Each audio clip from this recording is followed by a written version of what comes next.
Hello ladies and gentlemen, and welcome back to another day, our second day here at the WePlay Academy League. I'm Zurfer, joined by my mate and co-caster Ted. Ted mate, how are you feeling and are you ready for some interesting matchups today? Really can't wait. You know, I'm one of the people that doesn't really like the player break because we don't really get to watch any CS for a solid month and a half. But, you know, thank God the Academy League is here because we get to experience, well, maybe not the best in the world, but the future best in the world. Yeah, I mean, you know, we've got a load of talent on show here, and I believe a lot of it was yesterday's shown. You know, we've seen, of course, some highlights now going through today. This matchup actually was our first one, and it kind of got me a little bit by surprise, to be honest, with the result of it. NAVI Junior stealing one away a little bit from Astralis Talent, to be honest, in my opinion. Astralis Talent, they had chances to close it out, but in the end, it was just not enough. And I think, to be honest, NAVI Junior are going to be absolutely over the moon with the way that one played out. Oh yeah, absolutely. I think in both Group A and Group B we had one really close matchup yesterday, and then two games that were pretty much straightforward. I mean, you could look at the teams and be like, okay, probably this team is going to get the victory. I think that was a close one. I think that in the beginning of the day, I had bigger expectations for Astralis Talent simply because of how long they've been together for, because of people like Fester, who I think is a really sick player. In the same way, though, I feel like Navi just proved to everyone that they're a really big force. Yeah, they really did, and I mean, starting putting your best foot forward. Young Ninjas did exactly the same as well, with a little bit of a difficult one on Inferno, truth be told. I believe this one did end up 16-12, but Young Ninjas looking very strong with their new additions of LNZ and Era coming into this lineup. OG Academy, though, there's some big names in there, and I don't think we've seen, you know, maybe just them at the height or the peak of their performance just yet. Yeah, that was a rematch from the playoffs from last season, by the way. Pretty much the same score, right? This time around, OG Academy did manage to put up a pretty good fight on Inferno, but I feel like they're going to be a little bit disappointed. Obviously, now is their second season. Last time around, they gathered up as a team, I think, 1 or 2 weeks before the start, so there could have been a couple things that they could say to make it a little bit easier for them, but now they need to perform. Same for these teams, by the way. Well, I say these teams. MOUZ NXT, they performed. Going back to the champions, those guys, it feels like no one else couldn't win a tournament if it's not for them. Yeah, I mean, you know, these past 4 events, MOUZ NXT, they just look like they've been on a different level. But, you know, during the regular season, you know, they were given some tough games. Fnatic Rising, you know, gave them their best of their ability. They managed to actually beat them in one map, but Eternal Fire, of course, this was always going to be a tough matchup for them. They ended up losing it, of course. Still on the lookout, actually, for their first victory in the WePlay Academy, so maybe that might come today. We just don't know. And then Apeks Rebels, who are actually going to be playing in our first game today, they took on Big OMEN Academy, and this was a very one-sided affair. Yeah, another team that we pretty much expect to make it to the playoffs, even though it's really early, even though we've watched only one round, but we still know that teams like MOUZ NXT and Big OMEN Academy are probably going to go all the way. I think yesterday's game panned out exactly as we expected it. Apeks Rebels obviously not going to be happy with this one, but hey, they get a chance to fight back today. Yes, they do, and there, of course, is a confirmation of yesterday's results. NAVI Junior 22-20, taking down Astralis Talent. Young Ninjas 16-12 against OG Academy, and then MOUZ NXT taking down the Eternal Fire Academy as well. Then we move a little bit forward to the later games that were Spirit Academy took down 00 Prospects 16-7, and there was that 16-2 domination from Big OMEN Academy. Apeks Rebels, disappointing start, but they have a chance to turn it around. As I aforementioned, they are going to be taking part in our first game of the day, as we take a look at the standings here for Group A. So nothing really too surprising, Ted. As we said, you know, it's still very early doors, but what's interesting now about, you know, the kind of group stages is last time there was 6 teams from every group that got into the play-ins. This time it's only 4, so you can't really afford to kind of rest on your laurels. You can't really afford to lose too many in the early stages. You really need to start picking up the pace as we continue to go through these group stage games. Yeah, and you know what? It's really easy to kind of forget about how how quickly all the games actually end, because you look at it, you're like, yeah, we have 12 games to play, and 12 is a lot, right? But then you start playing every day, you get used to it, you get past that 4 or 5. If you have a little bit of a slow start and someone has had a really good start, well, you already are far back. So all teams need to be fully focused most of the time. And I guess that for those of them that did have a troublesome start yesterday, today is going to be a really good time to wake up and show up. Yeah, exactly. You know, this is your chance now to prove it.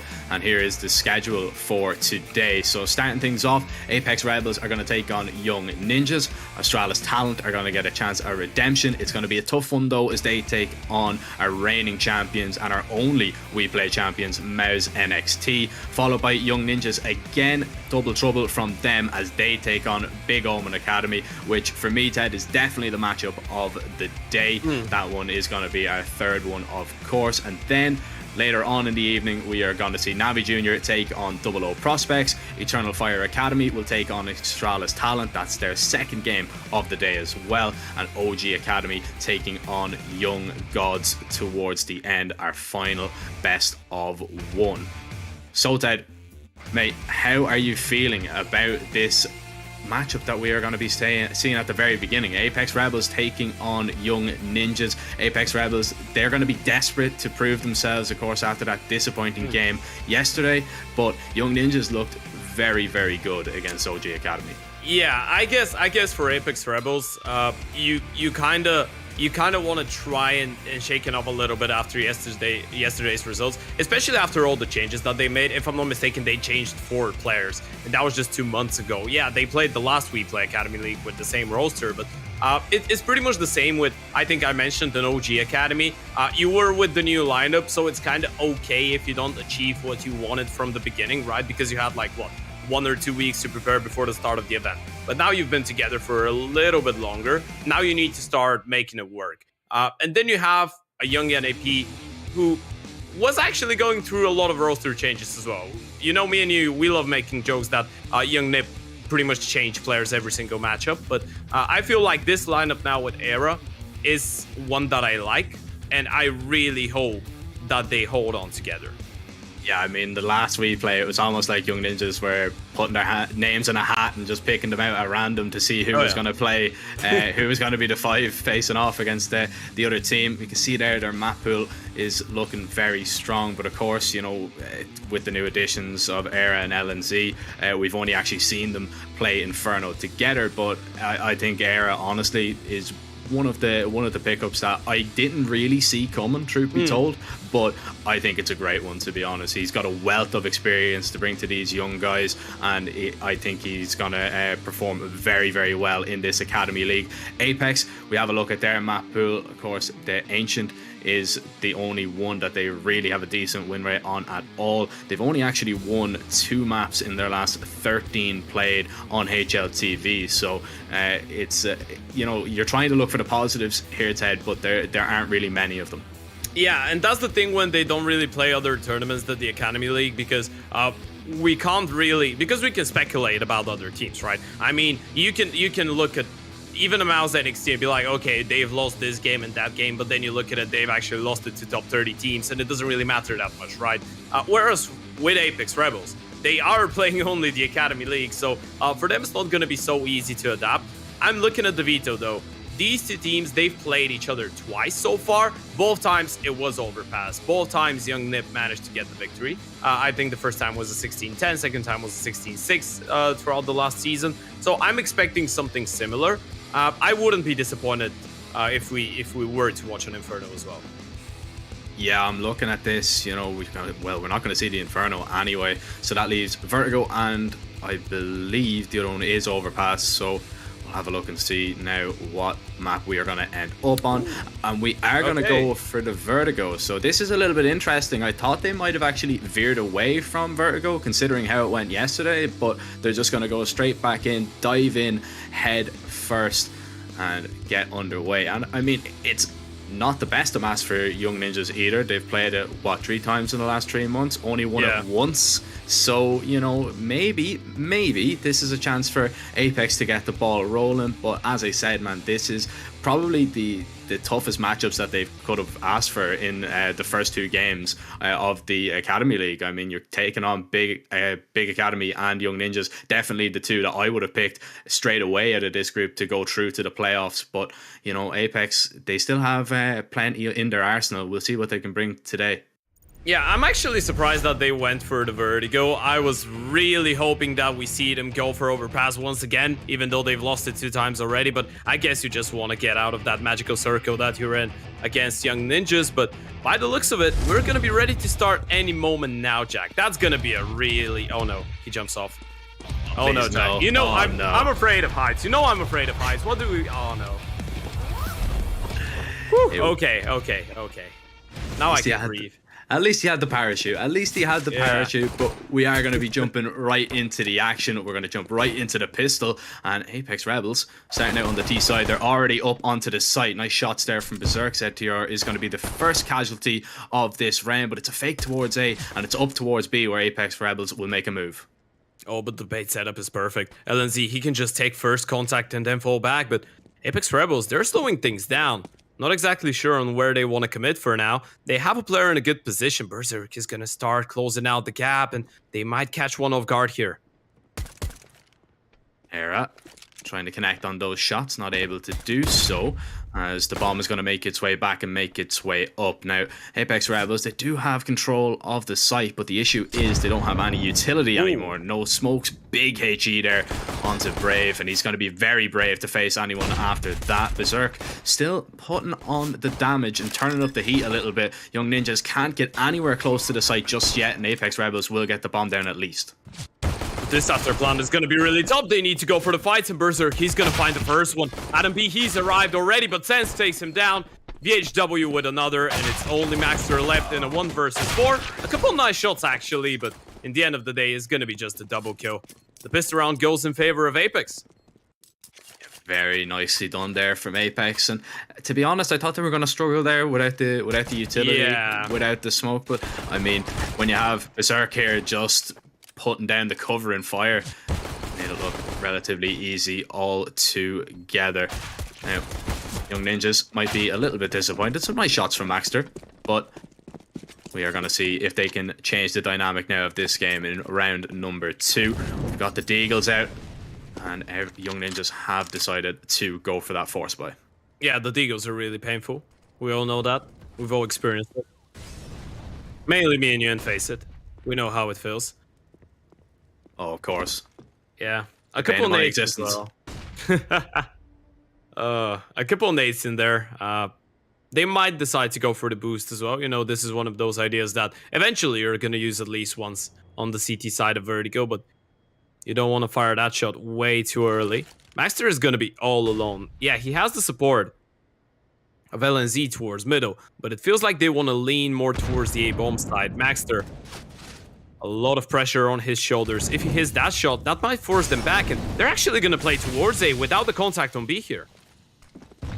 Dior has to deploy that smoke just to stay alive, and here is that boost that you're talking about. Era hasn't found anything from it just yet, doesn't want to overstay his welcome, decides to get off it. Flash goes over, ZTR trying to do some damage, and he has done so. He's found a kill. Sense gets a nice refrag though, as Apeks Rebels might just want to slow this one down a little bit. Don't want to go running all guns blazing into the Deagles, because it could end very, very badly indeed, especially if you have a stack towards that A site. But for the most part, it is only ZTR, and actually Young Ninjas, they're rotating players away. And look at the time, there's 15 seconds. They need to make their way onto the bomb side, but he's all alone here. ZTR, he hasn't moved from sandbags. They know exactly where he is. He gets spotted, should go down any moment now, tries to find a kill, but they're gonna overwhelm him, and now the bomb will go down, and this retake is gonna be really tough. Yeah, very, very difficult. Adam B is gonna try and get the ball rolling here if he can.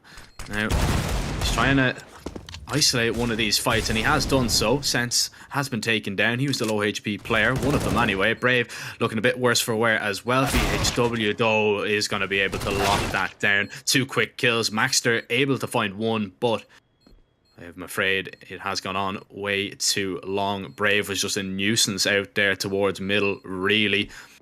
And Young Ninja spent a lot of time trying to deal with him. Couldn't really focus on the site. Maxter, beautiful headshot. As I mean, if you sit that close to your monitor, you're bound to hit some shots like that. King of the exits. I feel like he's gonna be the guy to just be like, okay, guys, at least give me a chance in the round. I mean, I'm fired up. By the way, that's actually really unfortunate for him. I mean, we saw the double kill in the pistol round, and now this double kill. It feels like he's feeling it, right? I mean, you could tell that he wants to play and he can hit some of those shots, but it's really unfortunate when you're just getting avoided in the first couple rounds when you're having a good game. Riktig med. Molotov leg dog. Jeg smoker rampa. De er forsa. Akta skal flashe gjennom da, boys. Ja. Jeg står anti-dog. Skal jeg legge drops? Nei, jeg tenker det. Dig eller rampa. Det kan være den som er save. Spacing. Ja, Jeg mener nå. Vi backer ut av lobby. Hold i hjørnet nå. Helt stille Tigger nå. bare alt. Jeg presser B litt nå. Jeg kommer til å pike min der. Ok, jeg blir med det. Ja, kom. Spacing. Pike vinner. Jeg er med deg nå. Holder vindu. Jeg holder Ingen vindu. sandbag. De flasher B nå. 2 B. Let's walk in, set der. Ja. Boys, Vi legger press rampen. A-split. Ja.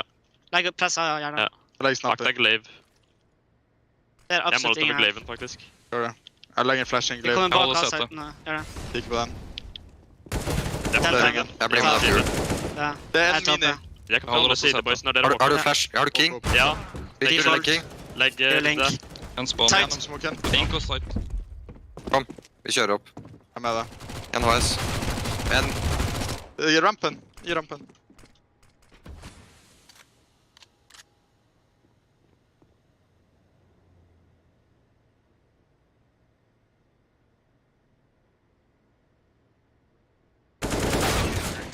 Denne. Oh my goodness gracious. What a round that was, only to win from Young Nip. And of course this is the round that we're going to be listening to Apeks Rebels' TeamSpeak. And of course it's going to be the eco that they lose, but what a round from the Pistols. And it felt like they had the idea, right? It felt like they had the idea with the split, they get the opening kill, but then it just got really sloppy. Oh, the silence was deafening after ZTR got that double with the Mac 10. Oh. I don't speak Norwegian, but I can put my house on the fact that they just said behind. Yeah, they were just, I'd say they were so confused with where he was there. You could kind of hear it in their voice a little bit like, when the ramp call out was made, but that is now a step in the right direction for Young Ninjas. They're not going to be complaining about it too much whatsoever. Lovely jump peek there from the back 10. How about a second? VHW, no brakes on him right now as he accelerates into that B-bomb site, and Apeks Rebels are going to be joining him now as well. Era, a few missed shots, missed opportunities. Maxter needs to be dealt with, and he is by Tapware. And now Apeks Rebels, they do have the site, but their numbers have been depleted to just 3. Yeah, and there's the Galils as well. Nip, they want to go for this one. Era has a flash installed, but the smoke might seal the deal here. They might want to go for the save, even though they won the previous one with that kill, though. Never mind, they're gonna go for it. Era making his way in, clearing the angles. The smoke is gonna dissipate now in just a moment. Era looking for the shot with the P250, and he has found it. And now it's a 1v1. Himself versus Sense. One bullet will do, but Sense is going to be able to stand tall, locks it down. A 1 HP clutch, and he's going to save the op as well. Apeks Rebels, they do lose that previous round, but they get back to winning ways, and that might be even that little bit better for them. You know, they might be able to get a reset if they're able to win this next round. Young Ninjas, they do have a lot of money in the bank. However, this was a very, very good hold from Sense, who is able to get the double done. Yeah, I know the scoreboard is just gonna give the 2 kills to VHW. I want to give him the entire round. Those 2 entries, they were insane. It doesn't really matter that he goes down after the first 2. He is the guy. By the way, I was really excited for him. And that's why I was kind of disappointed when I saw yesterday's performance from them. Because I think that VHW is a really sick player. Obviously, for those of you that didn't know, he previously used to play in OO Prospect. So he's kind of changing sides. But this guy is, I'd say, one of the really good entries that we have in the tournament, in the league. And you could see how well he knows his timings, right? I mean, if he doesn't go out that early, the flash is gonna catch him. That's gonna be probably a double and probably a Young Ninjas round. But because of the double entry, they managed to seal the deal.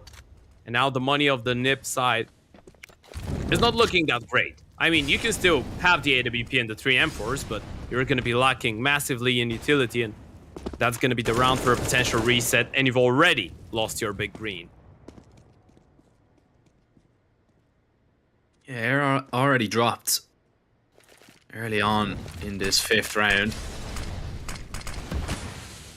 Not the best of starts, and it goes from bad to worse. ZTR is going to be caught with a peek there. Berserk really putting his name on this round completely, and he might even find another. He's trying to move around that smoke. Adam B is going to get out of harm's way just for the moment as he takes a little step backwards. A minute left on the clock for Apeks Rebels to really make up their mind on where they want to go, but Young Ninjas, at this stage in the round, they might just have to make a gamble play, and that's exactly what they're going to do. Stack the B bomb site, a little bit of a percentage one coming out already. Yeah, you don't really have the choice, right? Do you? I mean, there's no money in the bank. You have only the 3 M4s. The AWP is unrecoverable, so you kind of need to make a gamble. And in that scenario, it feels like this slow approach from Apeks Rebels is just going to be the best one.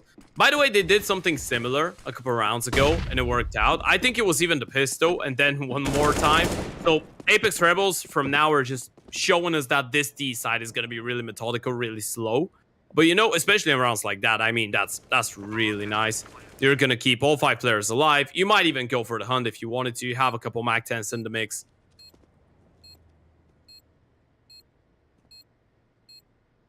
Yeah, I mean, I don't see why you wouldn't send a few of these MAC-10s in, but looks like Apeks Rebels are just going to be happy with the round, and they should be. Now, Young Ninjas, of course, they're not going to really have too much economy on those few players, but the save is absolutely massive and vital for their chances in this next round.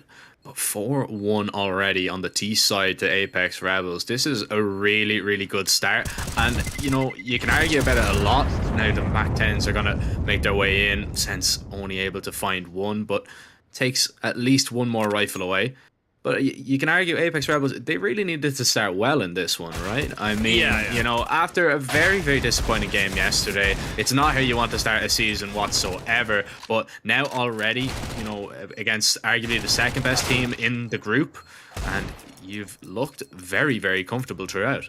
Yeah, especially when you know what your previous results have been against Young Nip, and it's... I don't want to say it's easy, but it's believable if someone says, okay, Apeks Rebels probably lose their first 2 games because they're playing Big Academy and Young Ninjas then, and both these teams are historically squads that perform really well against Apeks Rebels. So for them to kind of get that momentum on, make sure that at least they give themselves a chance. Because when you lose 2-16, you don't really get the feeling of, okay, I'm in the game and I can actually put up a fight, right? But now, even from a mental point of view, it's a little bit different. Now you know that, okay, you've made Young Nip try. You've made them fail as well. You've succeeded. So now you actually have a chance to run away with this one. And let's not forget, this is not a BO3. This is a BO1. So even if you get the good momentum, if you get both pistols, if you get a good start to each half, you're pretty much there.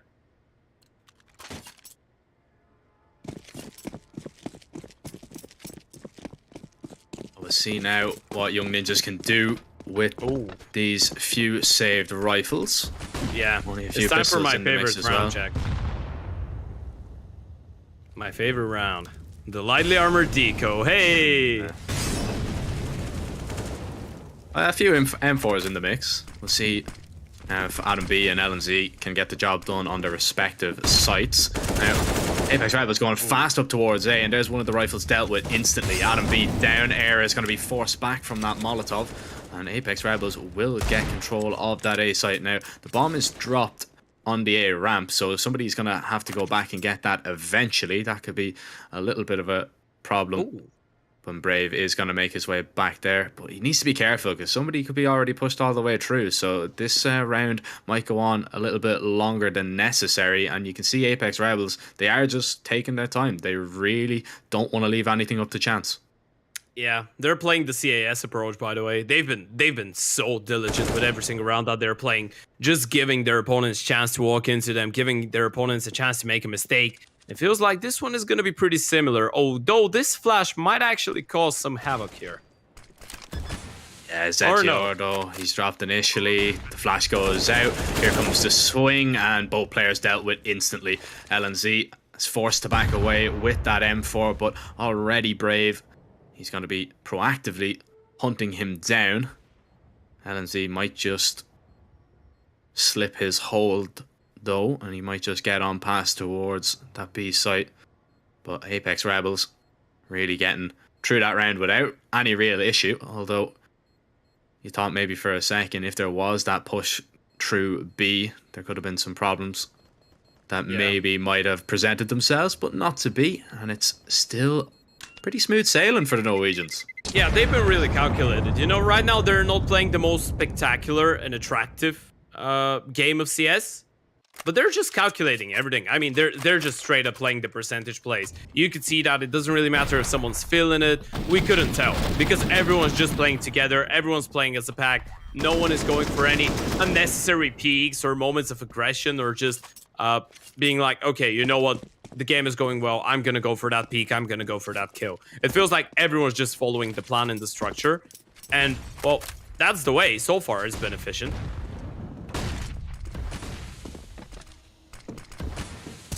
Now, though, we do have Young Ninjas out on the rifles. We've got Era on an AWP looking to make some impact in this round for his team.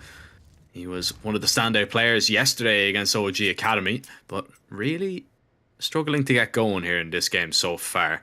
Vertigo, a difficult map to op on, more so on the T side than the CT side, but if Era gets going on this map, he could cause problems for absolutely anybody. Flash comes in, Maxter runs out of bullets, luckily swaps over to the pistol, and LNZ is going to be able to find a second now as well. Brave trades one back, ZTR is going to be out of the round. Adam B with a wide swing though, gets that refrag nearly instantaneously. As Apeks Rebels now, for the first time in a while really, and maybe even for the first time in the game, that we are going to see them with a few men disadvantage. Era spots nothing on the cross. Maxter though drops Berserk. Surely that's the round done and dusted. Era takes a little bit of damage, but he gets that information. Yeah, the name of the game right now for VHW is just maximum damage. You're in a 1 versus 3. And that's, by the way, that's the problem with playing such a slow type of CS on the T side. You don't really give a lot of time to your clutching player if it gets to it. And this off angle for Maxter, that should be more than enough. Especially if the AK walks straight into him. That's what's going to happen. Maxter, with the AWP, switches back to the rifle. Obviously, you don't want to play the double up on Vertigo, but it's going to be good enough for the round. Second round, Young Nip. And now we're starting to see the problems for Apeks Rebels, by the way, in terms of finances, because they've won a lot of rounds, but not all of these rounds have been really close. And I'm actually intrigued because most of them were actually clean, but still they're struggling with the economy in terms of, okay, they can rebuy once more, but after that, they're going to be screwed. So maybe, Young Nip, it's not too late to come back even into this half. Just maybe. Maybe, just maybe. Now, there is going to be our second tactical pause here, as it is just going to be cut short a little bit. And I have a question for you, Ted. I don't know, is your Swedish any good? My Swedish? No, my Swedish isn't good, but we're going to have the chance to learn because we're going to be listening to the team speak of Young Nip in this round, by the way. Det mannen.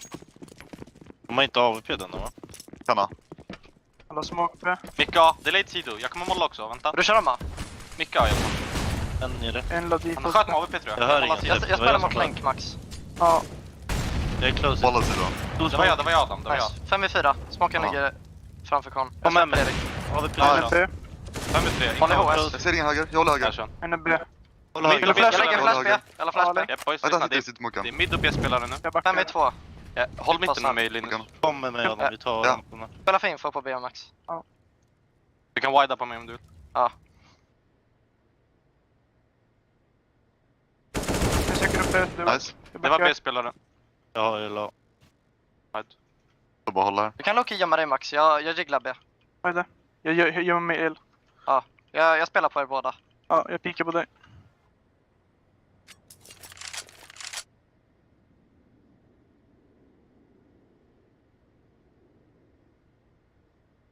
Står du länk Max eller Sean eller vem det är? De är nere här.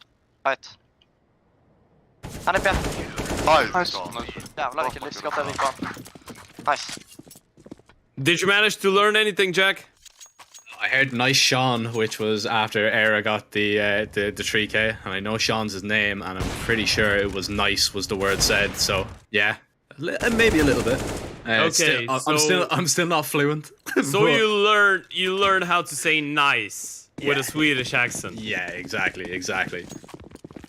Made that one look very, very easy. Maybe that's just the TeamSpeak rounds coming in there. You know, go in. We see one of the cleanest rounds that we've seen from Young Ninjas. So maybe they might be asking for those TeamSpeak rounds a little bit more often. This one should be a relatively straightforward round as well, as it is only the pistols on the other side. But in that previous round, we could see Era kind of waking up a little bit there, maybe just hitting some nice shots, and I think he's going to be key to the victory here if Young Ninjas are going to turn this around. But I mean, having a look at the score after this one, it should be 5-4, and Young Ninjas now Vertigo is still all to play for. Yeah, especially because, you know, that was actually interesting to me. Vertigo, I think, up to this date, is the only map that's really slightly T-sided in the pool. I think Inferno is really close as well, but Vertigo is one of the most balanced maps out there. So it's not one of those maps where you see a 5-round start on the T side and you're like, okay, that's done for. Actually, Young NAP have all the chances to come back into this one. We're going to take a quick look at the scoreboard, obviously. Maxter is actually having a really good game, which was interesting to me because Vertigo is the map where the Oper has the least impact on the CT side compared to every other map. Same with the B-Anchor, by the way. Your B-Anchor is either going to be destroying everyone or they're just going to be dying, no chance given. So it's good to see that Era got fired up against the Rifles 2 rounds ago. Nice to see Maxter having such a good start, but hey, you have to perform against the guns now again, because Apeks Rebels are back for this. They've lost 3 in a row, and they're looking for their revenge. A bit of a faster one here. They change up the tempo, and they get Sense up to the top of the ramp very quickly, and they get Sense on the board very quickly in this round. Beautiful headshot. Adam B didn't really stand a chance there. And now Apeks Rebels, look at that. They get that kill, they fall back because of the Molotov, and they just hold to see if that CT aggression is going to come in. And by the looks of it, it's not going to come in just yet. Era's thinking about it, but he could be walking into a nasty little trap here. VHW is very, very close, and if Era goes for a peek, he could be taken down. But ZTR, look at this. He's going to walk around, look over the top of this little one-way. Not going to see very much, and needs to make sure that he doesn't overstay his welcome, because Sense could peek out at any given moment through the tarp. VHW is going to be taken down. Era drops the bomb, swings wide, even hits a second. A ridiculous flick there by Era. As Apeks Rebels this round has really been turned on its head against them, not in their favor. And Era, speak about waking up, he was a sleeping giant, now he's definitely awoken, and Apeks Rebels know all about it. Oh my goodness, what a round that is from Era. I mean, if you're brave right now, you're just left in a 1 versus 4 to try and do some damage. Even if you hold on to the AK, it's going to be no good, and they're already holding. It's already being accounted for. LNZ doesn't manage to win the fight. Maxter is going to do it for him, though. But what a round that was from Era. And what a round for ZTR as well. I mean, getting that kill, it just proves how broken the M4 is. Even after the slight updates that they made a couple of weeks ago, I think months now, he didn't really get the kill only through the smoke. He killed him through the wall through the smoke. Yeah, I don't know. I think if you're VHW, you're very, very unlucky. Yeah. A little bit annoying, like, maybe. Yeah, he's just like, why wasn't I lucky enough to be killed by a no-scope? Well, it was looking likely the way that Arrow was kind of going about the place, but of course, that kill just allowed Arrow to go for the peak initially. Now, Maxter, has he heard the boost? I'm not too sure.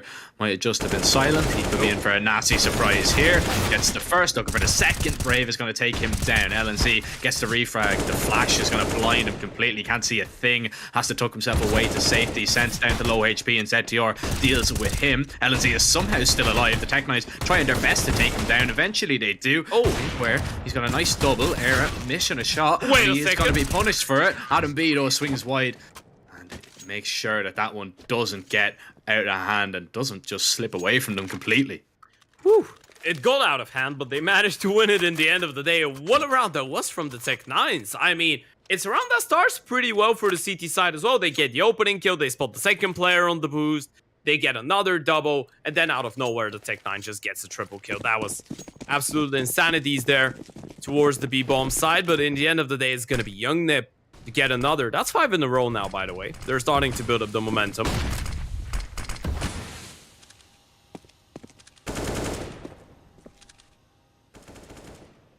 ZTR getting very close to the bottom of the ramp there. Needs to be a little bit careful that he's not going to be spammed through it. Flash towards middle. Hera just going to be off the mark with that one. Now, Apeks Rebels, they know the op is towards middle, so they might just try and explore their options towards A, especially with Berserker on an AWP of his own. But as of right now, not seeing all that much from either side. Just as I say that, Era peeks out. Brave is going to be taken down. Berserker looking for that refrag. Actually lands a massive leg onto ZTR. Down to 5 HP. Very lucky to be alive. Oh, that was a whisker away. Actually connected. Adam B lucky to be alive as well. 2 massive legs, and since he's just sped up, taken the beast sight, LNZ will put a stop to him at least, but elsewhere Apeks Rebels have picked up 2 more kills. Oh, the refrags are really good. Adam B is going to fall as well. And that's going to leave ZTR 5 HP, 1 versus 3. That should be a little bit too much to ask from the young gun. The IGL of Young Nip. And you can see Apeks Rebels. They're being so diligent, even with rounds like that. No one's moving. No one barred the bomb carrier. They're just making their way towards the B-bomb side. The player on A is staying alive. And they're not even going to push further. They're just waiting for ZTR to make the next move and giving him the chance to make the mistake. And VHW, he should have that kill every day of the week. Yeah, I really like this approach, though, from Apeks Rebels, though, because they're not, you know, getting complacent even when they are, you know, a few kills up and around. They're, you know, they're not trying to force anything whatsoever. Like, even there, like, ZTR is low HP. Of course, they mightn't be too aware of that, but, you know, they're not facing him on their own because they know that ZTR might be able to turn this one around, but not anymore. He backs away, hangs on to that M4, and Apeks Rebels, they're going to tie us up. And maybe, you know, this kind of style of play, you know, the little bit safer kind of options that we see Apeks Rebels going for, maybe that's, you know, just a credit to the style of coaching that Mitter is going to bring to a team. Yeah, I think that Mitter is a guy that's really well known for his structure. I'm actually glad that you bring it up. Obviously, for those of you that are unfamiliar, he used to be the coach of MOUZ previously. He used to work with North as well when the organization and the team was a thing as well, and they were in a really good place. So he is a guy that has the experience. He is a guy that knows how to bring in structure. And so far, we've seen that. So far, we've seen that Apeks Rebels are not throwing away their rounds, right? When a round is theirs to win, most of the time they're picking it up.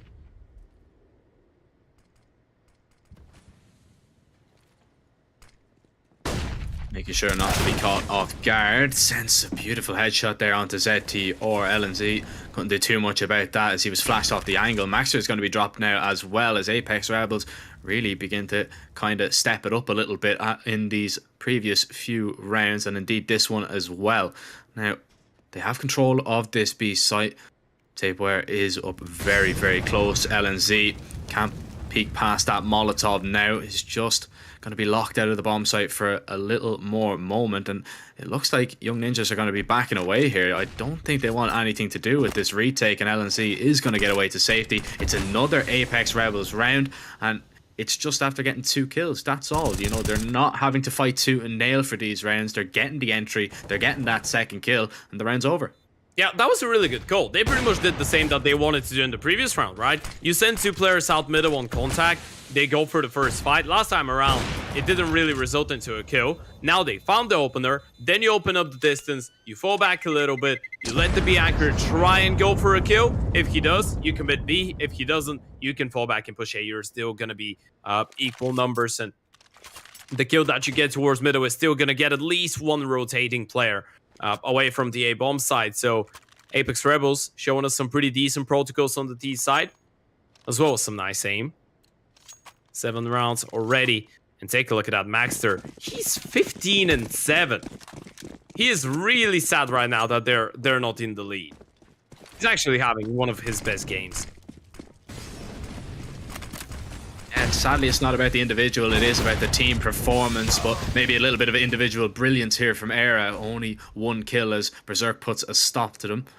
The first time in a while now he's had Era's number. He has been difficult to stop when he's been towards that A site. Now, Adam B, peeks out VHW, he's holding, needs to be careful, he's low HP, ZTR could easily spray him to the tarp again. Brave continues to make his way out middle, and the crouch peek is perfect. LNZ not expecting it whatsoever. Young Ninja's numbers are cut down to just 2. ZTR now left alone here towards A, and Berserk deals with him. What a shot that is.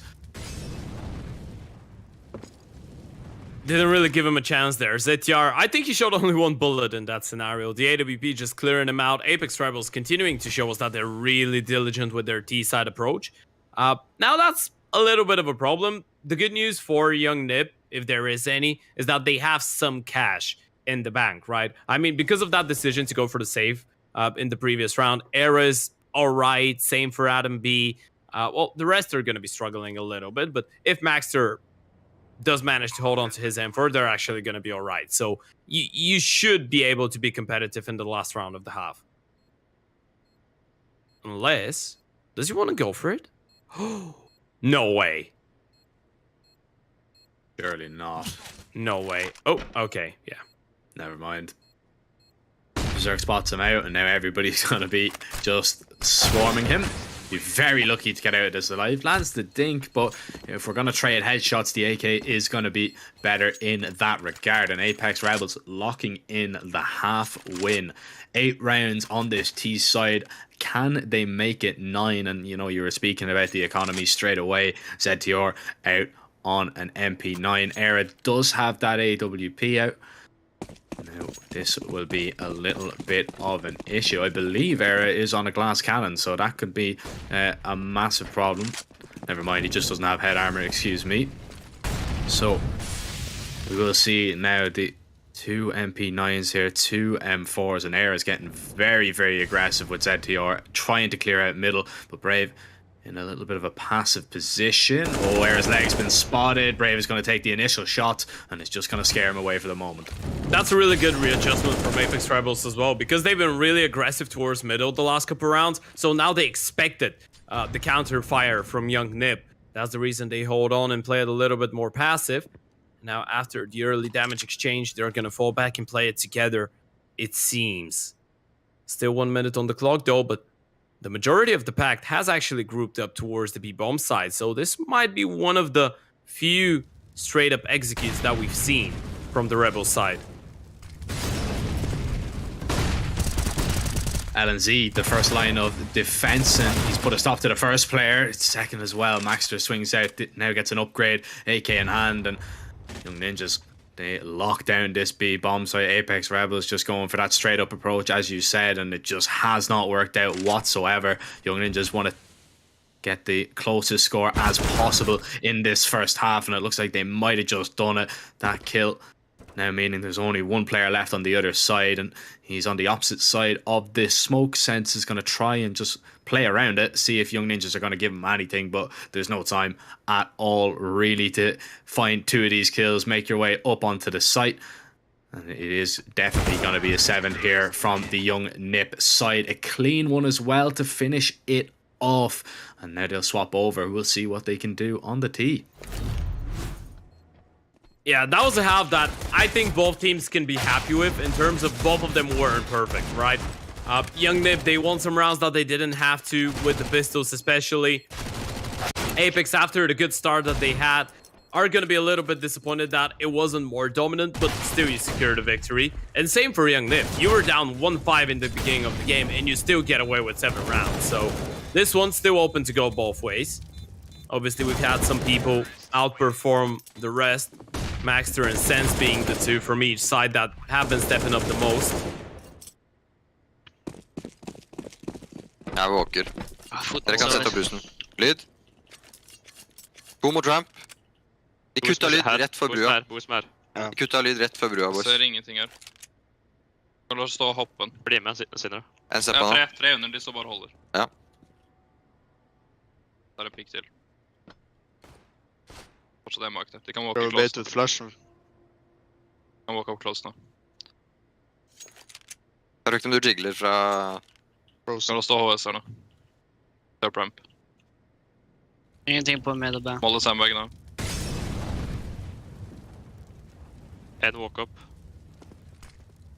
Legg venstre smoke. De kommer fra siden nå, tror jeg. En rampa, opp rampa, Ramp. Tyler. Kan du rampe? Nice. Ta gap, Side, ta gap. Gap. Wide lag.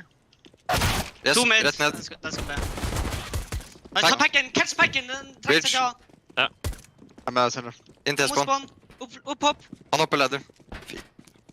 Bare gå B-star sammen, kom. To var mid boys, og packen var opp hoppen der. Nå kan han i løpet av sin gjøre oss. Hør, ingen kit her. Litt dårlig spacing, Sindre. Den går Spacing. av nå. Ja, nå går det. Yep, det er feil. Jeg går bare rygg. Akta at det kan være noe close her. Facing på God dere tid. to. Bare Gå ta i det lag. litt. Vi har god tid. Vi har god tid. Akta alle Grims-hjørner her, Sindre. Up. En CT. Da ser jeg Nice. To ved to. Jeg walker på rampa. Ingen kids, boys. det. System. Vi spiller fra system. System. Hello. Nice. To ved en. Ikke OS. Ser han ikke. Burde være side. Jeg Ikke å stikker bare. stikke. Side. Side.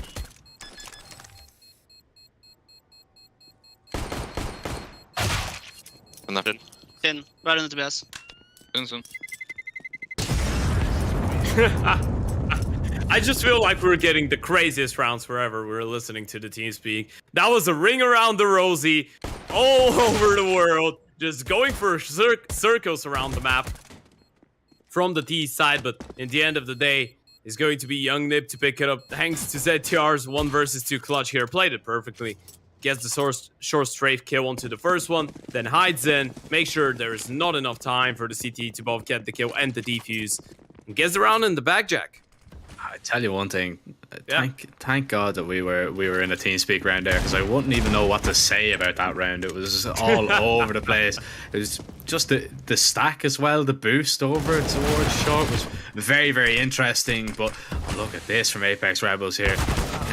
The first opening 2 kills, and Berserk is going to get a second as well. That's 3, and Young Ninja's now down to 2. This has not gone well for the young Swedish side. They'll make their way up the ladder, try and make their way out mid, but Apeks Rebels, look at the map control they already have. They are absolutely all over the place, and this is a wonderful reaction to losing a very close pistol. Yeah, what can you do right now? I mean, look at the positions that they're playing as well. You remember the D side, the way that they were approaching rounds where they had 1 or 2 people advantage. Now they're in a 5 versus 2, and they know that they need to hold on to the money. They know that finances are way more important now on the defensive side, so they're not going to be moving a muscle. They're not giving anything away to Young Nip. They go for the boost, not spotting anything. Eventually, they're going to have to be noisy. Yeah, can't afford really to make too many secrets about this one. Maxter is going to get a quick double, and now spells a little bit of trouble for Apeks Rebels, since he's going to be able to do a little bit of damage. LNZ gets that kill, spots out VHW now as well. Panic beginning to set in a little bit for Apeks Rebels as Berserk tagged down low. VHW 44 HP. No way. LNZ deals with him, and what a recovery this is from the Young Ninja's side. The flash goes in, Berserk completely blind by it. LNZ might have just caught a glimpse of him though. Smoke goes down, LNZ can actually fall back a little bit and maybe afford to play around it. There's no kit on the side of Berserk, so this one should be as good as done for the Young Nip side. And Apeks Rebels might have just dropped the ball a little bit on this one, but take absolutely nothing away from the double trouble dealt out from LNZ and Maxter. They get 2 apiece and get Young Ninjas a 9th round. Look at the reaction from LNZ on the camera as well. They know what they've done right now. They know what a massive round they've won. And it's not even massive in terms of the score itself. It's massive because of the recovery and because of mentally how harming that is to Apeks Rebels, right? They were in a 5 versus 2. They were so good in those scenarios in the first half. But now, they just got destroyed. Young Nip, they just group up, they walk in together, and somehow manage to win it from a 2v5 to a 2v0. And now it's Apeks Rebels once again. no money in the bank, only one M4, and potentially a free round for the T side. Or no. Potentially. Not a free round. You do get a little bit nervous when you see the USP get an initial kill like that. You're like, okay, right, maybe, just maybe, but then you're kind of humbled a little bit when you realize it's only a USP. So the MAC-10s should shred the rest of these Apeks rebels. Berserk is going to want to try and hang on to that M4. He's the only player left, and he is already saving here in T-spawn. Young Ninjas, they're going to get into double figures first.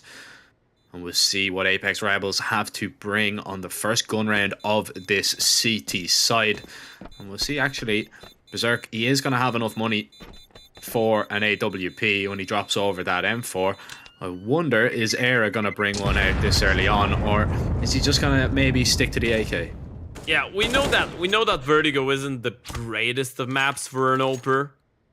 We pointed that one out in the first half. I think is the lowest like impact map in terms of CT side oping, which automatically is going to mean that it's really tough to open on the T side, obviously.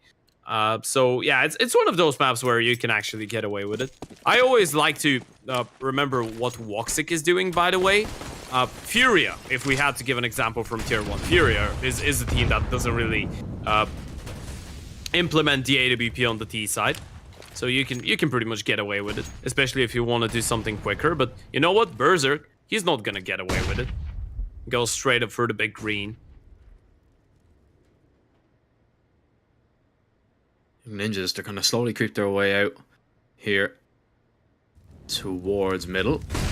Util going to be lined up. Molly over towards Heaven. Smoke towards the elevator. They're going to wrap in here towards CT if they can. Tapaware is going to pick up that first kill. And he's actually dropped the bomb. A lot of information to go off. The rotates can try and make their way in, but that smoke is going to make it difficult. ZTR now jumps around to try and help out Maxter, but he's a little bit too late. He's already been dropped. Brave and Sense, though, pick up a kill apiece. And now Young Ninjas down to just 2. And Apeks Rebels, their defenses are split right now. 2 coming from behind, 2 coming from CT. ZTR gets 1, but VHW with a beautiful refrag. LNZ with it all to do in this 1 versus 3. Unable to get that player that is flanked. And now he walks right into the jaws of the Opper and Sense. Opper, the only one standing now. Berserk, he does have an angle on this.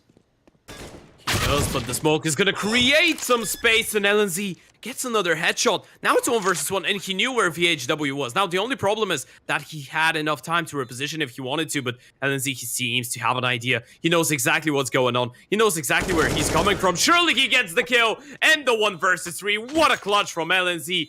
and easy. Oh, Linus clutch tips. That is how you turn a 1 versus 3 in your favor. Isolates the fight beautifully. And Young Ninjas now looking like the team to beat. Some beautiful shots in there. Oh, he spotted the leg of Berserk there. That's a little bit unfortunate. He did have the angle if he wanted to stay on it, but he's just afraid that LNZ might walk through that smoke on him towards the servers. So you can understand why he decided to go for that reposition, but it ultimately cost him. Maxter and Adam B, they're going to be neutralizing these pistols to start things off. Young Ninjas really not being given any issue whatsoever in this round. Wow. And now we can see Apeks Rebels, they're probably going to be sweating a little bit here now, Ted, because we've had a close game so far, but since we've swapped over, not so much. You know what? It's been a close game, but that's one of those moments when you realize that you've lost a 2 versus 5 and a 2 versus 4. And mentally, this is a tough pill to swallow, because it's not like you've been destroyed by Young Nip so far in the game, right? It feels like, for me, it feels like Apeks Rebels have been actually quite competitive, in buy rounds especially. But losing those rounds just creates a massive mental gap between you and your opponents, because right now, Young Nip, they're just really, really happy. I'm not going to say that they're in the heavens, because they still realize that they've been left into those bad positions a lot of the time. He doesn't really want to go for the knife, does he? He's not going to get the chance to here now. Yeah. He was thinking wanted about it. to. Yeah, you see him laughing about it there. It's like, oh, so unlucky. That would have added a real insult to injury, though. That would have been a little bit too much now. Yeah. If I'm honest. But 12-8. A very strong score line now, and we are going to see another attack. I can only imagine that this one is going to be from Apeks Rebels, considering the way things have been going, and they are indeed going to call their third tactical of the game. So, you know, maybe just getting a little bit of a breather, Ted, to be honest. You know, as you said, it's difficult for any team, let alone an academy team, you know, to actually lose those rounds when you have such a man advantage. And we were only praising them like a few moments ago of actually how diligent they were with their approach to those rounds, but it's kind of got away from them now. They are paying the price. They need to make sure that they turn it around before they do indeed pay the iron price for it. But before then, we're going to jump into the TeamSpeak of Young Ninjas and see what they have to say for this upcoming round. Jag lyssnar. Hörde inget mitt. Dubbelmål och B. De spelar några grubbar här, boys. Åker de på? Jag flashar av dem på B. Jag la flash över B där. Jag vänder, Jag går ramp, jag går ramp. Tysta. Jag har timing upside. Han är till sidan bakom han. Jag ska på ramp. Jag gick ut sidor. Ja, de har ingen AWP. Kan du backa upp ta bomben? Vill kan ni bara kontakta B här? De är jätterädda på. Kan ni kontakta B? Kan jag stanna mid eller? Ja, du kan stanna mitt. Gå alla 3 B. En är mid. Det är lugnt. Ni två var mid. De båda smygbackade. Det borde vara clear B. Om de inte spelar NA. Han borde komma late B. Kniva länk. Lyssna, de kommer spela 2 B nu. En A som spelar för info. Bara ruscha upp ni. Jag lägger 2 flashes. Det är allt vi behöver. Adam kan droppa Molly till dig, Sean, för HS. Jag kan molla HS annars. Låt Sean göra det som support där. Sök på Nibba. Med flashen först alltså. Boys, ruscha upp el nu, okej? Flasha nu. Ja, det är då. Rusha på el, boys. Flasha 2.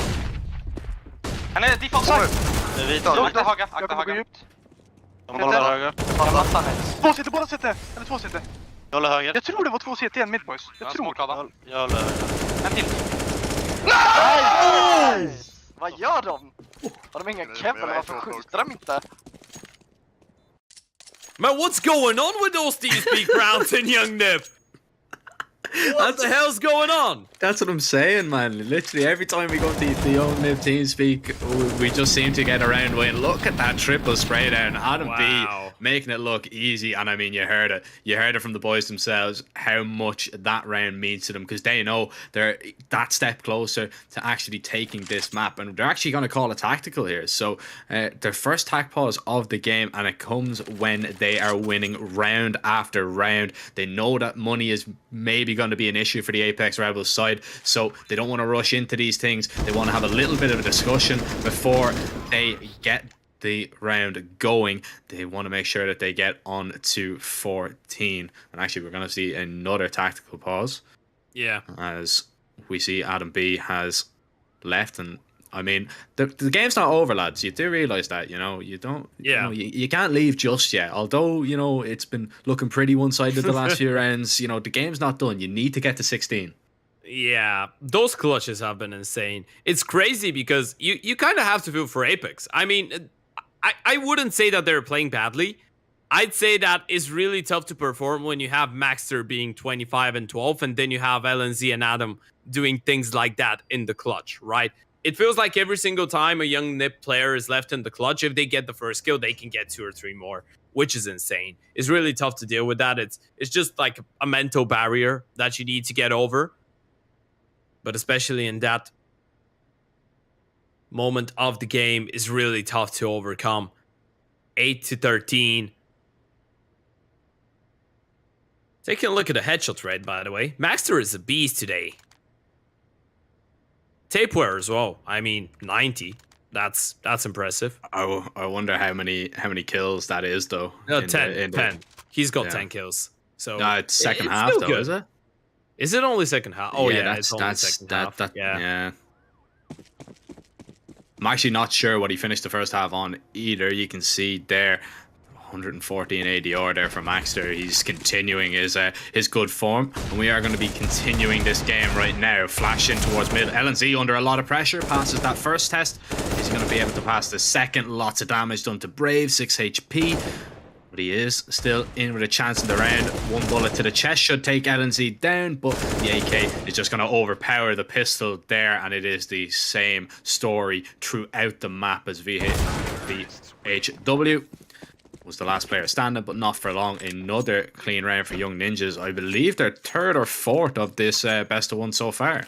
Yeah, finally catching a breather as well after all these clutch rounds that they won in the last 3 or 4.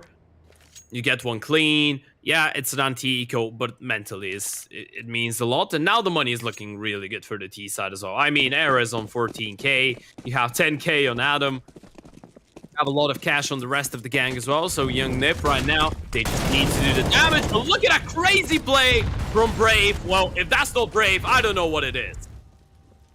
Sometimes you need to just do something unorthodox. I mean, you haven't picked up a single round on the CT side yet. You need to try something drastic to get your team maybe the first round, and Brave might have just done it. Now, he is going to lose his life, but Tapeware quick with that refrag now to keep that man advantage intact, the 2-man advantage, in fact.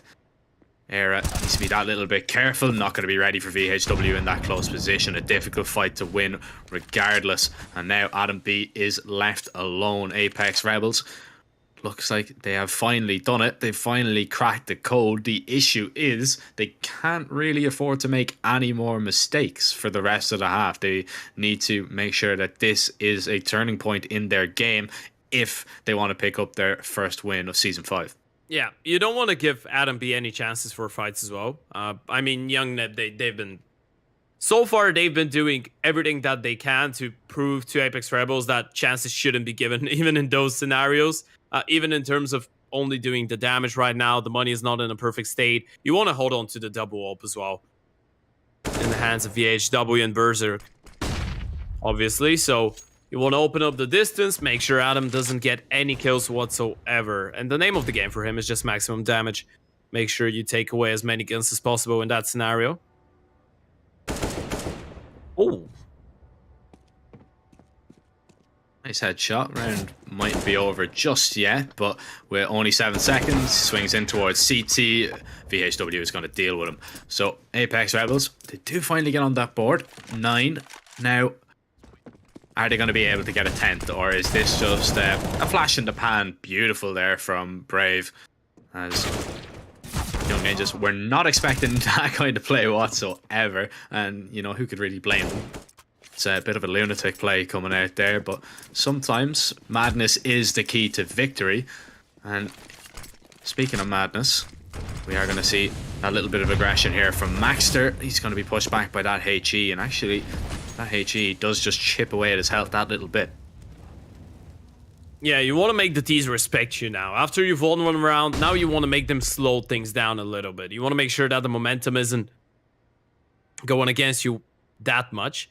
But Young Nip, it feels like once again they found the gap in the defense. That should be a B split, and Sense, he might not be ready for it. Oh, he's not Molotov. LNT is going to swing through regardless. Burns to a crisp, but still finds the headshot. Now, the deep CT molly. Sense is going to push on past. Air is going to be holding. Needs to hit the shot, but he is not able to find that kill. And now Young Ninjas, they are in a spot of bother here. Maxter gets up onto the B site. At least they are going to take it. Apeks Rebels, they kind of just missed the timing on ZTR and allow him to now group up with his teammates. Sense is on 1 HP. Berserk chipped away at a little bit as well because of that nade. Young Ninjas are going to try their best to hold on to this one. In comes the retake. Smokes go over, blinding the sight of Maxter. Flash over. ZTR picks up that first kill. Actually gets blinded by that flash, and he's going to be taken down because of it. Now Maxter lurking his way around. Nice shot. It's a 1v1, and Sense is only on 1 HP. Oh, he gets off the bomb, misses the shot, and Maxter is going to take him down. It's a 15th. It's map point for Young Ninjas. Apeks Rebels do take that one very close. And Sense actually does so much there, right? I mean, running through the Molotov, 1 HP left, and getting the kill, that's massive. That's the thing that actually allows Apeks Rebels to be with a man up in the post plan. But look at that for Maxter. Both players on the CT side were low on HP, so in the moment that he gets the kill into the rifle, that means that Sense has only 1 bullet to try and secure the round.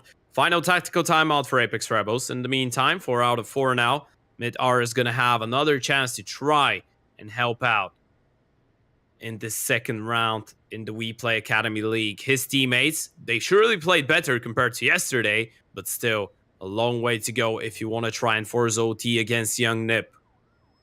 Yeah, I mean, you know, if we were to stop this game at halftime, we'd be, you know, Apeks Rebels would be absolutely delighted with the T side. CT side, there has been the issues, of course. They just haven't been able really to deal with Young Nip. And Young Nip, they haven't really been allowed back into the game, but Young Nip have just demanded the respect here. They've just really caused issue, and Maxter once again towards B is going to find that opening kill. Tapeware is going to be taken down. And Apeks Rebels, now with this man disadvantage, do they decide to go that little bit aggressive? See, utility is a little bit of a problem here for Apeks Rebels, so they have to get aggressive initially just to hold the control. Brave is going to jump over, but actually ZTR finds that kill, and actually team kills LNZ, so a little bit unfortunate as that trade frag does come in, not in the way that Apeks Rebels would be expecting. Berserk with a lovely peek out, gets a double even though he's completely blind, and it's a 2 versus 2. Can Young Ninjas get it over the line here? Oh, look at Sense. He's going to go for it, but Maxter is going to take him down, and that was the only MP9. VHW, a 1 versus 2. Soon enough, they're going to spot him. Surely they're going to know where he's coming from, and Maxter, he's going to land the final bullet. Young Nip, they start in a 2-0 fashion in the group stage. Yeah, I mean, Apeks Rebels really good first half. I think they would have been happy with it, of course, but man, Young Nip really kind of stepped it up a gear, or even 2 gears, as we've seen in that second half. Some beautiful shots there from the opening scenes. This was a lovely little double entry there from VHW. Definitely some positives from the Apeks Rebels side. I don't think they're going to be too discouraged and too disheartened, considering, you know, they have the 2 toughest games in the first 2 matches here at the WePlay Academy, and to actually take this one as close as they did, I think, you know, they're definitely going to be, you know, not feeling as rough as they definitely did yesterday. Yeah, especially after all the close rounds that they've lost. Well, I say close. All the rounds that they had to win that they lost. All those 5v2s, 4v2s, 3v1s. You kind of forget about those. That was a pretty close game. I feel like Apeks Rebels have something to show us. I think they're one of the teams that's just progressively going to start showing us more and more as the tournament goes on. But Young Nip, man, I mean, the firepower on this lineup, the clutch potential on this lineup is just too much to handle. Yeah, and I mean, we're having a look here. Era, he had a pretty quiet game when we went over onto the T side, but he had some very impactful rounds there on that CT side, as we're seeing exactly now. That 1 versus 3 clutch comes to mind from LNZ as well. Incredible stuff. And, you know, there was a lot of rounds like that. You know, Apeks Rebels, they did have the chances as well. Let's not forget, you know, they had, what, a 2v5, or sorry, a 5v2 that eventually went away at Young Ninjas. There was a lot of rounds, or rather 2 or 3 rounds that kind of went like that, where they had the advantage and it just kind of slipped away from them. So a little bit of issues maybe arising there. They can't really afford to let that happen too often, and maybe, just maybe, if those rounds went in Apeks Rebels' favor, we might have seen maybe a little bit of a different scoreline. Yeah, we might be, but unfortunately for Apeks Rebels, they're going to be starting with an 0-2 score, unlike their opponents from Young Nip, which are going to be more than delighted by the 2-0. In their next game, by the way, Apeks Rebels are going to have the chance to play against Young Gods, if I'm not mistaken. So progressively, you're starting to play against teams that are, let's say, more doable for your caliber, even though Young Gods was one of the teams that did really well in the previous season as well. But for Young Nip, man, I feel like the future is bright. I think that you told me that before we actually were on broadcast. You were like, I think that this could be one of the best iterations of Young Nip we've ever seen. I think if this is the potential for clutches, if you can actually win rounds like that, I agree. The problem is that you're not always going to be winning all of those situations. So maybe work a little bit on the basics, work a little bit on the fact that you're left in those clutches a lot. But in terms of individual showings, it's been insane. I mean, look at Maxter. He's 32. He's on 32 kills. When was the last time you remember seeing Maxter on 32? I don't know. Yeah, I mean, that's what I was just about to say. I mean, absolutely incredible from him. 112 ADR, 4 entries from him. Definitely the MVP, as he really drops a bomb there on Vertigo. Man, oh man, that's only game 1, Ted. You know, we had a look at that. I mean, Maxter, incredible stuff from him. There was really, you know, some good showings from everybody on the Young Nip side. It's kind of harsh to kind of, you know, pick one out of that one, but it definitely was Maxter. But definitely some promising signs from Apeks Rebels. So, you know, they still have a chance to turn it around. It is only their second game of the tournament. That is not the end of the Young NIP side for today, though. They have another game coming up, but our next game is going to see Astralis Talent take on MOUZ NXT. Myself and Ted, we're going to take a little bit of a break, but we'll be back with that second game of the day very shortly. Make sure you don't go anywhere.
Hello ladies and gentlemen, and welcome back. A short little break there, but we are gonna be really just trying to keep the pace and keep the same tempo going throughout the day. The matches, they just don't stop coming, and we only have our second match coming up of 6 today. I'm Zurfer, joined by Ted. Ted, mate, interesting map 1, or rather match 1. Young Ninjas actually managed to take it. Now we move over and we are gonna see Astralis Talent take on MOUZ NXT, our current and our only champions.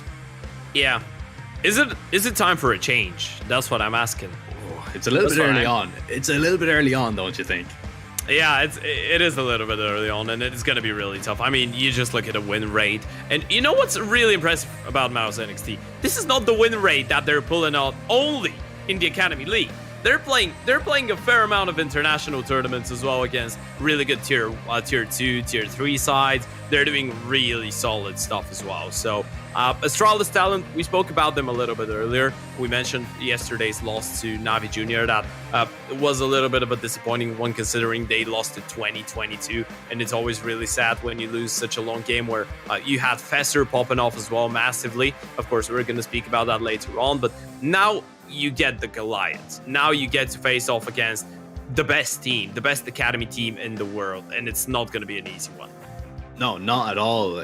So it's a difficult start to life, really, for Astralis Talent. They're kind of going to be in the same boat now as Apeks Rebels. They have a little bit of an uphill battle to be fighting, but you know, they definitely do have the chances actually to get a result here. You know, especially when you have two sides that their best map is the same map. I want the Mirage. Yeah, that's what we're looking for here. I'd love to see a Mirage. Now they have played it, I believe, twice, and MOUZ NXT have taken it both times. So you know, maybe it's going to be a little bit of a turn in the tide. Astralis, they do have the choice though of what they want to go, and we are going to see a Mirage. And you know, I said it to you before we went even live, I think Mirage is probably the best chance that Astralis Talent do have of taking a map of MOUZ NXT. But in saying that, man, it's just an incredible map for the young MOUZ side. 11 games in the last 3 months, only losing,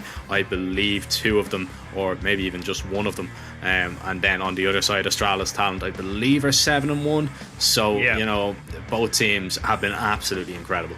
Yeah, Astralis Talent, in the previous season, by the way, Mirage was their most spectacular map, I guess you could say. They lost it only once, and it was against Big Academy, but then there was a rematch on the same map, and they won that. So we know that Astralis Talent's Mirage is really sick. We know that, by the way, it's a little bit different compared to the first team, because they just started playing Mirage recently. But yeah, the talents of Astralis are really good on that map, and this is one of the maps where I feel like they can beat a better team. I feel like they're not underdogs. Well, everyone's an underdog against MOUZ NXT, but in terms of the entire tournament, I don't really see Astralis Talent as being the underdogs. They're a team that's made it to playoffs a couple times. Last time around, obviously, they didn't face off against MOUZ NXT. Last time they played against each other in the Academy League was in Season 3. And MOUZ NXT managed to win that one 2-1, but still Astralis Talent did pick up a map. So I feel like this is one of those matchups where you look at the numbers, you look at everything, you're like, MOUZ NXT should have this one in the back, right? But still, I'm not going to be surprised if we actually see Astralis put up a fight here. And I really want to see it happening. Yeah, I think we're going to get a close game, Ted, to be honest. Astralis Talent, man, you know, they are a little bit of a dark horse, and MOUZ NXT cannot afford really to take them lightly whatsoever. And we should be pretty much ready to go with our second matchup of the day anytime soon. Ted, quick fire prediction. Oh, I'm still going MOUZ NXT. I mean, I'm trying to hype them up. If I had to go for a precise score, I'd say something around 16-10. Yeah, maybe 16-9. Okay. I think Astralis Talent are going to take it a little bit closer, but MOUZ, you know, in previous times that they have played it, they've just had that little bit more. Maybe Astralis Talent, though, they've developed something. Maybe they have a little bit more up their sleeve as we move forward. You know, Fesser, he could have a game, he could pop off. It's going to be difficult as well, especially if MHL is going to be feeling it. We seen him play yesterday himself in Exertion. They were really dominant in that game versus Eternal Fire. But it looks like we are gonna be jumping into our second matchup of the day. Pack up that van, get it loaded full of cash, because we are gonna be jumping into Mirage right now. Oh, pistol round ready to start. CT side investment. Not actually a massive one. The defuse kit for Shui, a lot of armors, but look at the pace from Astralis Talent. They're just gonna run for it. Yeah, very quick to start things off here, as Vigo is going to find that first kill. Exertion going to be taken down now as well. Vigo gets a second.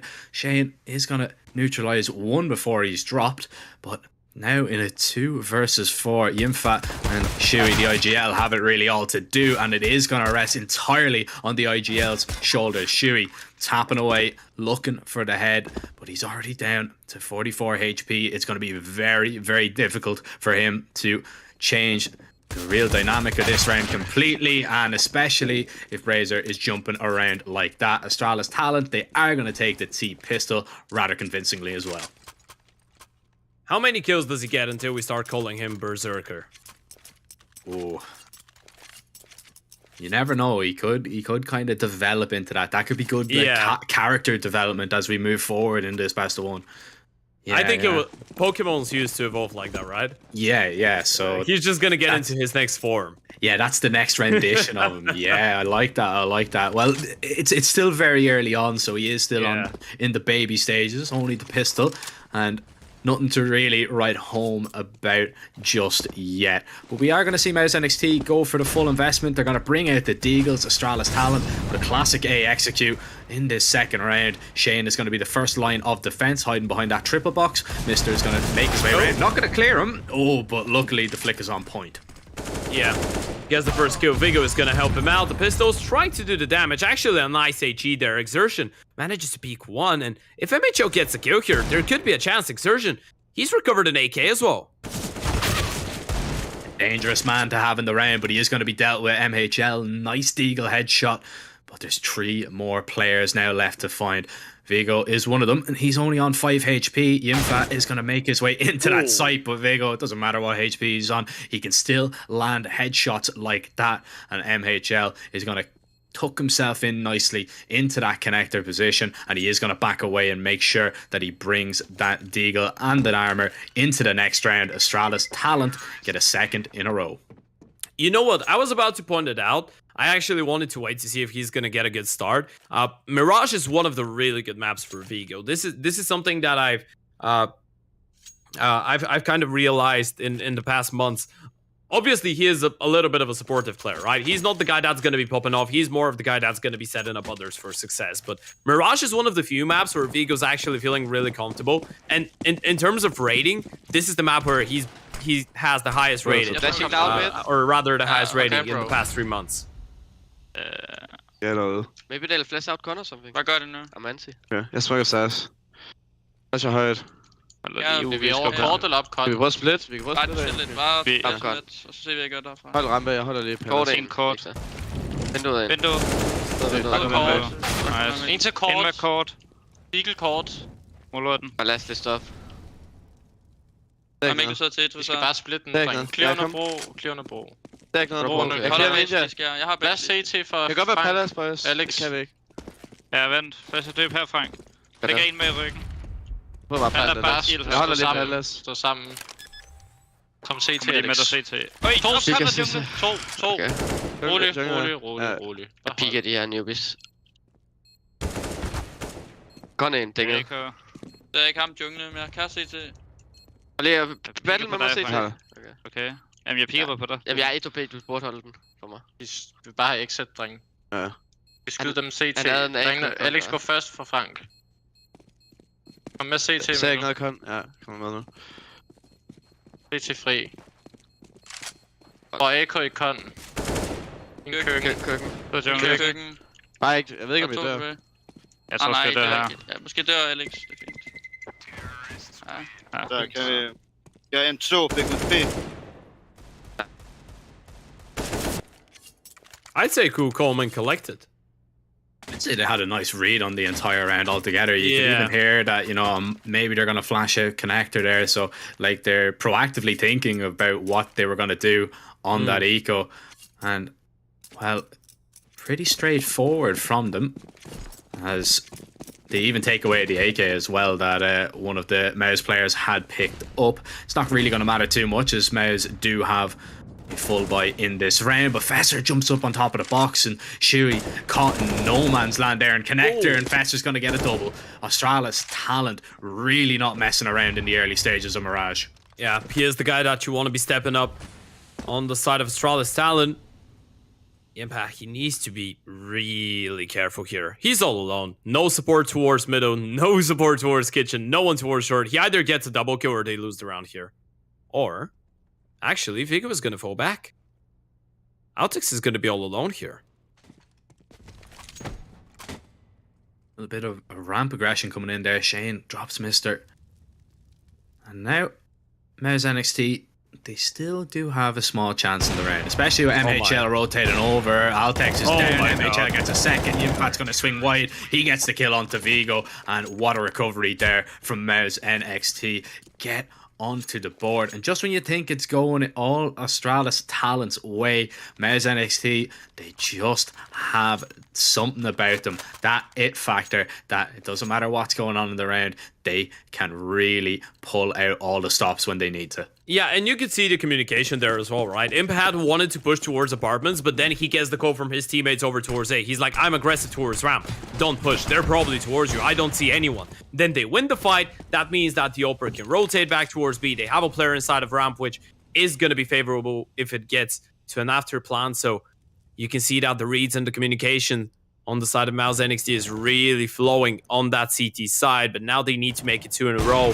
And the Danes, they have another buy. The leg shot not going to be punished. MHL going to be given a second lifeline.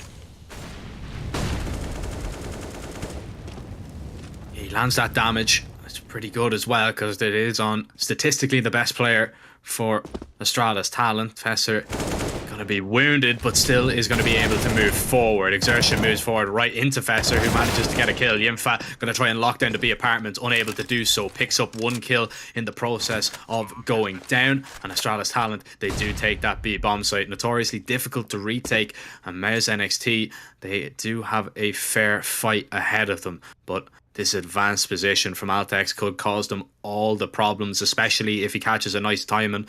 Now, the smoke is going to clear eventually, and Shuey is going to deal with him. Viggo swings wide. Now, takes him down, looks towards short. Shane with that next kill, and it's Mr. all alone. A 1 versus 2. Isolates that fight nicely. Beautiful headshot. MHL swings with the M4. Mr. takes him down, and he might be able to grab an op here as well. Back to winning ways. Astralis talent are going to show a little bit of Danish delight. Mr. All Alone, more like Mr. Clutch, Mr. Worldwide. What a round to win from the Astralis talent player. Let's look at the replay as well. MHL, that was a really risky one. At the end of the day, though, it was an impressive way that MOUZ NXT approached that one. They were ready for the player in the smoke. Viggo gets immediately refrags from the short player, but Mr. dancing around the bomb side in true Cold Zero fashion. That one's for the OGs. Now there's no cash for the CT side, Jack. You know what that means. Lightly armored deco time.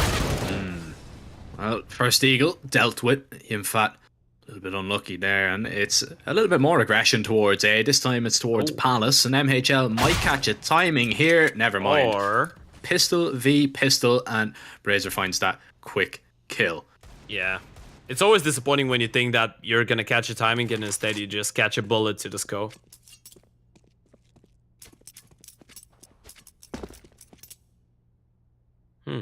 Slow and smart approach. Yeah, not rushing into things. It's, you know, kind of the same approach that we see in Apeks Rebels have in our first game, especially on the T side. Very slow, very methodical, even if they are getting the kills. But you don't want to go rushing into the Deagles, and that's exactly what they are trying to avoid. Even though every time that they've faced a Deagle, they have passed the tests with flying colours. Exertion, the last Deagle player that is going to be residing still in that A bomb site. Bomb planted. Astralis talent well on their way to a 5th, and Now I just began to wonder, Ted, when does this start to get a little bit uncomfortable for MOUZ NXT? Has it already kind of begun? Are we seeing maybe them get a little bit panicked in these next few rounds? Because so far it's been very, very one-sided. As I say, that Exertion is showing us what he can do. I mean, you can try and hunt him. He's literally screaming, "I dare you. I dare you come looking for me," because you won't like what you find. Yeah, I guess at this point you're just looking at the game, you're wondering how many rounds can Astralis Talent win before MOUZ NXT actually get their heads into it, because I feel like eventually it's going to get to that point. Eventually MOUZ NXT are going to start winning rounds and make it a nice competition. But momentum is a really powerful force, and I feel like if Astralis Talent actually continue winning rounds before MOUZ NXT kind of get their minds into the game, well, it might be a little bit too late, especially in a best-of-1 environment. Oh, a whisker away. This is going to be a very interesting battle throughout this game, and Brazier is going to win this rendition of it. Now, he's looking for Shane. He might have spotted that flash, so I think he knows that Shane is going to be there towards triple. And right now, getting out of Palace, Apeks puts him under a lot of pressure. Not much Shane can do, as he is pretty much all alone. His teammates are going to try and rotate in. Massive gap in that jungle smoke there, which is going to make things difficult altogether. But here comes Mister trying to make his way up. Con Yinfa has that covered shoe. He strikes next, dropping the bomb, and even finds a second as well. It's absolutely massive from MOUZ NXT. They've dropped the bomb, and they've got a complete hold on this round. Although Apeks might have just got a little bit unfortunate there. Could have maybe found another MOUZ NXT life, but instead he still finds himself in a 1 versus 2. Yeah, at least gets the bomb down, has the smoke to work with as well. That's going to open up some space. Both players coming in from CT though, and Shui, surely he is the one to go in first. Only 36 HP to work with, but Apeks, he's going to make his way over towards ramp, and with the bomb being planted towards default, they might not be ready for that position. Yeah, this is going to be difficult. Now, Yinfa is the only player with the kit, and he is the high HP of the two. Now, bomb is going to be tapped. Apeks is going to have to try and move forward, and Yinfa is just going to stick it. There is not going to be enough time to get across to stop it, and Shui even finds the kill as well. AWP going to be saved on over, and now the kills that were kind of expended, or rather the lives that were expended to go and hunt down Exertion, it kind of comes back to bite them a little bit, because Astralis Talent, they don't have too much money, but what we do have, Ted, is a TeamSpeak round coming up from MOUZ NXT. Please. Yeah. Flash mid. He's not window. Flash. Flash Out, now. maybe he saw me. He saw you, Two guys Fine, out, they saw you for sure. I need to Two guys out, support to run away there. Yeah, we need to I'll come short. One top mid. I'm gonna fade window smoke, man. I have What ups. is that? I have ups. I'm flashing underground. I'm fading window smoke. Under. Why is he ups? Underground. Why is he ups, Sonny? I pick from short. I have right side window. flash underground. I'm too short. I have don't right see side boxes. anything. I have right side boxes, you can come back. Why is he ups, I have Sonny, for ups. sure? I have I'm back, ups. I'm back. It's fine. I have I'm gonna go ups. B now. What's that? Maybe holding Can we you. when you come. reposition, guys, holding please?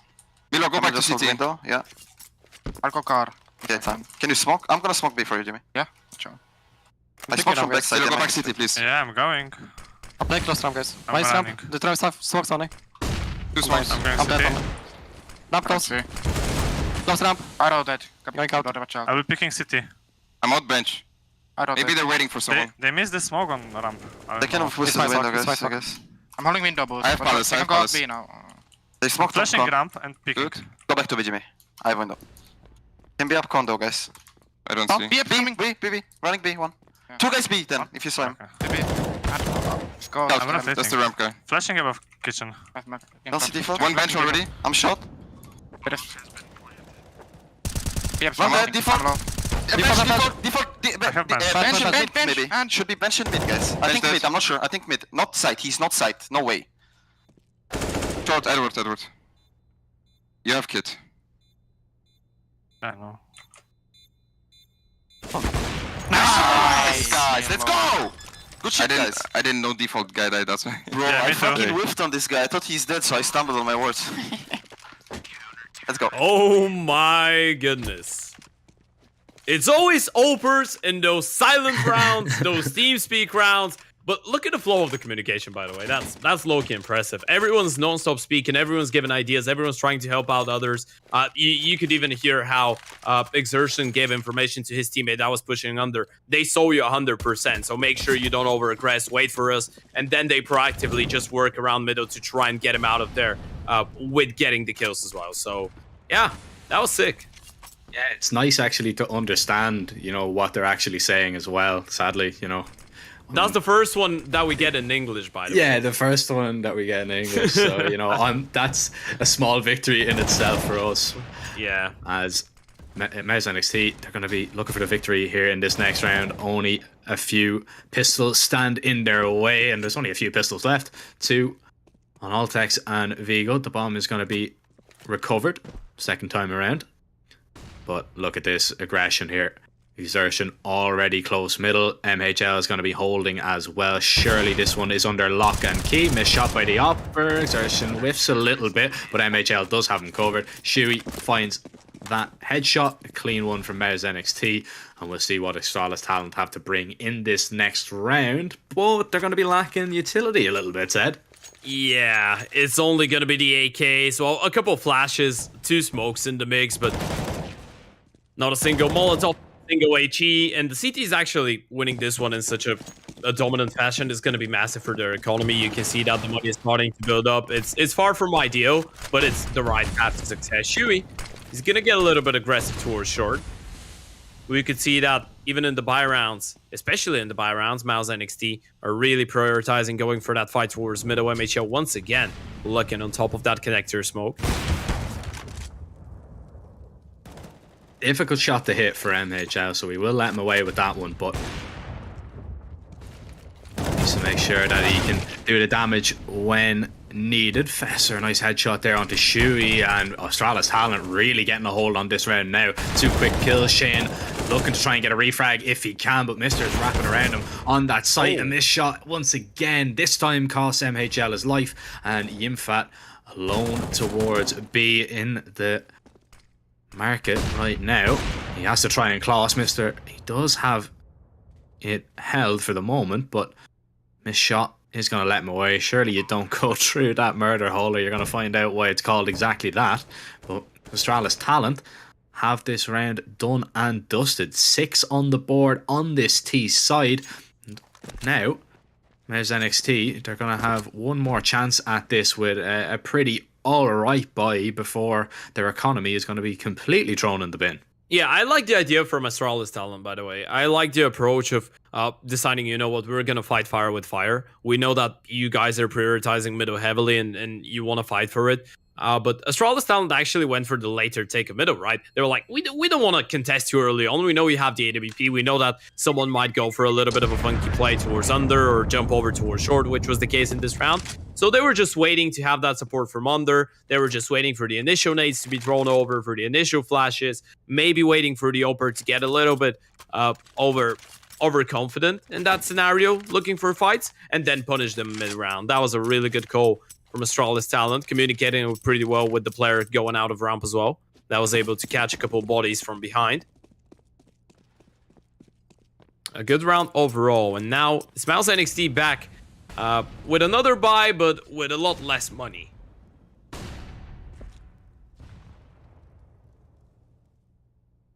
Yeah, their pocket's definitely a little bit lighter, and that utility belt definitely a whole lot lighter than they would like it. That's the post-Christmas crisis, as we call it.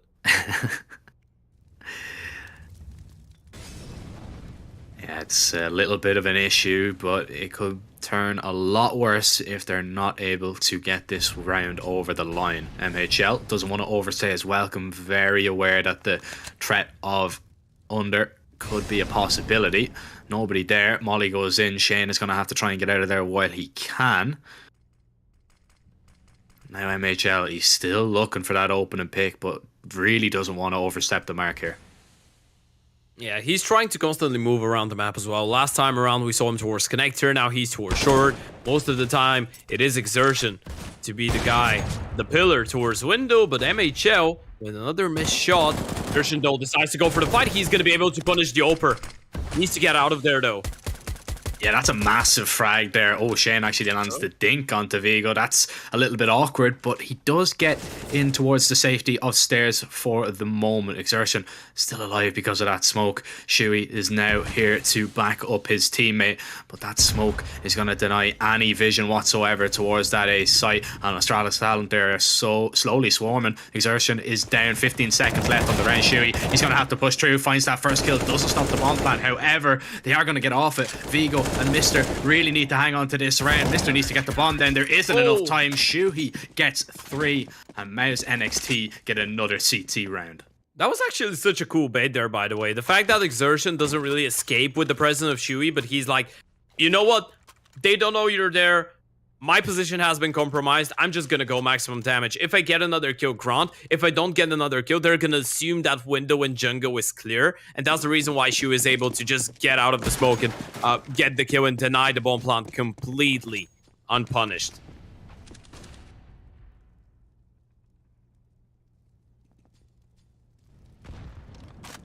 Yeah, the Polish-Irish IGL doing nicely there.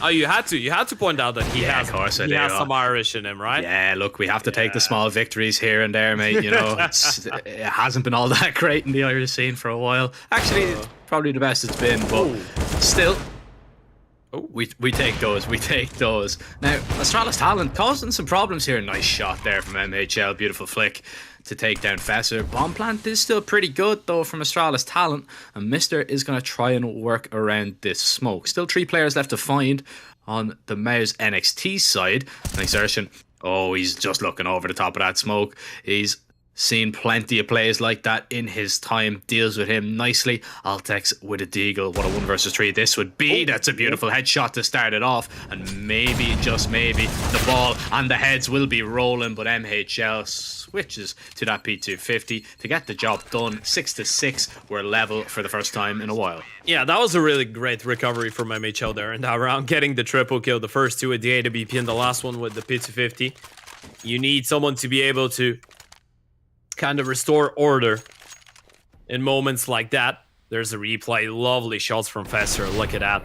There's the opener. Manages to even double up and double down on Shuey towards stairs. Now we're gonna probably see a replay of the final kill of MHL. The pistols proving to be dangerous, getting a couple kills and the bomb down. But now Astralis Talent with the guns back will have to start winning rounds again.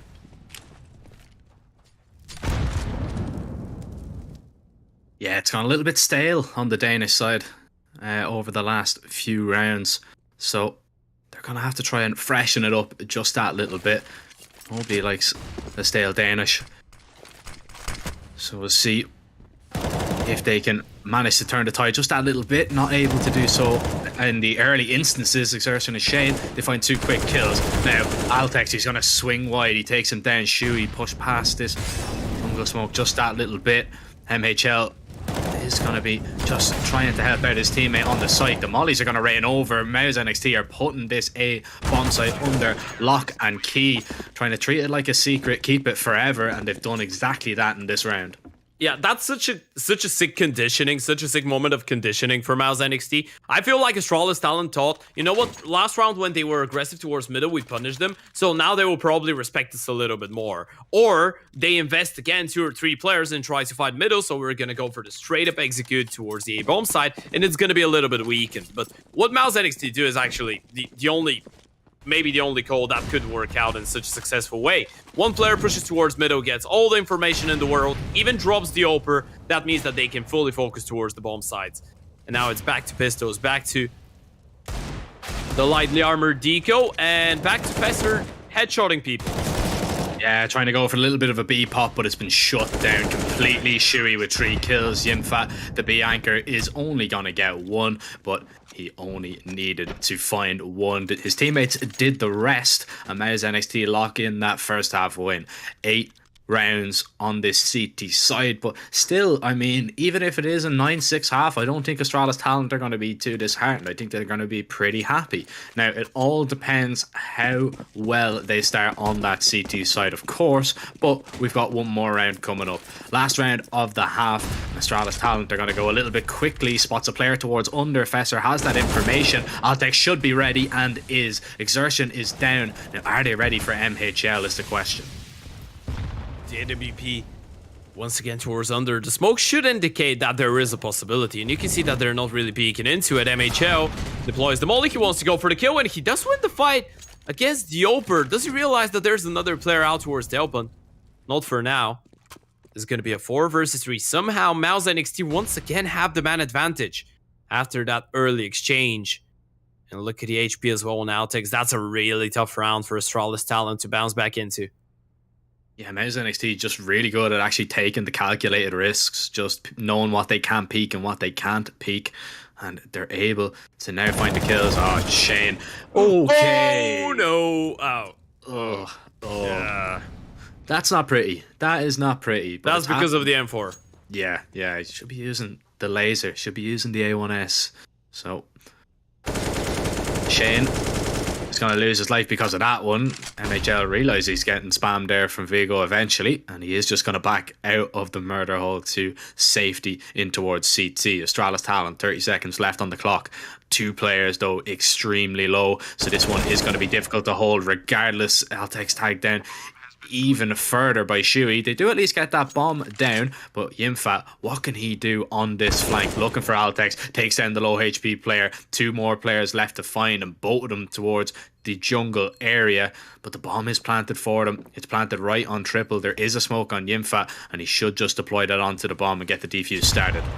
Oh, the HE is going to do some bonus damage. Vigo falls down to the M4 of Shuey. And now it's Mr. 1 versus 3.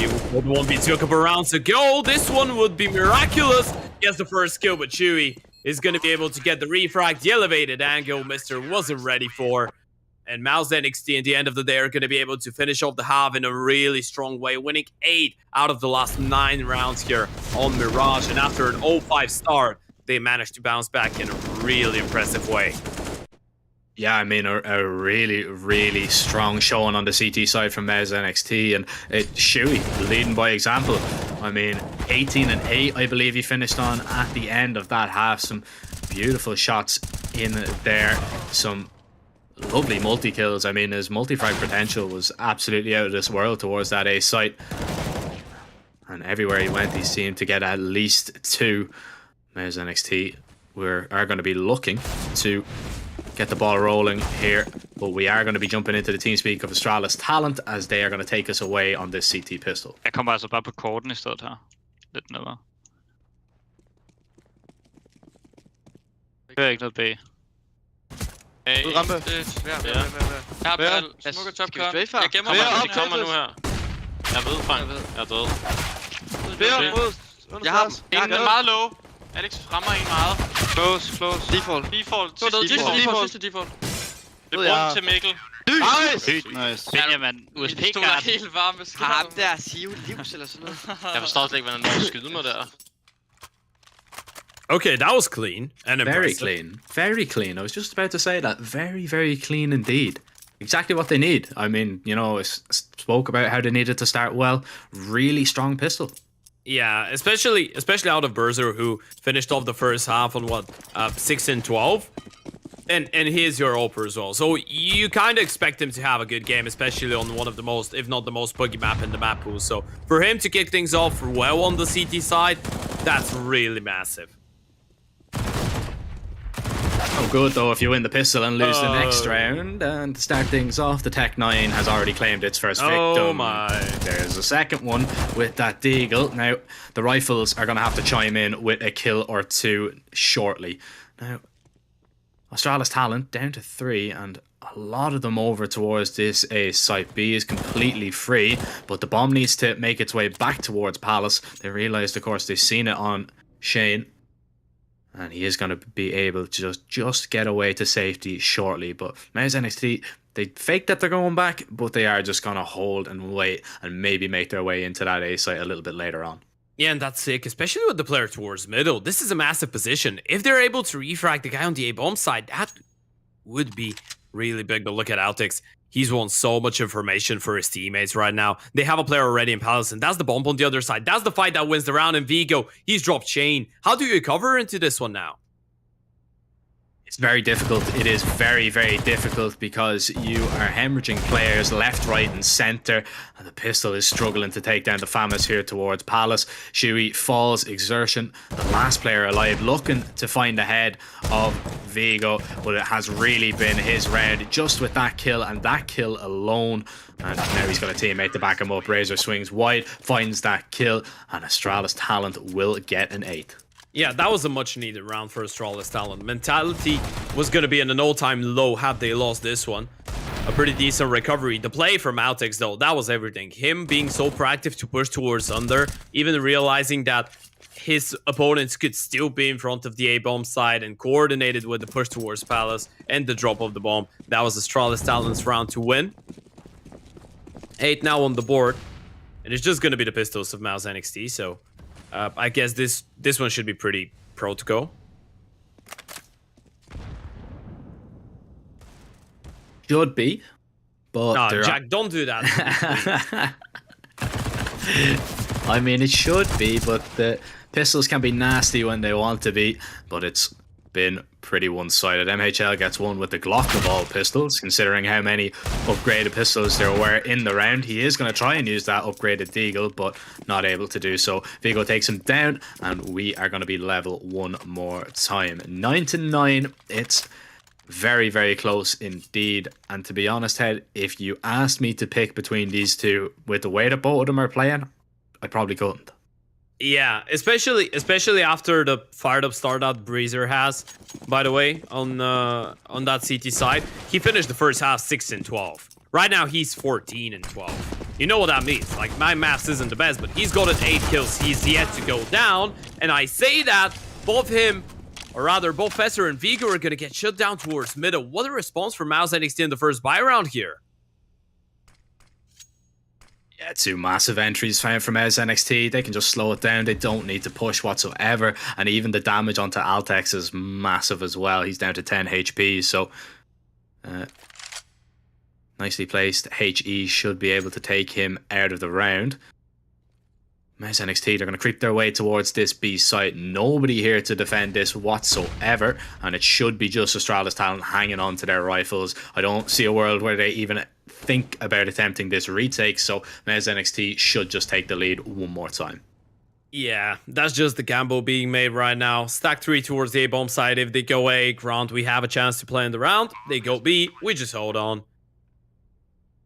Making sure that you have the guns in the next round. Mister actually has enough money to drop over a rifle. Fester has the money to even drop away an AWP, so Astralis Talent, thankfully for them, are going to have a pretty decent buy in the next round as well. We can see Shuey. You pointed him out after the end of the first half. He's currently on 20-11. Of course, hasn't had so many chances on the D side so far, but the first buy round that they play, MOUZ NXT win, and Shuey once again is one of the players to pick up a kill. The IGL leading by example, showing how it's done. By the way, you know what? You actually remember I had the chance to do an interview with Exertion some time ago, right? And when we spoke, that was like a couple months ago, I think maybe half a year. He actually pointed out that Shu is an IGL that he's really surprised with how well he can frag because of how ready and willing he is to sacrifice himself for the team. Actually, he's not like a selfish IGL. He's not like a guy that's too focused on his individual score and any of that. He's more than happy with being 1-30 if they win the game. But he's still able to frag in important moments, and that's what makes it so impressive. That's what makes it so cool. You know, if we're just going to look at MOUZ NXT's success from, you know, the Academy League alone, they've won 4 of them. They've basically just asked WePlay to set up a direct debit of 45,000 into their bank accounts every single event. You know, so Shuey must be doing something right. You know what I mean? Yeah.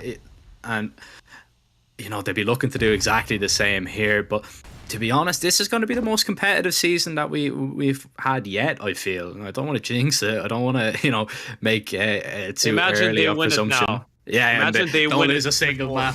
Yeah. Everyone's going to hate you. Yeah, that'd be just right, I mean. But, nah, I really do think there's a lot of talent there. And even this game alone, you know, Astralis Talent, they are making MOUZ NXT think, and, you know, with this double up here, Fesser drops Shuey early on. MOUZ NXT are going to make their way out towards B, or try to at least, but Astralis Talent, they haven't been bested just yet. Around that smoke, Apeks tries to play it. Vigo gets one, but it's only one. Yimfat puts a stop to him. We're into a 3 versus 3. Brazier is out on that A site. He has spotted Exertion, and he is just going to keep him occupied here just a little bit. Oh, nice damage done there. MOUZ NXT can get the bomb down shortly, but they haven't done so just yet. Our Astralis Talent going to make their way in. Exertion is on the flank. They know there's only 2 players on this site, so they just need to try and deal with them, but it's easier said than done. Yimfat and MHL drop Fesser and Mister, and Brazier has to back away. No chance in the round, and it is another one going in MOUZ's favor. That was such a sick round in terms of how they managed to force the CTs to get into fights that the Ts wanted. Only with their utility, by the way. Only with the flashes and the Molotovs, they were able to kind of make Astralis Talent peak angles that weren't necessarily the most favorable for them. MOUZ NXT picking up another one of those buy rounds. And you know, even though they started quite slowly in the first half, and now they had a slow start in terms of losing the first 3 rounds of the second one, they've been really good from the moment that they get their hands on the guns. Let's not forget, they won 8 out of the last 9 rounds of half number 1. And right now, after losing the initial 3 rounds here, they've recovered quite nicely. And now it's Astralis Talent that need to be worried about their cash. They have another buy round in them. Brazier has the AWP again, but it's still going to be a really tough one. I mean, you barely have any utility. 1 or rather 2 defuse kits, but there's no cash in the bank. You need to go aggressive in this round. Smoke. Talking. Flashing once above ramp. Flashing lamp now. I'm on the bench. Oh. I'm on the bench. He's top ticket. I'm top blind. To be top ticket, guys. Watch out. I'm flashing jungle to me, Flash! I'm only bench again. There. I'm inside con. I'm not there. Watch out jungle. Are they flashing city again? I'm inside con. I smoked top con. Watch it in the smoke. Watch out behind. Let's take jungle, Jimmy. Okay. He can be left side, watch out. Can you flash city? Someone? I'm on the deep jungle. Can you flash deep jungle, someone? Yeah. Boosted city. City boosted city. Two guys city. I'm blind. No, this flash. 2 city. I'm going to hold flank. City picking. He's picking city. Dead. Come out. Stand, con. He does Con dead. I think he's dead. He's default low. Low. He's half.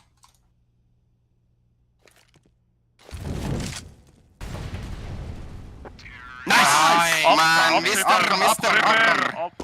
Mister! Nice.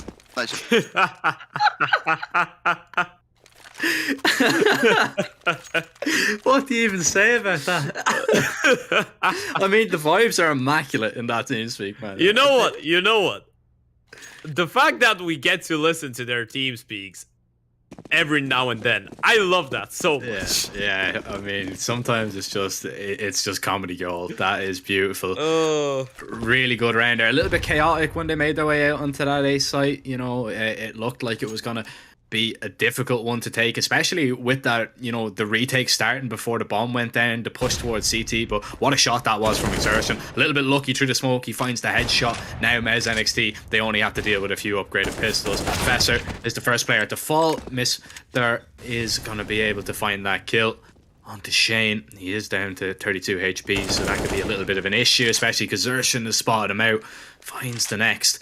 And now MOUZ NXT, they are just going to take their time. Vigo has picked up that AK maybe to work with. He does have armor as well, so aim punch not going to be a factor for him, but he just needs to get the right opportunity to use it in this round if Astralis Talent are going to have a chance.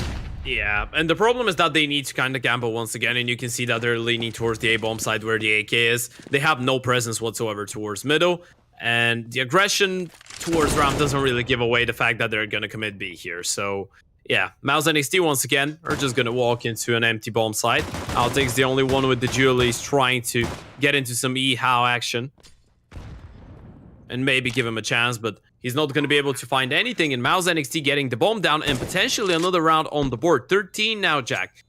Pretty similar to the first game that we had earlier today, by the way. First half, really close, both teams looking dangerous, but as soon as we get into the second half, as soon as we switch, okay, that's not polite. There's just one team dominating. That's not family friendly, by the way. I hope they never do that again. Straightforward stuff from MOUZ in this one. Yeah, he was just bending the knee, you know. Yeah. You watched Game of Thrones? Yeah, I think that's it. MOUZ they're really kind of bending the Astralis talent defense any which way they want here in this second half. And you can't really afford to bend the knee too often to these. I know they are the champions. I know they are the kings. But, you know, sometimes you have to rebel. And Astralis talent, they're going to really need to in this next one. We'll see Op out on Brazier. And he is going to be challenged, however, with MHL on the big green also. But a little bit of a fast peek towards Palace. Brazier doesn't see anything initially. There's nobody there on the opposite side, so he won't really see too much, but he does have a lot of information that Palace, for the moment, looks clear. Yeah, you can see that MOUZ really want to play this one a little bit slowly. And Astralis talent, they realize how much weight that round has, right? You lose that round, you're pretty much out of the game, so you can't really over-rotate too much, you can't over-aggress, and this is what MOUZ are trying to capitalize on. Brazier finds that nice shot initially, but it is the attack towards B that they really need to keep their eyes on. Altex with that first kill. Shane gets a refrag. As now 2 players left holding. The rotates are coming in, but Vigo is trying to put a stop to this all by himself, and he's done a nice job so far. Exertion tag down low. Fesser jumps out the window to find that next kill. There's the bomb dropped. Surely that is the round going in favour of the Danish side. And Brazier is going to find that last kill to finish it off. They do get into double figures. 13-10. Astralis talent with a much needed round. Can they put consecutive ones on the board, or is it just going to be MOUZ getting to 14? Yeah, that was a really cool round, by the way. I feel like MOUZ maybe assumed that there was some middle aggression from the Astralis talent side. They were like, okay, no way they're just gonna let go of middle, so if they're watching towards A, maybe we could find a little bit of a gap towards the B-bomb side, but Astralis talent realizing what's going on, reacting really well, and again, it's gonna be a really quick one, but this time around, it's MOUZ to capitalize on it. Mr. very fortunate to get one kill there. What a peek there from Shuey on top of the bench. Headshot. Yeah, Vigo. Head taken off his shoulders, quite literally. What can you do about that? Not much. Yimfat boosted up as well into the window, and Altex, he's not going to be ready for this whatsoever. Yimfat surely has a free kill every day of the week. Unless he gets caught on him. No, Yimfat takes him down. Brazier, the last pillar of a defense towards that A site. He does have that AWP. Peeks towards connector. Does not like what he sees whatsoever. 2 players staring back at him. Now MOUZ know exactly where he is. If they don't want to go towards A, they do not have to. But they are just going to continue to take control of the site. Brazier, he's locked in. There's nowhere that he can go. Yeah, that's the reason you see the solo player running towards the B-bomb side to get the bomb down, and as soon as they get it down, they're going to be hunting him. They don't want to let him save the AWP for the next round here. They know that Astralis talent don't have almost any money in the bank. Oh! Okay. Brazier, alright, there's 3. He is going to lose the op, and to the victor goes the spoils. So Shane recovers that one. Massive kill regardless. I mean, it doesn't really matter that you lose 3 players there. You know, you do so much damage to the Astralis talent economy that they're going to be lacking utility if they want to bring out the M4s. They can't really afford to go for a save in this round. They need to force up, and it's going to put Altex and Fesser on to lesser weaponry. This is a perfect opportunity for MOUZ to get 15, and not only 15, maybe, just maybe, get their second win already of the Academy League.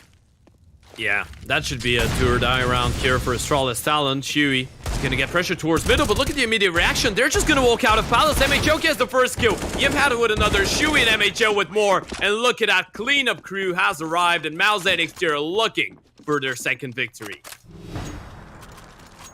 They're looking, and it's looking like they'll find it as well. Astralis talent, they have put them to the test a little bit, but it's a pretty similar story, you know, that we've seen in our earlier matchup, you know, between Apeks Rebels and Young NIP, because it was a very, very competitive first half, and then once we swap over on to the once we swap sides, I mean, second half, then it's just pretty much a one-sided story, but it's not complete just yet. It hasn't reached its conclusion.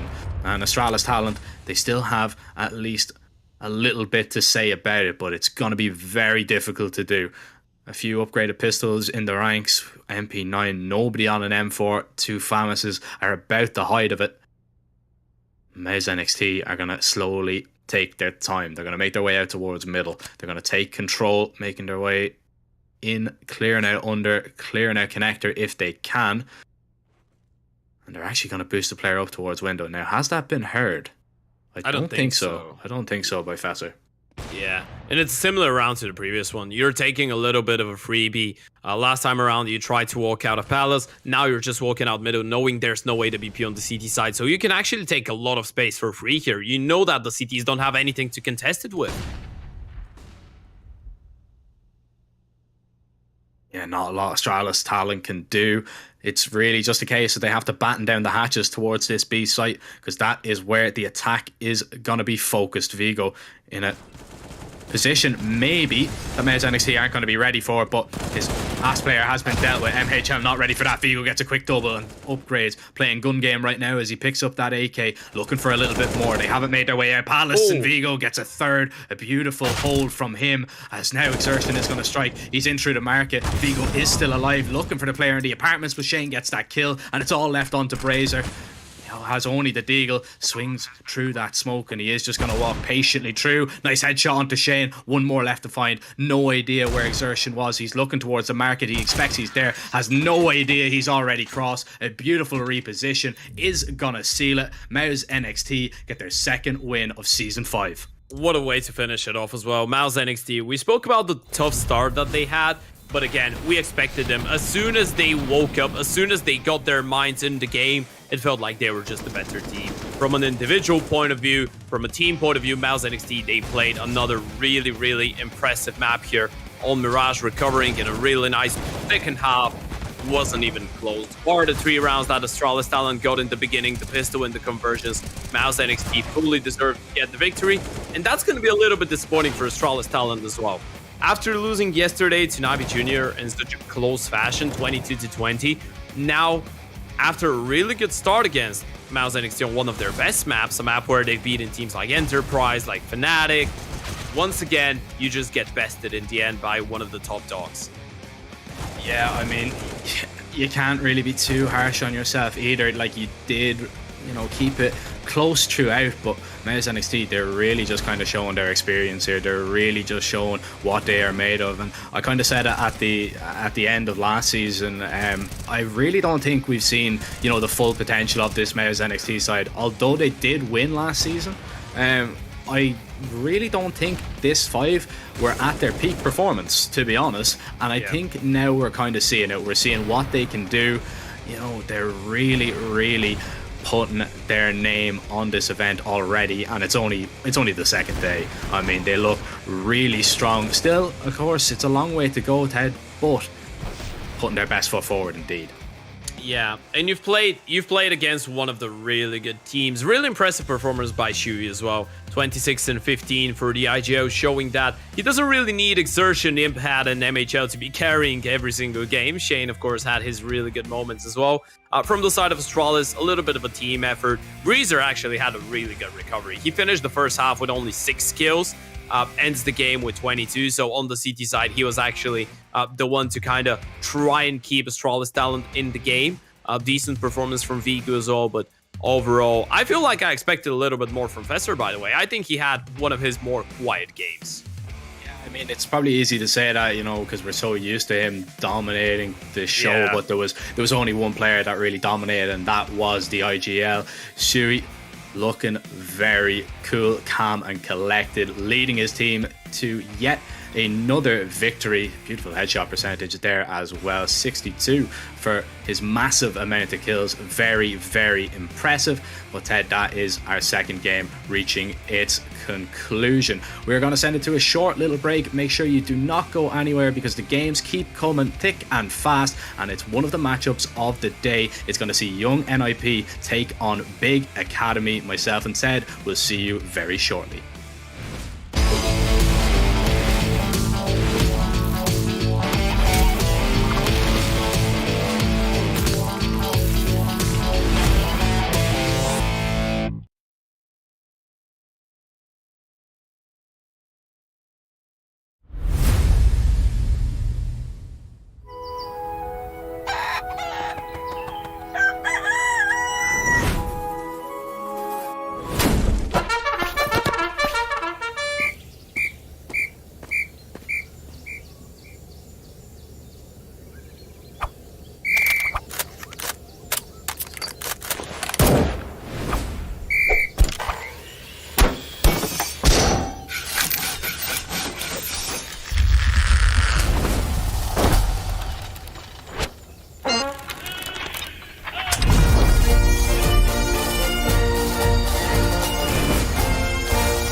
Hello, ladies and gentlemen, and welcome back to the WePlay Academy League. I'm Zurfer, joined by Ted. Another little quick break as we are now going to get underway with our third matchup of the day. We're at the halfway stage. Ted, how are you feeling about possibly getting into the matchup of the day?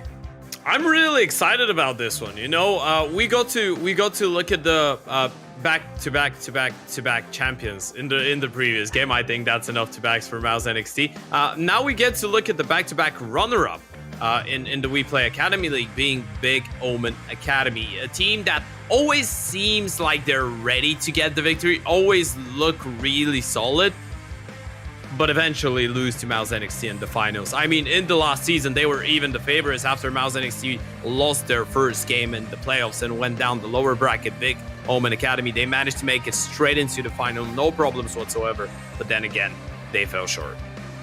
Yeah, I mean, these guys definitely have given MOUZ NXT the hardest matchups that they've had throughout the Academy League, but they just kind of fall a little bit short, and it is kind of sad to see because they are a very, very strong team. They're a very strong outfit, definitely the number 2, I think, in most people's eyes in this Academy League, but they're going to be facing off against arguably maybe the number 3. I mean, Young Ninjas, a very strong side as well, of course, with the new additions. We've already seen them play earlier on today. They managed to take down Apeks Rebels, and we're going to get another bit of action from them now as well. This one, a little bit taller of an order, a little bit more difficult, but, you know, diamonds are made under pressure today, Ted. Now, what map are we thinking? What map are we going to see? Last time these two played, I believe it was Overpass. Before that, it was then Mirage. But of course it was with different lineups, so we'll see what we have in store here. But both maps are still in with a chance. We are going to see Mirage getting rid of straight away, so maybe an Overpass. I'm thinking of Vertigo, by the way. I think that okay.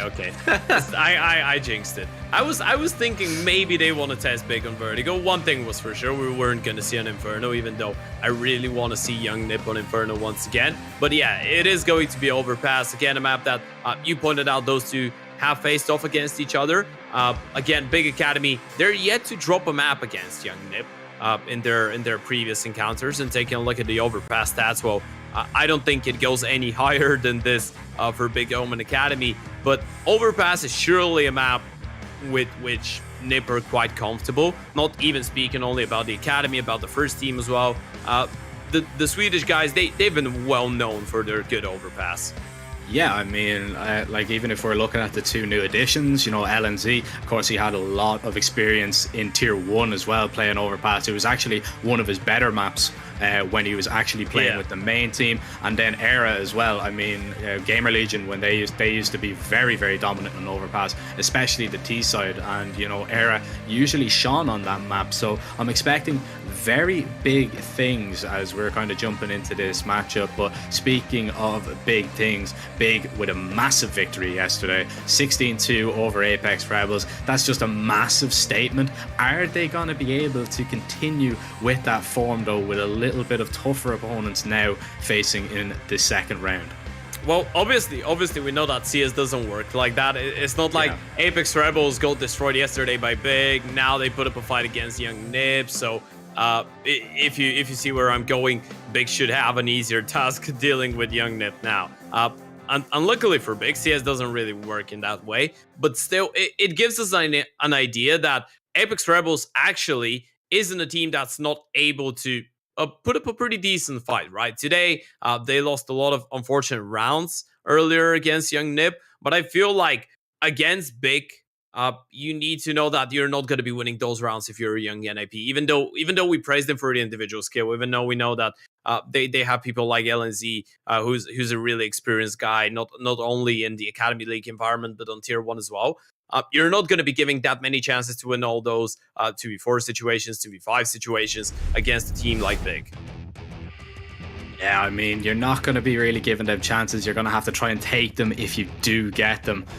However, it is going to be a lot easier said than done. I, for one, Ted, am very, very excited about this matchup. I cannot wait to get underway. I think Overpass is going to have fireworks throughout. The sparks are going to fly. But before we get into it, Ted, I'm going to ask you for a quick fire prediction one more time.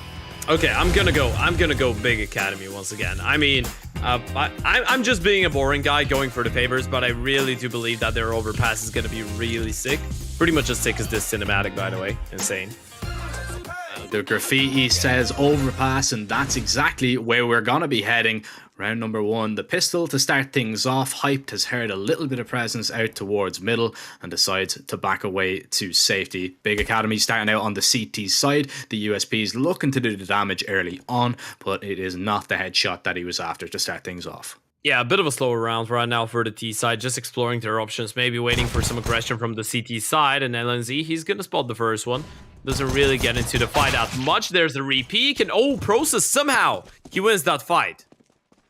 Yeah, LNZ might be kicking himself a little bit, might come back to haunt his team. Sin tries to block that smoke, unable to do so, just misses him slightly. Adam B gets up, takes control of that A bomb site now, and Young Ninjas, they are going to be able to get that bomb down. The issue is they have to plant it safe. They don't really have control of the toilets, so they are just going to plant it on the truck. That means that Young Ninjas, they have to stay close by. Maxter looking for Aqua, the only player flanking for the moment. But he hasn't been able to deal with him. Adam B, the first line of defense. Era gets that kill. Process with a quick double. Hyped is going to be taken down. Sin drops ZTR, and it's all left on Maxter's shoulders. The bomb not planted for him. Has to win this fight, and does, and it's a 1 versus 1. Sin going to go looking for him, and Maxter with the P250. That is why you drop 1. That is why you get a raid boss in your T pistols, because they can do things like that. Wow, what a pistol round for Maxter. I mean, I was really impressed with his performance in the previous game against Apeks Rebels, but I was thinking, you know what? He just really had a really good day against them. Well, apparently the 1 hour break that he got in between the games doesn't really get him out of form. He finished that one on 32 and 13 on Vertigo, and now kicks things off in the best way possible. What a clutch from him. Big Academy gonna go for the forest buy straight away. The scout into the Eagles. The first tag has been landed. You know what, Jack? I really want to hype up the pistol round so much, but if we have learned something throughout this entire day so far, it's been that most teams don't really convert their pistols, so I'm just gonna be calm for now. Yeah, it's good to not get ahead of ourselves, Ted. I mean, we still have a lot more Counter-Strike to go, and it is still very early stages, so we will not lose the run of ourselves just yet. A lot of damage being done there to Era. Could be a little bit of an issue as we move forward in this round. Young Ninjas, they have taken a lot of control towards that A site, but towards B, they don't really have a lot of map control whatsoever. So they are going to have to really kind of commit towards this A site. Sky is going to rotate up now shortly, and there is going to be 3 players now to defend for Big Academy. Massive nade there towards the back of Dice. Sin is going to be the first casualty for Big Academy. Sky put under pressure, and he is going to fall. No diamond to be made there, as the bomb is going to be planted. It is just going to be Hype trying to get out of there, but ZTR just sends it right through a smoke. Mac 10, why not? Just go run at him wherever you are going to try and get away. The Mac 10s are going to follow you, and now Big Academy, they will just hang on to these Deagles if they can. It's another Young Ninjas round, though, on the board. Yeah, that was a pretty hefty investment as well from the T side, by the way. They bring up 4 Galils into that one, which is 4 rifles. Might not be the AK, but it's still a big investment. And they managed to keep all 5 players surviving, which is sick. Next round, you're going to be able to send in ZTR to hunt and try and take down the Eco Pistols. They don't really save anything bar the 2 Deagles, which shouldn't be. Well, I'm not going to say it won't be. I would say it shouldn't be that big of a problem. But yeah, a nice start for Young Nip. Things are looking good. Yeah, you want to start the best on this T side, especially when you're coming up against a team that are currently, you know, undefeated in the last 3 months on this map. So there are the problems there in itself if we're looking at it on paper, but this on paper should be a good round for Young Ninjas. We'll jump into their TeamSpeak and see what they have to say. Passa där. Jag väntar på det långt. Ja, gör det. Vi kan vänta in Charlotte. Någon är mitt. Jag går ut där. Ja, du är solo, Erik. De smokade mot er. Jag kommer höger. Jag kommer molla party bara. Ska jag smoka Tova också, eller? Nej, skit i det. Skit i det. Jag kommer molla in dig långt, vadå, Erik? Jag kommer komma med dig, Max. Vänta lite. Resmokar mot er, andra smokan. Jag lägger där. Jag lägger första mollen här. 2 långt. USPs. De har bara USPs. Jag håller fast dem. De är fast där. Ja, jag håller. Då clearar de sen tillsammans. En till med Mac 10. Nice. En till. Med USP bara. Ja. Jag håller toa. En länk flower också. Flower långt toa. Jag låser in långt toa. Jag reloadar Sean. Jag håller toa. Det är Ni tillsammans. Jag går in. Långt toa. En till med flower. Jag är med dig Sean. Kom med Max. Han har backat. Nej, vi går... Okej. Akta Roy. Stod bara 2-2. Vi är 2 lång. Han toa. Toa med bomb. Långt bort. Jag kommer till dig Max. Jag stoppar dit. Vänta. Kommer köra med bara. Gilla i mig. Akta UG gått upp. Han borde vara i toa. Båda Trappen också. Eller det kan bara vara han. Kan vara han alltså. Det är inte alla. Båda. Nej, vi springer ner. Lyssna, vi springer monster hela vägen, okej? Vi kan ju bara gå kort annars, jag kan smoka höga. Jag tror han kommer komma och hoppa ner i vatten. Right. Jag kommer typ smoka... Ja. Jag smokar min site också. Ja, jag gör det om du vill. Ja, Jag kommer wida vatten. Ja, häng med vatten.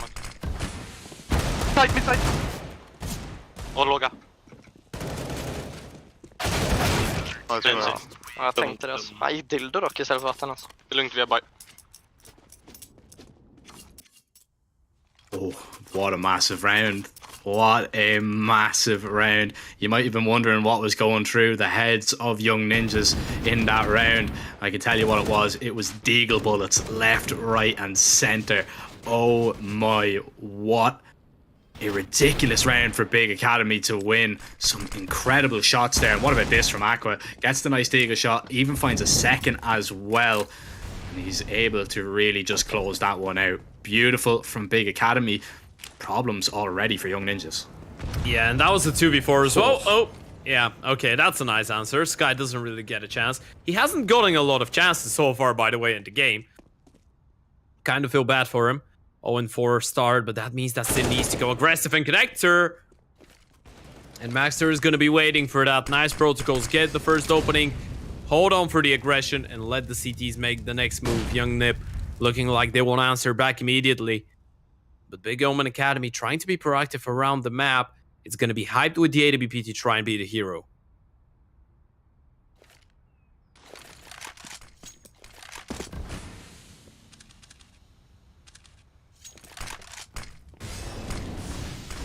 Yeah, you really need a hero in this round if you wanted to go in Big Academy's favour. Aqua with a nice kill there onto Air. It thins to her just that little bit. 45 seconds and young ninjas continue to make their way up onto the site. They actually throw a divider smoke to make a little bit of space for themselves, but Big Academy, they're really coming from every angle and young ninjas are gonna really need to be ready. Beat goes in there, Hype hits that shot, and elsewhere Aqua has found LNC. It's down to Adam B and ZTR. They really need to try and hang on to this round. It's very difficult to do so. That smoke eventually clears and Process finds the next kill, looking for another, and that is one of the cleanest retakes that you are going to see all throughout this Academy League. And Big Academy, it wasn't going their way whatsoever, but they get it done. Everyone just understood their assignment in the round so well. Everyone just understood what they had to do individually so well. First of all, Hype tried to get a kill, doesn't really get an opener, falls back, holds the line, waits for someone to peek into him. His teammate gets a kill towards Banana. He realizes, okay, I need to stay alive. They know I'm towards Banana. They're going to be occupied with me. I can just wait for my teammate to wrap up long and get a free kill. That was just Big Academy communicating and playing on the back of each other's aggression so well. And you could see it, Young Nip, they were just not able to comprehend what was going on in that scenario. And now they're downgraded to the pistols. It's not even a lightly armored deco, Jack. It's the eco. We don't like that. It's the lightly armored deco's boring cousin. Yeah. Yeah, boring cousin sounds a little bit more boring. Yeah. It's definitely the person, you know, at family events that you try and avoid as much as possible. Yeah, but your mom just goes, be nice, play with your nephew. Sometimes you just can't get away from them. That's just it.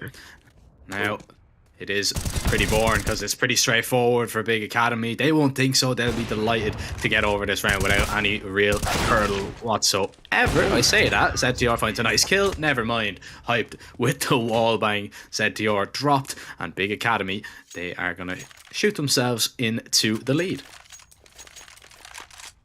Yeah, now they're starting to kick things up. on the CT side starting to get fired up just a little bit. Process is on a really good start. 16-2 right now for him.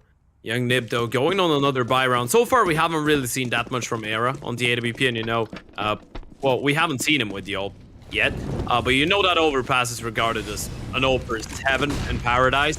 Pretty much same as Dust 2. It does give you a lot of possibilities, especially on the CT side, so the battle of the Opers is going to be really huge. So far, Hyped has been finding some success. Yeah, he's been finding little snippets of success here and there.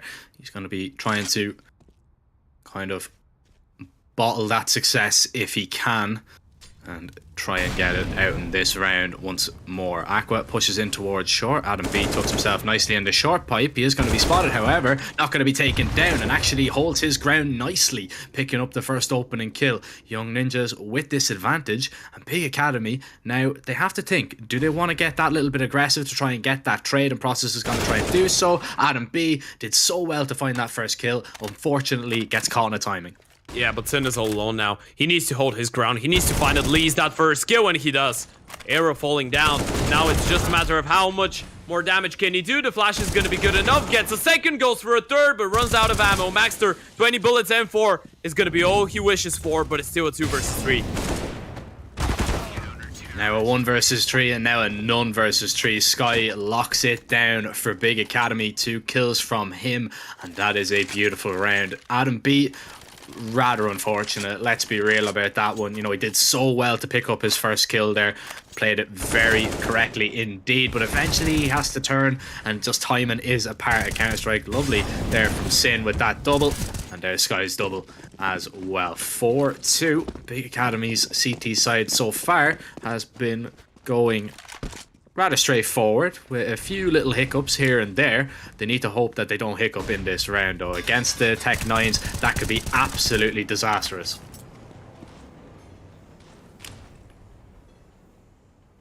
A B pop on the cars, probably. Young Nip only with the pistols to work with. Slight chunks from utility as well, and there's the smokes and the flashes. Perfect blinding the CTs as it's messy from Aqua, and he is going to fall. He was not in the fluid state there whatsoever, and unable to get a control of the flow of T's making their way onto the bomb site. Sky now looking for the T's heads, and one is going to show himself. Sky drops him, and that's actually the bomb down now as well. So Ninjas are going to have to try and make their way back to get it. LNZ, beautiful headshot onto Sky, as he is the only man with a rifle, and he is going to try and put it to good use. It's a 3 versus 2 now. Big Academy, both players locked in towards CT, but they don't want to overcommit to any fight. ZTR gets the bomb, and he is going to punch the numbers in now. 2 players in water is going to be very difficult to clear out. However, LNZ is quite low, and because ZTR has fallen, this spells trouble. This spells problems. Massive damage with the spray through the wall. Era needs to be just that little bit careful. Both players are low, and Hype swaps over to the Tech 9, finds one, not a second. LNZ in the water. Sin doesn't realize where he is, eventually takes him down, and it is going to be the defuse gotten off by Big OMEN Academy. A nice retake, but put to the test one more time. Yeah, and you could see that the communication was a little bit chaotic there for a second. Sin didn't really realize where the last player was. In the end of the day, though, that was a sick round from Young Nip, right? This is your goal when you go for a play like that. You want to create chaos. You want to go for the pop, make the CTs really worry, and make it really tough for them to kind of communicate on how they want to approach the situation and adapt to it. So yeah, considering you had only the pistols and a bunch of nades, that was a really sick round from the Swedish side. Still though, it is 5 in a row for Big OMEN Academy. They continue on. What's money? Jag lägger flash mid. Ja, lägger smoke. Det var smoke på mid. Ja, default den. Hat Con jetzt gesmoked. Den är close mid. Jungs, vi skyver hoch. Han backar. Han backade fel. Vi borde kunna ta lång. Håller smoke mot tror jag. Ich kann noch Monster smoken. Ja, Flasche, ich will nochmal lang losgehen. Natürlich, so. Sie haben mich wegschieben können. Ich jump einfach, ja? Ja. Han är på lång. En kille var banne, så de borde ha 2 A-site. De var lang close. De är tomma till 3 stycken. De är en till på A-site. Jag skulle banne. Det är fan inte solo. Kom B sen, MOUZ. Jag går runt. Häng med mute, Max. Ja, jag träffade De dig. måste shot. Nice, jag tackar dig. En till måste. Okej, chilla. Den är bra. Nice. Jag målar sen. Ja. Kan vi gå tillsammans nu bara? Gå inte en och en. Jag kommer säga av en. Det är fortfarande low i så fall. Jag känner du kan hålla. Han kan inte vara kosmos. Lägg mitt bomb. Ja. Vad? Jag Jag lägger sätter ner en där. flash i vatten. Jag kan wida mot logga. Cleara vatten åt mig. Det är ingen logga. Jag håller vatten, du kan planta. Planta default. Håll bron. Jag kommer molla låg åt er. Det är inget höga. Vatten är clear. Jag inte gick heller ut något korta höga. mot YG. Jag backar monster och plockar nades, Erik. Ja. Stanna CV. Ja, jag håller bara ifall någon def. Ser ingen i YG. Jag är monster. Ser ingen. Mitt eller något. Max, gå och hjälp Sean och hålla av pin. Han har AVP 2. Jag kommer upp. Jag skiftar Ruge. Lång tå. Ja. Hopp. Mot dig eller? Hoppa du. Nej, försök. Ja, bra tur.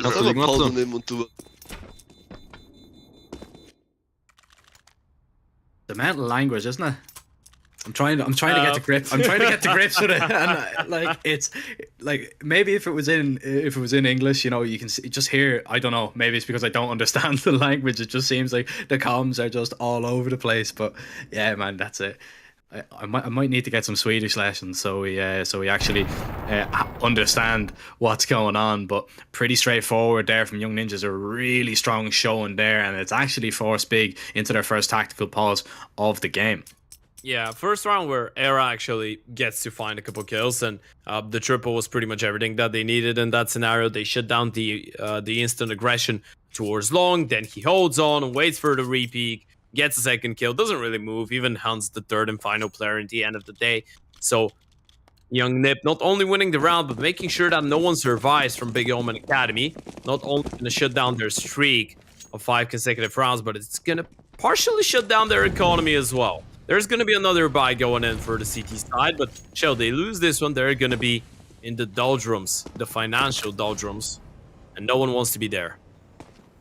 I've been there myself, mate, many a time. It's not good. It's not good, but it's in your own hands right now, right? I mean, you know, you do have the chance to make sure that is not going to be a possibility right now. It's a little bit of a slower one, but Young Ninjas, they are taking a lot of map control. Big Academy haven't spotted all that much in terms of information, and Young Ninjas, they're being rather silent about this. Oh, the jump spot there. Eric connects on the first shot, hyped under pressure, gets a second, but LNC puts a stop to it. Oh my now, God. Sky, they haven't cleared him out. Gets one, can he find a second? No, but LNC, he's still able to hold on. He's still able to hold strong, but his round is cut short by Process on the site. And now it's a 1 versus 2. ZTR, the IGL, the big brain. Can he use it to get his team a fourth? He was previously known for his really good ability in the clutch, but Aqua is gonna shut him down. What a nice run from Big Academy. The proactiveness around the map was insane. I mean, yeah, Young Nip didn't really play it in such a slow fashion. I mean, it could have been a little bit slower. It's not like they played on 30 seconds. But still, no one holding towards short and monster.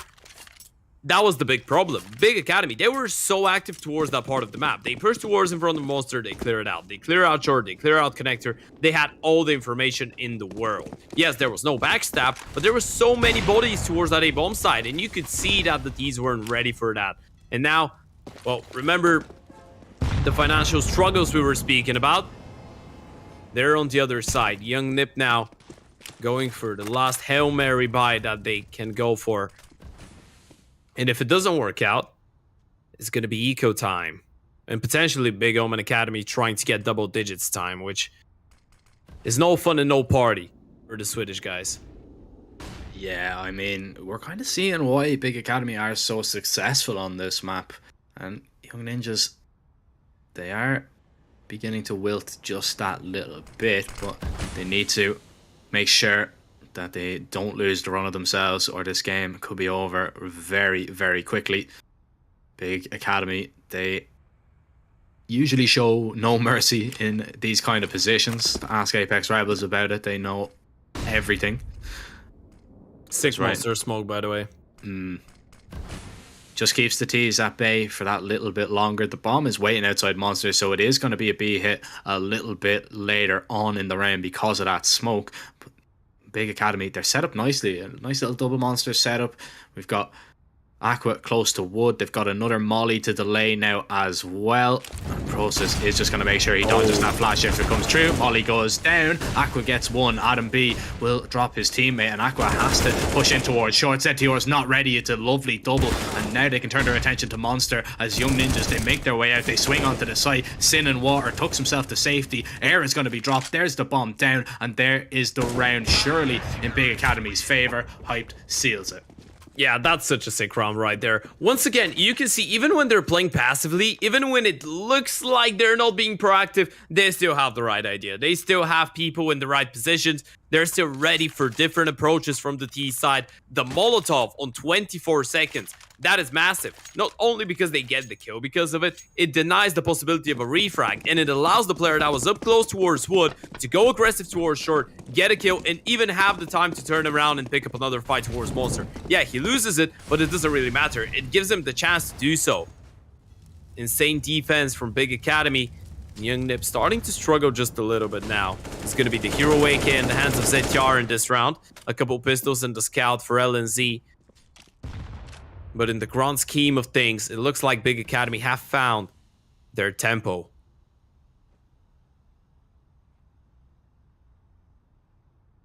Yeah, very dangerous team if you allow them to play their own game, and that's exactly what they have been allowed to do so far.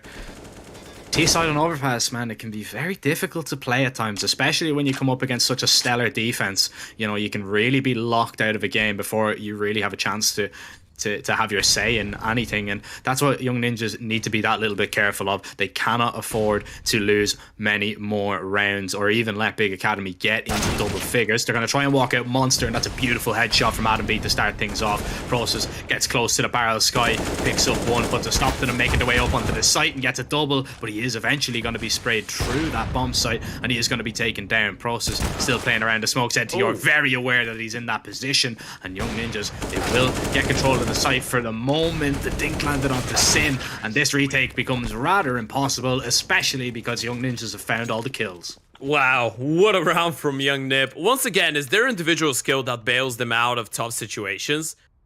It's this shot from Adam B. Look at that. The Barrows player gets denied. Even though Sky finds a double kill, even though it looks like it's going to be enough. ZTR putting the Hero AK in, good work as well.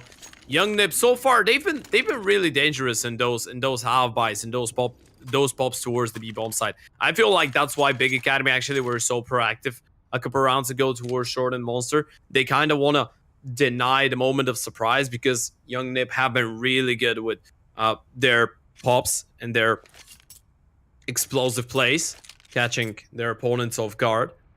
But again, those are just the rounds with the pistols. You need to find a working structure for the buy rounds.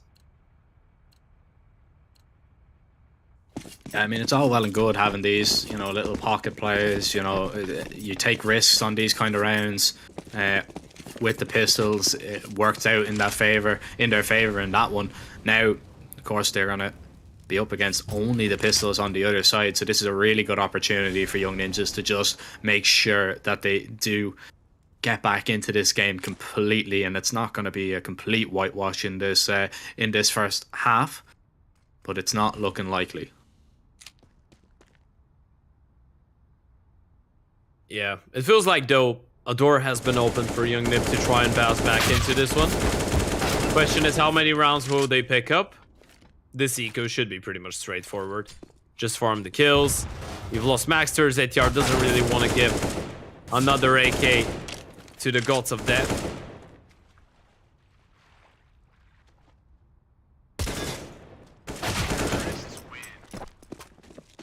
Well, one kill isn't, you know, awful for Big Academy with only the USPs.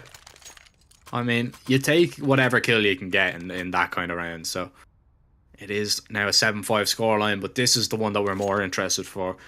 You know, it's the AK is out. We do see hyped on an AWP, and he has been quite good. Everybody on the Big Academy side has kind of been pulling their weight though. The kill distribution is very, very close indeed. The highest is Aqua on 10 and the lowest are hyped on 8, and I believe Sky's on 8 as well. So, you know, everybody having their say in this game so far. Little bits of damage being done there. The spam towards connector, not going to reward Big Academy with a kill, but chip damage is quite good as well, especially because ZTR is now under half HP. Yeah, you can see that the AWP is still trying to move around, still trying to be proactive and find the opening kill. Gets denied for now by the flash, though. Hype still holds a fairly aggressive angle, and once again the CTs have 3 bodies towards that A-bomb side, and this looks like it's going to be the right call. Young Nib, they don't really have the option to go back. You know, you have one Maxter that is towards connector, but he doesn't really have that much information towards short. So it looks like it's going to be the split in the commitment towards the A-bomb side. And with the setup towards toilets and with an extra player to look for the play towards long, Big Academy, they have the right idea right now. Will they be able to hit the shots though? It's a big if. That it is a big if. Great timing. Yeah. First shot is going to connect. The second shot does, but it doesn't reward Hype with a kill. And even if Hype goes down here, Sky is in a really good position. I don't think they're going to be ready for it, but Sin has fallen. Sky, he can play the trigger discipline if he wants, but he gets a quick double looking for the third and actually lands a massive tag there onto ZTR, who finds himself in a 1 versus 2. Aqua spotted him, and he continues to make his way now up banana. ZTR looks to check his flank, but it is too little too late. Aqua was way too close, and the HP was too much of an issue. Big Academy, they do get 8 and secure that first half win. Ooh, wow, what a round from Sky that was. Not only he gets the double kill, I was thinking, by the way, that's a one and done, because it's not like he gets a double kill where the second player is not ready for him as well. No, the second player had plenty of time to pull out his AK and get into a fair fight. Not only he wins that one though, but even dings the third one, making sure that ZTR won't get a lot of chances in the clutch. And we know how dangerous the in-game leader could be in those scenarios. As you pointed out, now Big Academy, they've secured the victory in the first half, so I guess that everything's going to plan for them, especially considering that they're playing one of the most CT-sided maps in the pool. Getting at least 8 in a best of 1 is important here. Yeah, especially if you want to keep that win percentage intact, or rather the unbeaten streak that they're on at the moment on Overpass. Now, it's a nice kill initially. Hype is going to go down towards connector. ZTR picks up that one. And Young Ninjas, they actually are going to get out of short. So Sky isn't going to see all that much. And Process is going to now push in to take a little bit of map control away. But Young Ninjas, they're going to try and creep their way out. Monster, Big Academy, they really need to be ready for this. Process looking for a double, only gets 1. But he gets that little bit more information. The Big Academy can now make adjustments and make plays off. Oh, the flash is perfect. Sky, not ready for the peek. LNZ gets the kill. And it's still 2-man advantage for the side of the T. Aqua all alone towards that B-bomb side, but look at the push. Young Nip, even though they're accounting for it, even though they were waiting for its in, if he catches a good timing now, he might drop the bomb. He can win the round single-handedly here. Yeah, I don't think they're going to be expecting this, not this late on. Oh, Era's going to turn, and never mind. Era, his spidey sense was tingling, and he finds that flanker. Sin is down, Aqua dropped as well, and Young Ninjas get at least a 6th T round. Puts Big Academy's economy in the bin completely. They'll force up to whatever they can muster, but it's not going to be a whole lot, and we are going to maybe, just maybe, see as close a first half as possible.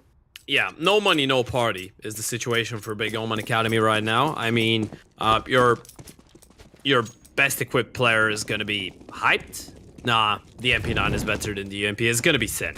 But you get the idea. They have 3 pistols, 2 SMGs, and a lot of hopes and wishes, which are probably not going to be granted because it's not Christmas. But hey, maybe if someone steps up. Still though, Young Nipper are going to be happy regardless of what happens in this round. At least you get 6 rounds on the T side of Overpass.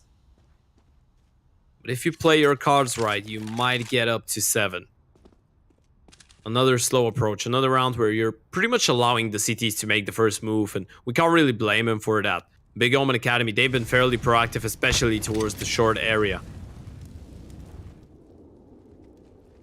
Yeah, they obviously know that the money is in a little bit of a difficult situation. They know that there'll be a few forced guns, maybe a few SMGs in the mix. I don't know if they'll be expecting a rifle in this round, but you can see they're just waiting for the CTs to push in, but nobody's budging. It's a little bit of a close one, but it's a B stack here. This could actually go all wrong for Young Ninjas as they try and make their way into the site. They make their way in towards short, and the kills go in every which way. It's a 3 versus 2 now. Nade does a little bit of damage just to keep Big Academy at bay, and they are going to be mollied out for the moment. The bomb is going to be planted, smoke goes down, and even though there is an AWP and an AK in the mix, it's going to be difficult now to retake, especially with LNC spotting out Aqua. He takes him down, hyped the last player standing. We've seen a lot of 1v3s already, but LNC makes sure that we are not going to see another one. Not yet, anyway. 8-7 first half, as close as we can get. And Big Academy, they might be a little bit annoyed because they had quite a substantial lead for the majority of that. Yeah, Young Nip are going to be more than happy with the outcome of this first half. By the way, I just caught a glimpse of the utility damage of ZTR. He's actually the second player in the server with the most utility damage so far in the game, and they were on the T side. He's got 200 utility damage. That just shows how diligent and efficient the IGO is with his grenades, even on the offensive side, of course. Biggest part of that damage was with the HE stacks, but still, Young Nip are going to be more than happy with the outcome. I feel like when you're walking on a map like Overpass, especially against a team like Big Academy, we of course pointed out the fact that they finished off second. They were the runner-ups in season 4 and season 3. You're gonna be more than happy with this. I mean, you've made them struggle. You've made them work. You have indeed. We are going to be jumping into, I believe, the team speak for this Swedish pistol.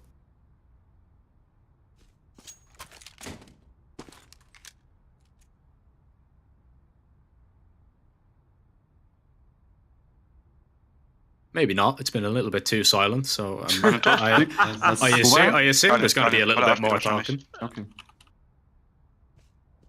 Ich verstehe mich hier, okay? Ja, das war der A-Spieler, das war der A-Spieler. Okay.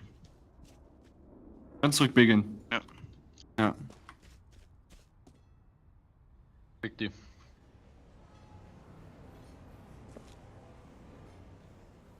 Ja. Wir werden weit rauskontakten, ich habe dann Handling-Smoke. Entweder ich smoke inside, wenn Heaven, oder wenn er kurz ist, so smoke ich kurz. Ja. Ich denke, ihr könnt einfach geil contacten, weißt du? Mit Video 50. Ja, nochmal, wir contacten noch. Ja. Keine Röhre gesehen. Du hast frei, ich lass dich jetzt suchen, Tom. 30 Sekunden. Ja. Damit.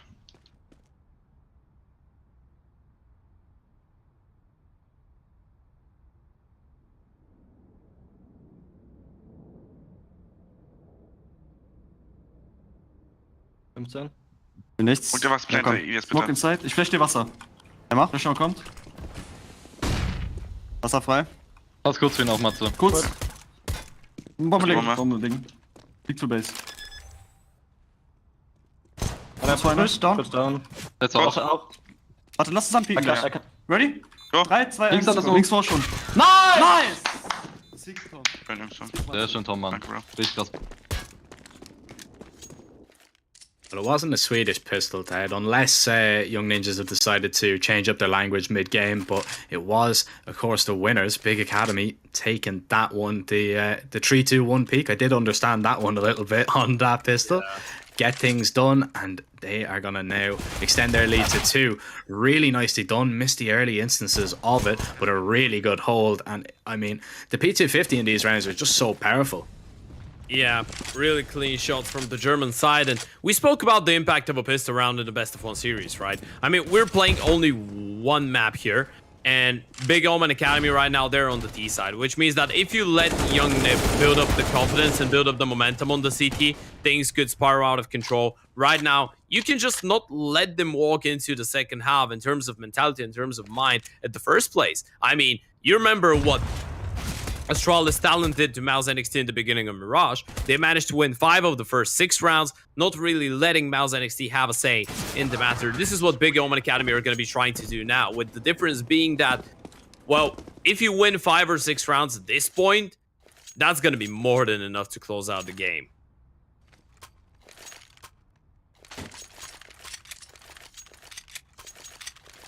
Well, they're going to be trying to shut down Young Ninjas if they can, as quickly as they can, but this is going to be the first gun round we're going to see since we've swapped sides.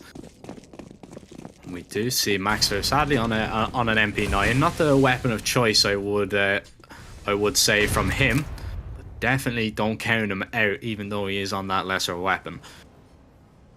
You see Era getting himself into a nice position here. He's pushed all the way up in towards party. He's not going to be spotted just yet.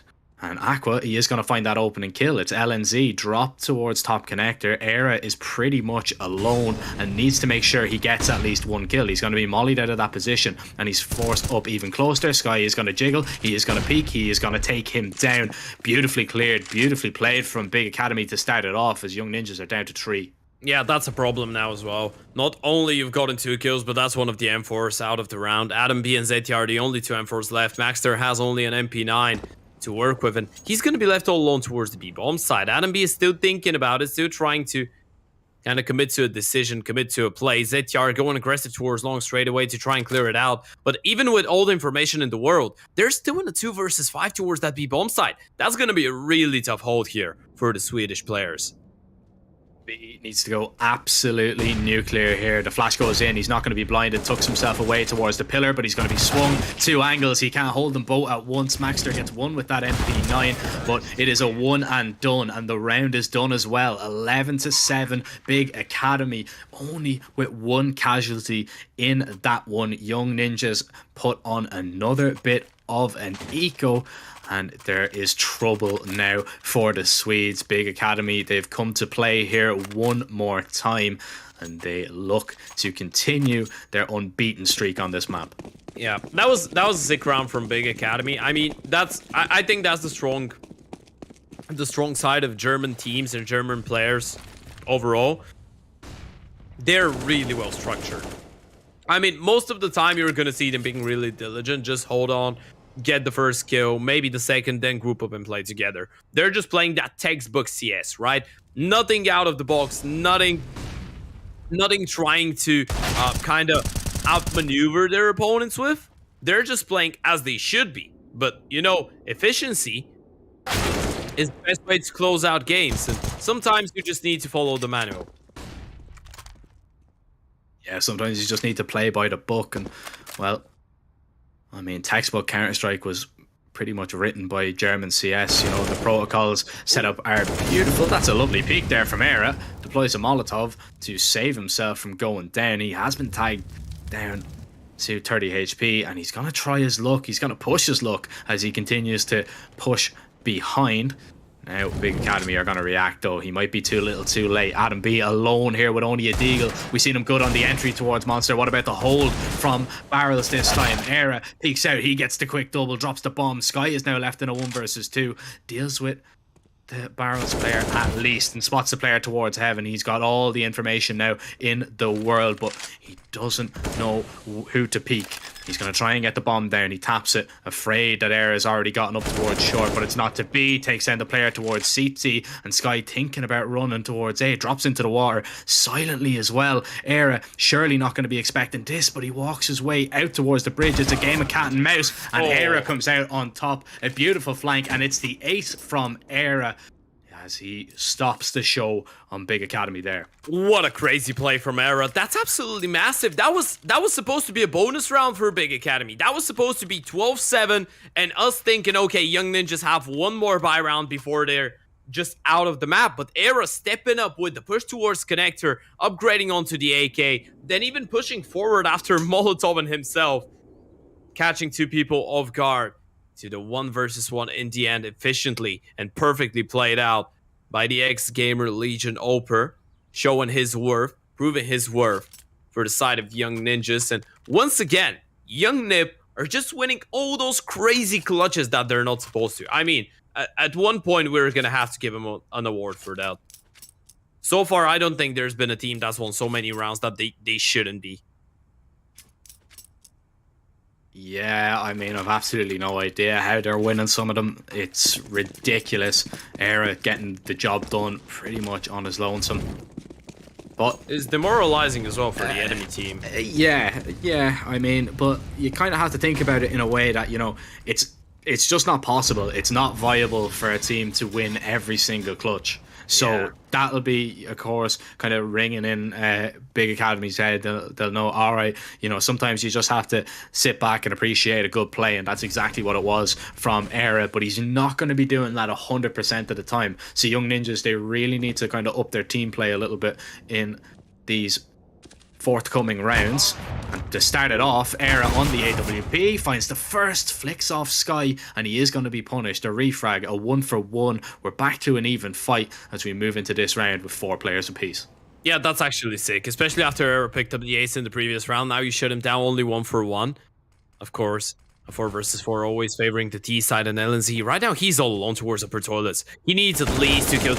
Scenario, otherwise it's not going to be good enough, but oh my gosh, what a spray transfer. But he needed the 2 kills. I think that fits the bill nicely. LNZ, beautiful double. And now Big Academy, kind of with their backs against the wall here in this round. They have to try and maybe, just maybe, get LNZ out towards the Upper Toilets, but it's going to be very hard to do so. He drops the smoke to just create a little bit more space, but he's now in a 1 versus 1 with Process if he makes his way towards long. Oh, he just can't stop right now. Gets a 3rd one. Does he just turn around? Well, no, he doesn't. Process is finally going to shut him down, but there's only 13 seconds on the clock, so this one should be just a save go for the Oper, and they might not even let him save, by the way. Oh, if he goes down after time, that could be massive in terms of economic value for the NIP side, but nobody is going to get there in the nick of time. Young Ninjas are going to be happy enough with that round win, and they should be. Linus, beautiful from him, as the first shot was very difficult to find. I mean, over the top of the rock and just the spray transfer, man, oh man, beautiful. He has been on point so far for Young Ninjas, and he's going to need to continue on that form, as we see now only an AWP in the hands of Big Academy in terms of rifles. The rest are reduced to pistols. Nichts Mitte. AWP Mitte gewesen. Leise mit Keller. Wollt ihr mal Kurzflash haben? Kontakt bekommen, ich verdient. Und hat Con gepickt. Down. Nice. AWP war noch da. Und so Resmoke nicht. Halt mal kurz gegen Peak an. Kannst du mal kurz flashen? Ja. Okay. Mach einfach. Kommt. AWP nicht Guardian, Digga. Hab die Waffe gut. Kevlar Tom. Nee. Wie Monster Smoke nicht nach. Wir können B finishen, Black Mountain. Kevlar David, ja, ne? Ja. Wir nehmen die M4. Komm, gib mir die Granaten. Komm zusammen B, okay? Ja, ich komm mal way. Geh mal mit der AWP gleich kurz suchen, Nico. Ja. Die geht, glaube ich, Tom. Ja, hier. Kann auf Gitter stehen, pass auf. Unter die. Jetzt einmal kurz. Müssen den Gift abchecken. Kurz einer. Down Gitter. Was? Hast du Full AP? Ja. Hast du Full AP und Kevlar? Warte ich. Er hat uns gesehen. Lass jetzt hiden, bitte, okay? Lass hiden. Noch einer Peak kurz. Ja, ist trotzdem halten. Ist okay, was war er? 35 aber, ich hab hinter uns. Der ist ganz zurückgegangen. Wir werden gleich Monster einmal nochmal checken, bestimmt. Wir enden B.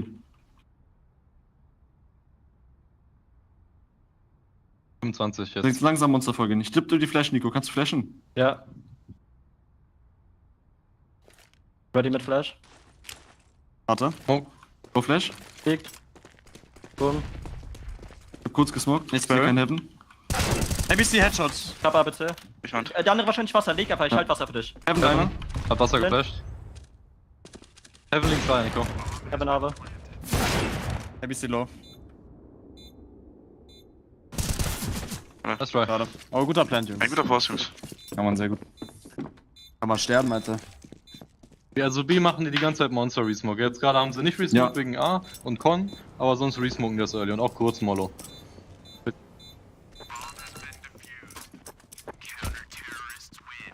Nicely done from Young Ninjas. They're able to just play for the retake there and give up that bomb plant, yes, but They make sure that they get the round done and dusted. It's a beautiful peek actually from Era there, very high IQ one, as he crouches under the angle to go for the peek onto the pillar player, and Aqua never even seen it coming. Lovely headshot there one more time. Very difficult to do. Era makes it look so easy, and Young Ninjas are now going to get to within 1 of Big Academy. Is this a little bit of a faster round now from the Germans as they switch it up, and they're going to send a few players in towards short, but ZTR is going to try and have it on lock. Oh, the HEN, that's going to do a lot of damage, and actually they're going to do the bait and switch. Adam B goes for the fight, gets the opening kill. Spam not connecting for now, but once again, Young Ninjas, they managed to get the opening kill and even get out of there instantly. That doesn't really give anything to Big OMEN Academy, and it's a little bit of a problem because Big Academy, they have no presence towards middle, no presence towards connector, nor towards long. So right now, they kind of feel pressured to commit to that B-bomb side.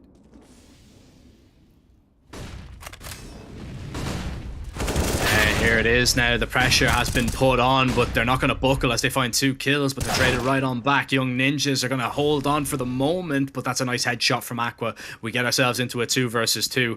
Hyped. He needs to try and get up onto the site with the bomb, but he's going to wait for that smoke to go down. Era deploys a Molotov. Can't plant on default just yet. Have to wait for that to extinguish. ZTR looking for the head of Hype, and the spray is good. Through the bomb site, gets that kill. And Aqua, what a weight put on his shoulders. A 1 versus 2, and both players in towards CT.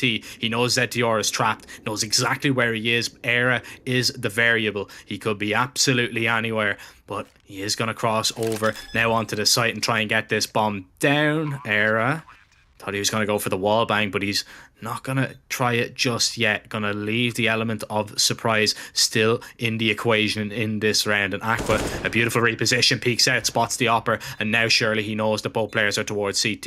He goes looking for the second, needs to be careful, the jump goes out. Era, he's going to go down, but ZTR has his mates trade. A nice 2v1 played out there from Young Ninjas, gets both teams on level terms. Yeah, that was a really good bait from Era, by the way, as well, because I feel like he faked the fact that he's going into water and then fell back and actually jumped before his teammate. I really diligently played 2 versus 1. It was some pretty decent understanding from Aqua about how they were going to approach that round as well, right? I mean, he realized, okay, they know that I know one player is trapped towards Graffiti, so they're probably just not going to let him be. They're never going to give me a chance to just push and pre-fire him, get a kill, and be in a 1 versus 1. They're probably going to try and play this one together. Him realizing that, knew exactly where both players were coming from, but that doesn't change the fact that Young Nip right now have leveled things up, and Big Academy once again have no cash to work with, only the upgraded pistols and the MAC-10s. That's enough. That's more than enough. I don't want to see M4s anymore in my life. The Deagle is the only gun that I want to be playing and watching. It's just, I mean, you don't have to spend too much money on it. It's just a perfect weapon. Do you know what I mean? When you can do things like that, why would you use rifles? Now, it's going to be traded back, and we are into a 4v4. We'll see if Big Academy are going to have some more success towards this B's site. Sky drops into the water, so he does give up a little bit of a sound cue.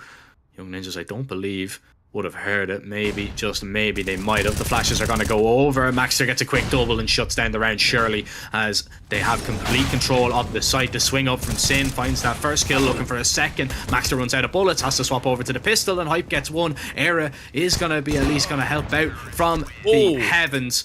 And he is an angel sent from the heavens. 3 kills on the AWP, and Young Ninjas now are in the lead for the first time, I believe. What a game that has been from Era so far. We pointed out in the beginning of the game that Overpass is an Oper's paradise, and we really expect Era to be stepping up. And even though he had a little bit of a slower start on the T side, even though the T side isn't maybe the most favorable one for an Oper, well, on the CT side, he's been phenomenal. Maybe even not moving around the map as much as Hyped was, not getting as aggressive as Hyped was, but his rotations, they've been insane. Every single time a teammate needs his support, Era is in the right place, in the right time.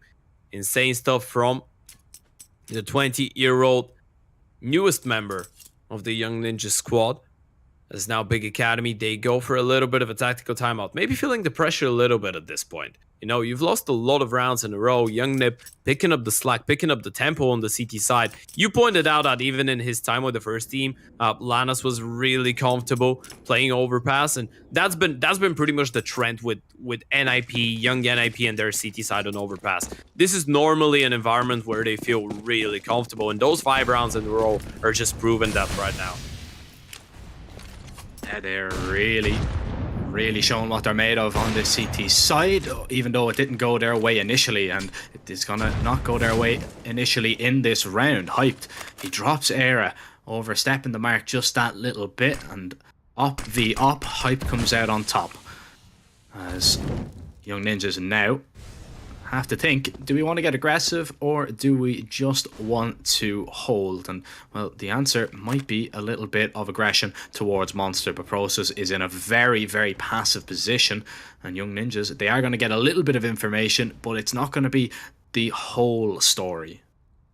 Yeah, I'm not sure if they push all the way towards the Monster though. They will, and Adam B, he's going to get punished, but now Maxter has a rough idea on what the setup is. He knows that there should be a player towards Connector, and his teammates are going to be left together towards the A-bomb side, which means that Maxter in that scenario, he's either going to be the hero or just the one to confirm that the round will be lost, and well, it's going to be option number 2. Yeah, the latter of the two there, not a lot he can really do in that scenario. Just gets a little bit unfortunate, tags down Aqua, but he's not going to be rewarded in a kill whatsoever. Now, Big Academy, they might just try and take these rifles away if they can. I don't believe Young Ninjas are going to be too invested in going for this round. Maybe, just maybe, ZTR is going to get a little bit closer just to be an annoyance more than anything. And he actually finds that kill. That might entice them to go for it just that little bit. There's 10 seconds left. The bomb is dropped, and Big Academy, they're going to have to get their hands on it. LNC makes his way up short. Hype is going to be holding, and he holds for his teammate. Gets the bomb down. ZTR now alone. Despite his best efforts, that kill seals the deal and gets Big Academy back in touching distance, and indeed right beside Young Ninjas. Jack, I have a really important question for you. Yes. Do you think that Process's nickname is like that because he's a pro player and he's sus? Or he just thought it sounds cool? I'd say the latter of the two. I mean, I'm not too sure. I mean, definitely the pro part is true. The sus part, maybe not. I mean, he's had some pretty good performances. Maybe. No, define sus. I mean, yeah, it could be an Among Us reference. Yeah, I mean, maybe he is just. Maybe he's a pro Among Us player. You know, pro sus. You know, maybe that's where he got it. Yeah. But should be. Nah, it's been it's definitely an interesting one. Must have to ask him if we get the chance. I'm not asking him that question. I'm definitely asking him that question. Why not? Never. Well, Era and ZTR, they're going to be asking questions of Big Academy in this round. They're the only players with rifles, the rest on pistols. Adam B has at least an upgraded one, but USPs for Maxter and LNC. Not ideal. As we continue to move our way towards this map's conclusion, but don't ask me to pick a winner. I definitely could not. It's way too close for my liking, and indeed for both teams' likings. I don't think anybody is going to be comfortable whatsoever until they get to that magic 16 number, and we could possibly see our first overtime of the day, Ted. Yeah, not going to be first overtime of the tournament though. If you want to check that one out, make sure to rewind yesterday's game between NAVI and Astralis. Of course, that's NAVI Junior and Astralis talent. I mean, it was to be expected. I mean, Ryan and Neo were casting it, you know what I mean? They just love overtimes, so... Yeah. That was to be expected. What might not be expected is this AWP on Era. Oh, Sin. He spots him out. He has that info now. Oh no. Era misses an opportunity. That could have got the man advantage in Young Ninja's favor, but it's not to be. Adam B swings out onto the site. So many angles to be looking at, and he is eventually going to be taken down by the big green on the opposite side. Bomb is going to be planted. Era smoked out towards the heaven. Maxter loses his life. LNZ Steagle is going to be blown away from him. He had the eyes on the prize, but that HE, the shrapnel, is just going to displace it into an unrecoverable position, much like the round. The round is done and dusted. It's Big Academy getting on to 13 first. And are we actually going to see Big Academy stretch their lead in the next one? Era has the AWP. He's going to be able to hang on to it, it would seem. And that could be absolutely massive for Young Ninja's chances. Yeah, they need the AWP. So far, he's been the main factor, the main hero. Okay. He's just going for an AK right now, but I think he goes down to the bomb. Well, not going to be the bomb. It's going to be Aqua to take him down. LNZ trying to find something in the closing seconds of the round, but Big Academy, regardless, are going to get their 13th round. And now it becomes really tough for the Young Nip side, not only because of the score, but because they're going to realize, okay, we lose that round, we're going to be down 12-14, no money, potentially 12-15. And that's no fun. That's no party, especially after the 5 rounds in a row that you won previously. Now you've lost 2. Now the money is gone. Every single buy round that you lose is going to result into a reset. Yeah, not only that, I mean, this is probably one of the toughest games that both teams are going to face off against each other. So if you can get the first one over your opponents, of course, both teams have to play each other twice. So, or rather, all teams have to play each other twice. So it's not the end of the story, whatever way this matchup does reach. But if you can, beat, if you can beat the team that are closest to you in what could be one of the toughest matchups that you're going to face early on, that could be a massive boost to your confidence. And Big Academy, they so far have the advantage, but that could be completely turned on its head, as we are going to see them set up for a little bit of a B play here. But Young Ninjas, they have 4 players on hand to deal with it, and it's a pretty heavy setup towards Monster to stop exactly what might be coming in. Yeah, especially because of the AWP. It's allowed 4 members to stack towards the B-bomb side right now for the CT side. The smoke is going to delay them for a little bit longer, but it won't really change the course of the attack. Big Academy, 35 seconds on the clock. It does look like it's just going to be the short commitment, the surprise. They're going to burst out. Young Nib, though, are they going to be ready for a play like that? Most are going to go down here. They might just try and take water here, as now they swing out. They're going to focus their attack towards Monster. The first kill is going to be landed for LNZ, but Aqua with a quick double. ZTR playing around the smoke. Now he's going to be able to drop the bomb at least. LNZ is supporting him as well, and Young Ninjas, they're going to lock down this B bomb site for just enough time. Sin looking for the kills. He finds one, but Era spots him jumping over the top of the smoke. Young Ninjas hold on, and they are going to level it up one more time. You just can't get away from each other, these teams. It's just back and forth, tit for tat, round for round. Something has to give surely in the next few. Yeah, what a round from ZTR. He was just dancing around the bomb site right there, trying to stay alive. He just bet on the fact that after getting the first 2 kills, Big Academy aren't going to be ready for a 3rd player to be on the bomb side, especially after spotting the guy that was playing towards deep CT. ZTR playing that one perfectly. The timer, of course, making Big Academy not being that careful while clearing their angles and not being able to wait out the smoke. By the way, I'm just wondering, what is going through Aqua's head right now? He's 25-16. He's having a really good game.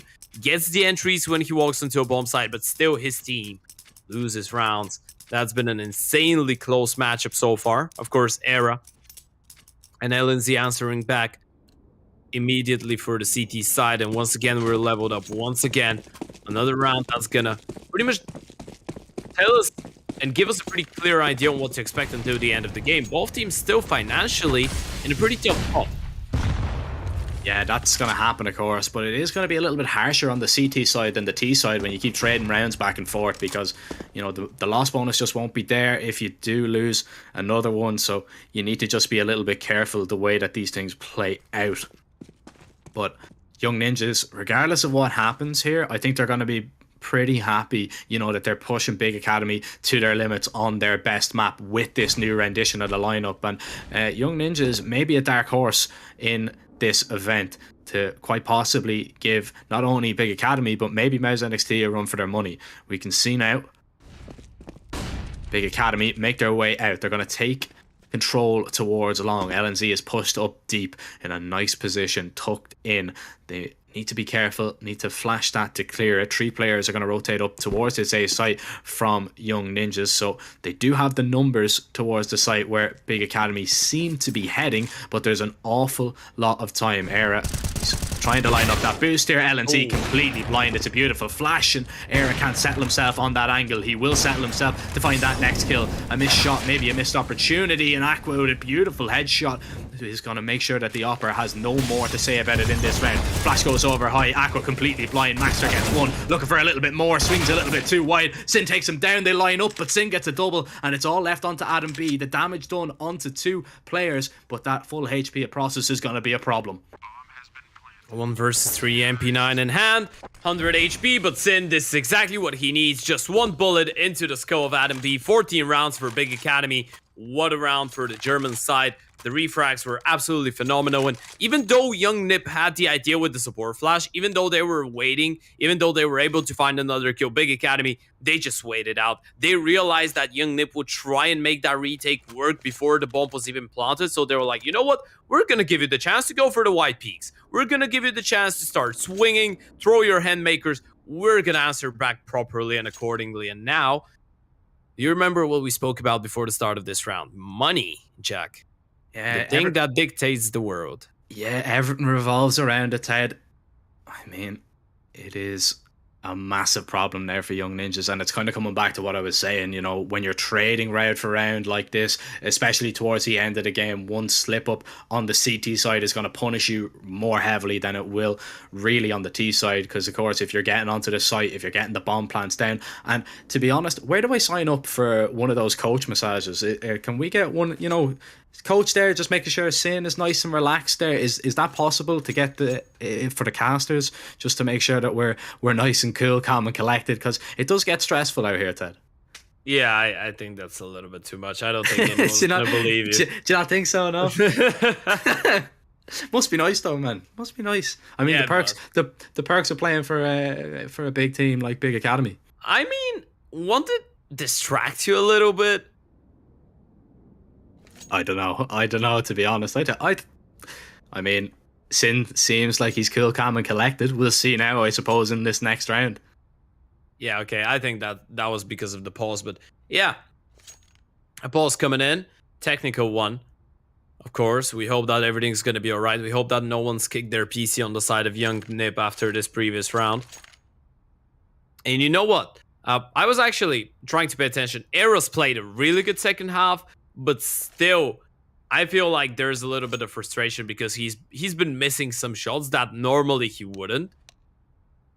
And I think he realizes that he's feeling it. He's actually feeling it, and he could have been helping out his team a little bit more in those previous rounds. But still, though, Big Academy, they've been doing a really good job of refragging the Oper pretty much all the time, making him play for the 1-for-1.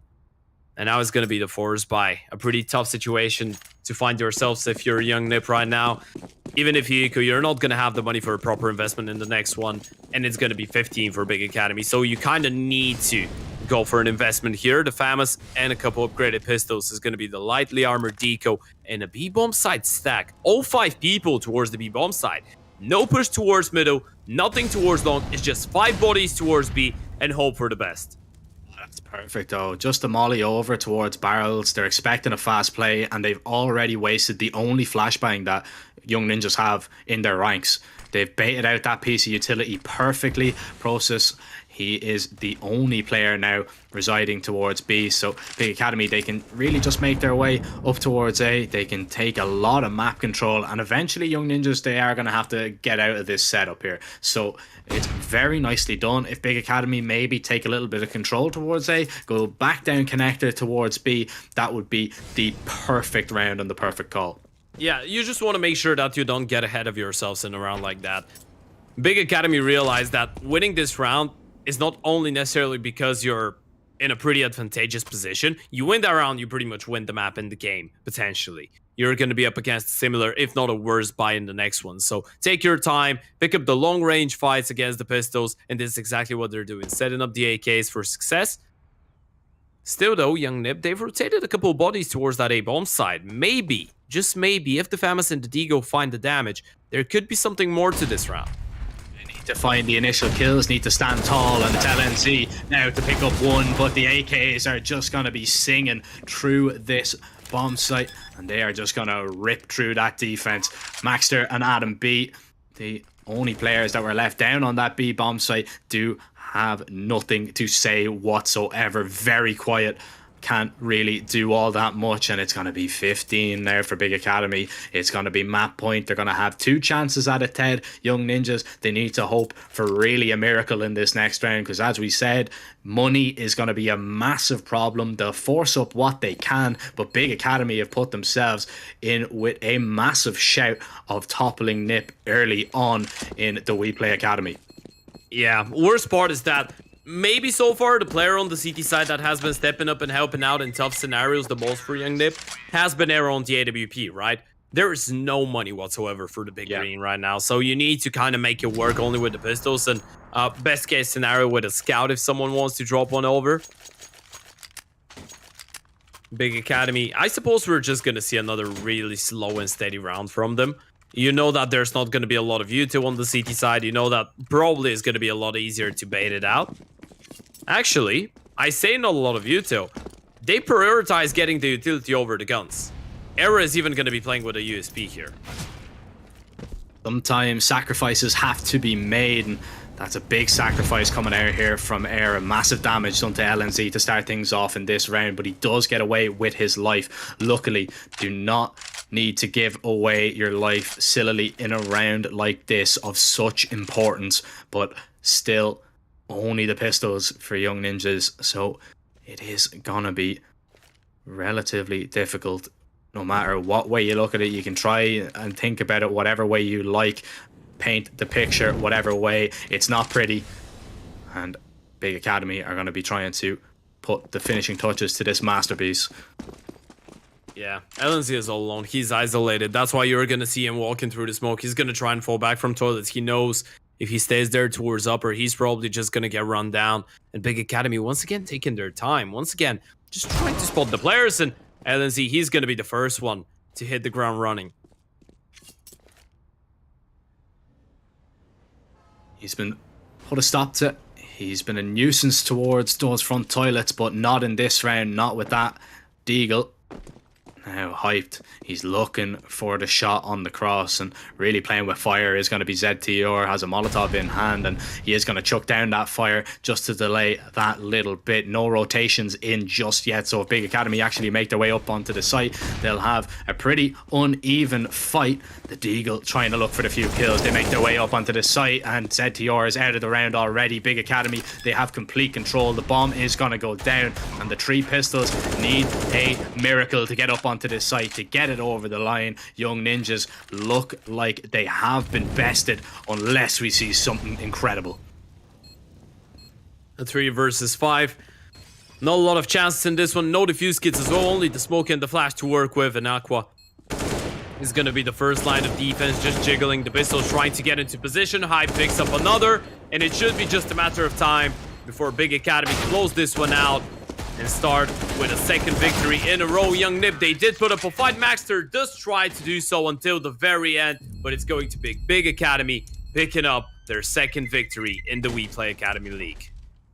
Absolutely incredible. A very difficult map to play Big Academy on, as Young Ninjas found out, but man, to be honest, 13 rounds against Big Academy on this map is pretty good. You know, the first time really we've seen Young Ninjas on this map as well, so well, this rendition of Young Ninjas, so there are some promising signs there, but Big Academy really getting one up against what are going to be their toughest opposition in this group, definitely for sure. And we've already seen one of the matchups of the tournament. Man, oh man, we had some incredible moments here. Hyped even getting the second there was absolutely ridiculous, but Big Academy, they were just that little bit stronger. Their CT side looked quite well. Young Ninjas managed to pull their way back into it. To be honest, I think Big Academy are going to be a little bit disappointed that they allowed that to happen, considering the massive lead that they had in that first half. But Young Ninjas, they demanded respect in the server, but sadly today it just wasn't enough. Yeah, I feel like the runner-ups from the last 2 seasons just showed us that they're here to be at least the runner-ups once again. They want to be one of the big contenders to win the entire thing, and Young Nip, they've been looking really impressive in the first couple matchups. So getting that victory for Big, it kind of shows what their intentions are. And of course, we need to mention the fact that they were inspired by an insane Aqua in this matchup. He finished off the game really, really well. This is one of his best games I've actually seen in recent history. And you know, from time to time, you need to see someone stepping up. Even if it's a team like Big that's most of the time famous about, you know, having their team structure, not really relying on anyone to solo carry the game. And if they do, most of the time, it's just hype. It's always nice to have that one player who's going to be able to step up with massive multi-kills and just constant open kills when it's a tough and close game. Because, truth be told, Young Nip, they put up a pretty decent fight here. Yeah, I mean, if there was just so many close rounds in here as well. I mean, especially when we kind of got at like the 10-10 stage and kind of moved forward, it was just round for round Counter-Strike. But it's just really the CT economy that kind of punished Young Ninjas, because Big Academy, when they were losing the rounds, they were at least getting bombed down, so to make sure that they were able to bring out the AKs. And Young Ninjas, they don't have that luxury. The CT economy can be very harsh indeed, and it is going to be a little bit of a harsh loss to kind of take for Young Ninjas. You've seen there, of course, the scoreboard popping up, LNZ and Era, the 2 newcomers. Well, LNZ, I mean, not really a newcomer, but back into the Young Ninjas lineup for the first time in a while, playing quite spectacular on Overpass, but it was not enough to best Aqua and Big Academy.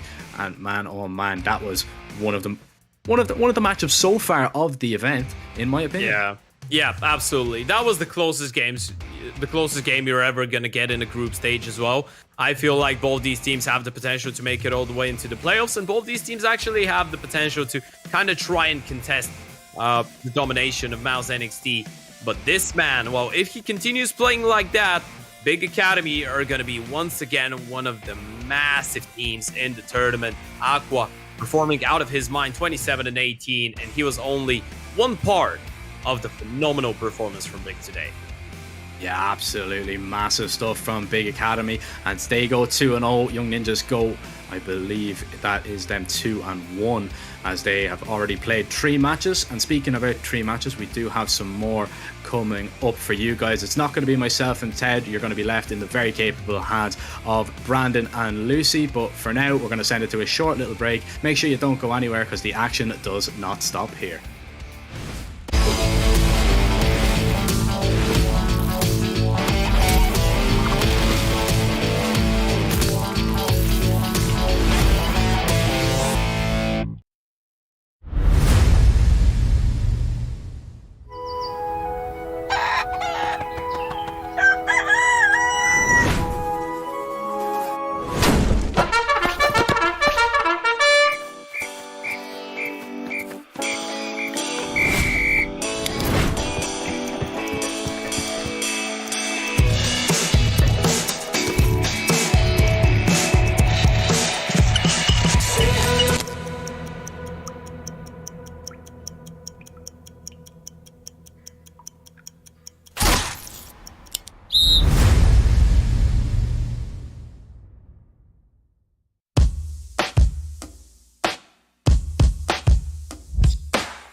gonna defy us.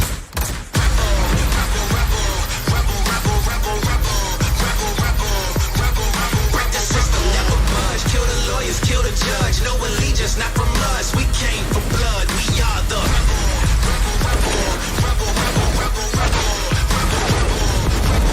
break the system, never budge. Kill the lawyers, kill the judge. No allegiance, not from us. We came for blood.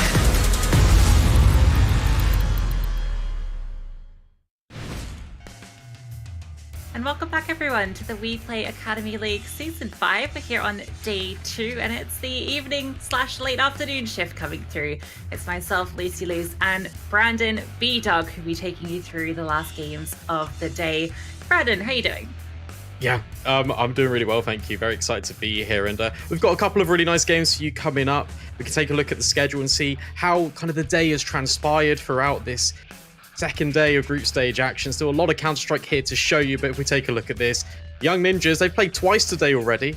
First up, they beat Apeks Rebels 16-9. Apeks Rebels looked a lot better on Vertigo, especially on that T side, but they kind of fell down a little bit on the CT end of things. MOUZ NXT, they continue their dominant form, taking out Astralis Talent 16-10. And then we just saw an Overpass, big OMEN Academy, taking down the Young Ninjas 16-13 on Overpass. Yeah, very close series. Big Academy continuing their perfect run here. And now for the rest of the afternoon, we've just got the 2 games, not the third on the schedule. So first up, we're going to have NAVI Junior taking on Prospects, then Eternal Fire Academy versus Astralis Talent for Astralis' second game of the day. But as mentioned, that third game will not be transpiring. That'll be a default win for OG Academy.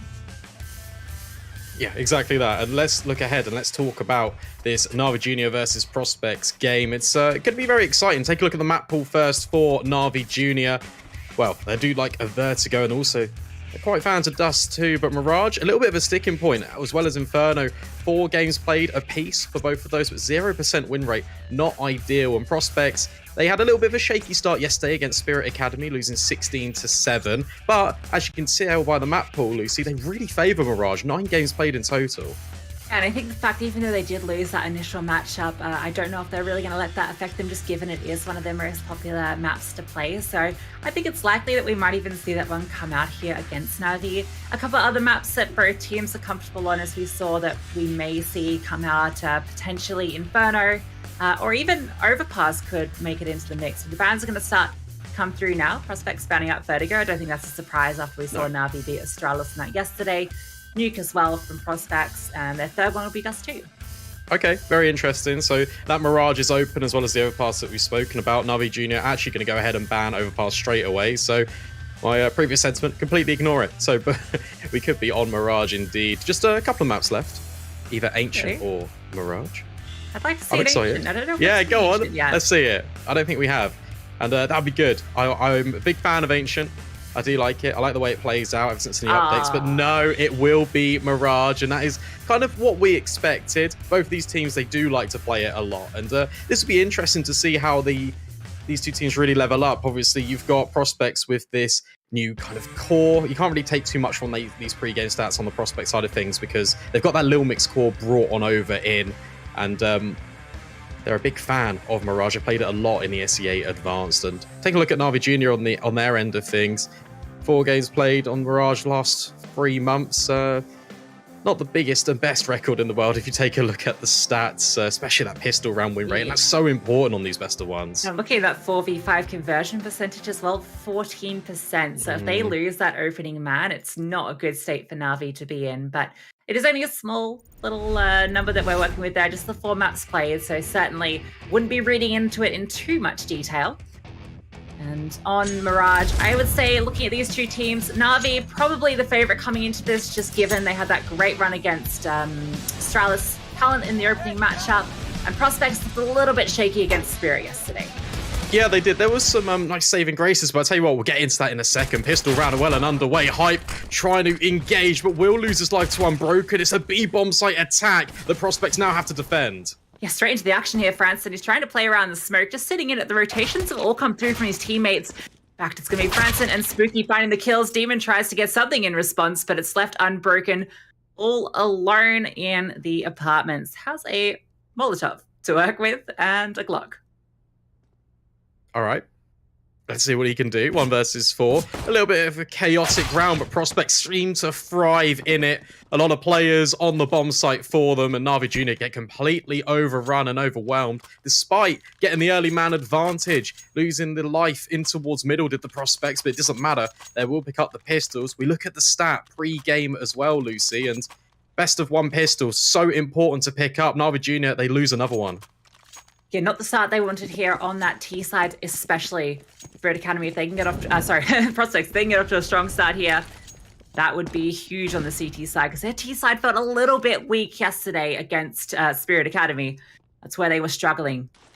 We'll see now. Going to be a bit of aggression towards top mid. That flash going to set up Alex for a bit of a peek, but he decides not to over-aggress into it. Maybe the right decision given there's that many T's on the other side. Now they're just going to be pushing out into his firing lane, even a team kill into the mix.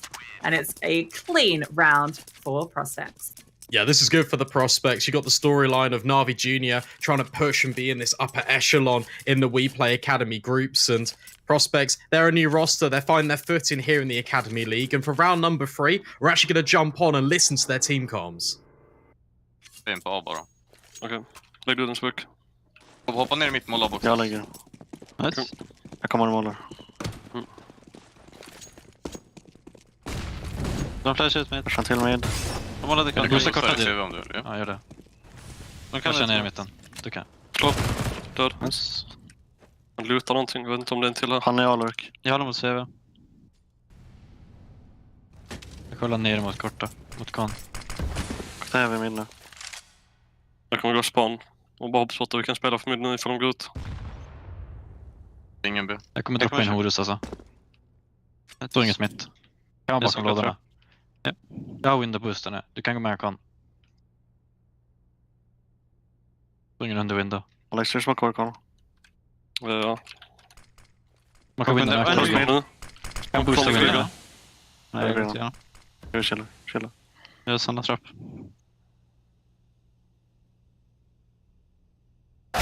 En uppe kort. Jag ringer upp på. Jag kanske behöver rota. Man kan ha gått kort hela vägen. Ja, det kan han. Ja. Kan fejda lite upp. Ja, du är flash någonstans? Nej. Håller djup sig. Vakta pika bakom den. Jag spelar backside. Jag ser bakom. Jag bara nämnt 9. Kan du? En till kan. Jag hoppar spontanen. Jag det ringer Pallas. Håller på hus. Jag ser ingen slå upp. Jag hoppas att det. Akta med mig. Jag tror det blir boostad. Akta A. Borde vara kan alltså. Jag har fått A. Har inte sett något. Går in till mitt B, mitt A då? Jag går och pickar min. 15 sek alltså. Det är bara att spela 6. Låt han savea. Ja, boss. Vapen mot kon. Ja, det ligger vapen. Ja, jag spelar B. M4 Horus också. M4 Horus. Nevermind. Sammas. Vart ligger vapen? En window varför? Nice. Kung Bobek. Det är inte apen som borde inte av. Nope. Never mind, FAMAS. I think those words so we can all empathize with when a rifle is spotted. But great triple kill from Bob-XD there. He was the man that we were watching who was doing all of the damage for them against Spirit Academy yesterday. He was the only one with a positive rating, in fact. And he's showing that he's continuing that form today. That was a critical couple of kills to get. Yeah, I really like the aggression that Prospects are taking towards NAVI Junior in the early stages. Look at this control from Alex, aggressing all the way up. Smoke's being put down in. Vision obscured for NAVI Junior towards ramp. Better start for the Prospect. Only working with a Deagle and that AK that has been saved by Unbroken. But look at this aggression in mid. Yeah, they're going for a bit of a info play here. Headtrick is holding it, and he has spotted a player crossing back. Should have the read. Ooh, not quite ready for Alex to be staying up there. I think he might have only spotted the one crossing just on that slither angle. He's going to get punished trying to find a kill off the back of it. And there's that AK. It comes in for a kill, though, so it evens it back out into this 4-on-4. They have made a fair bit of ground in towards Tetris, though. Spooky has to be careful. Spots the player on the jiggle. Smoke comes through.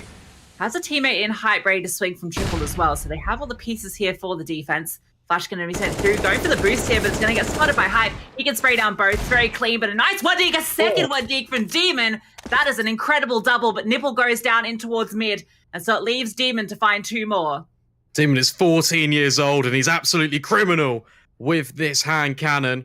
2 more still to find. Trying to work his way in towards the bomb site. Bomb on his back, and AKs can be scavenged. 35 seconds left on the clock. creeping his way in. Prospects, they're giving him respect. They're allowing him into this bomb site.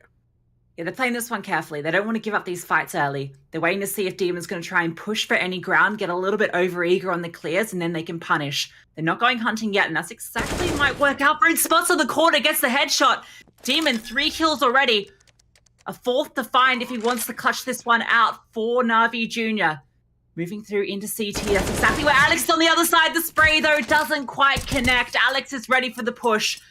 And that's going to be now a defuse coming through and a 4th for Prospects. At the very least, though, firstly, what a clutch attempt from Demon. This man, look at these shots again on the replay. Not the first, but this second one here is absolutely incredible. But it keeps the economy honest for the Prospects. These rounds, although they've been clean initially, losing this many players in this manner, not ideal. That aim punch, unfortunately, was Demon's demise right at the end. But although they get the round on the board, it's heavy damage to the economy. Looks at Spooky, he's not really working with too much.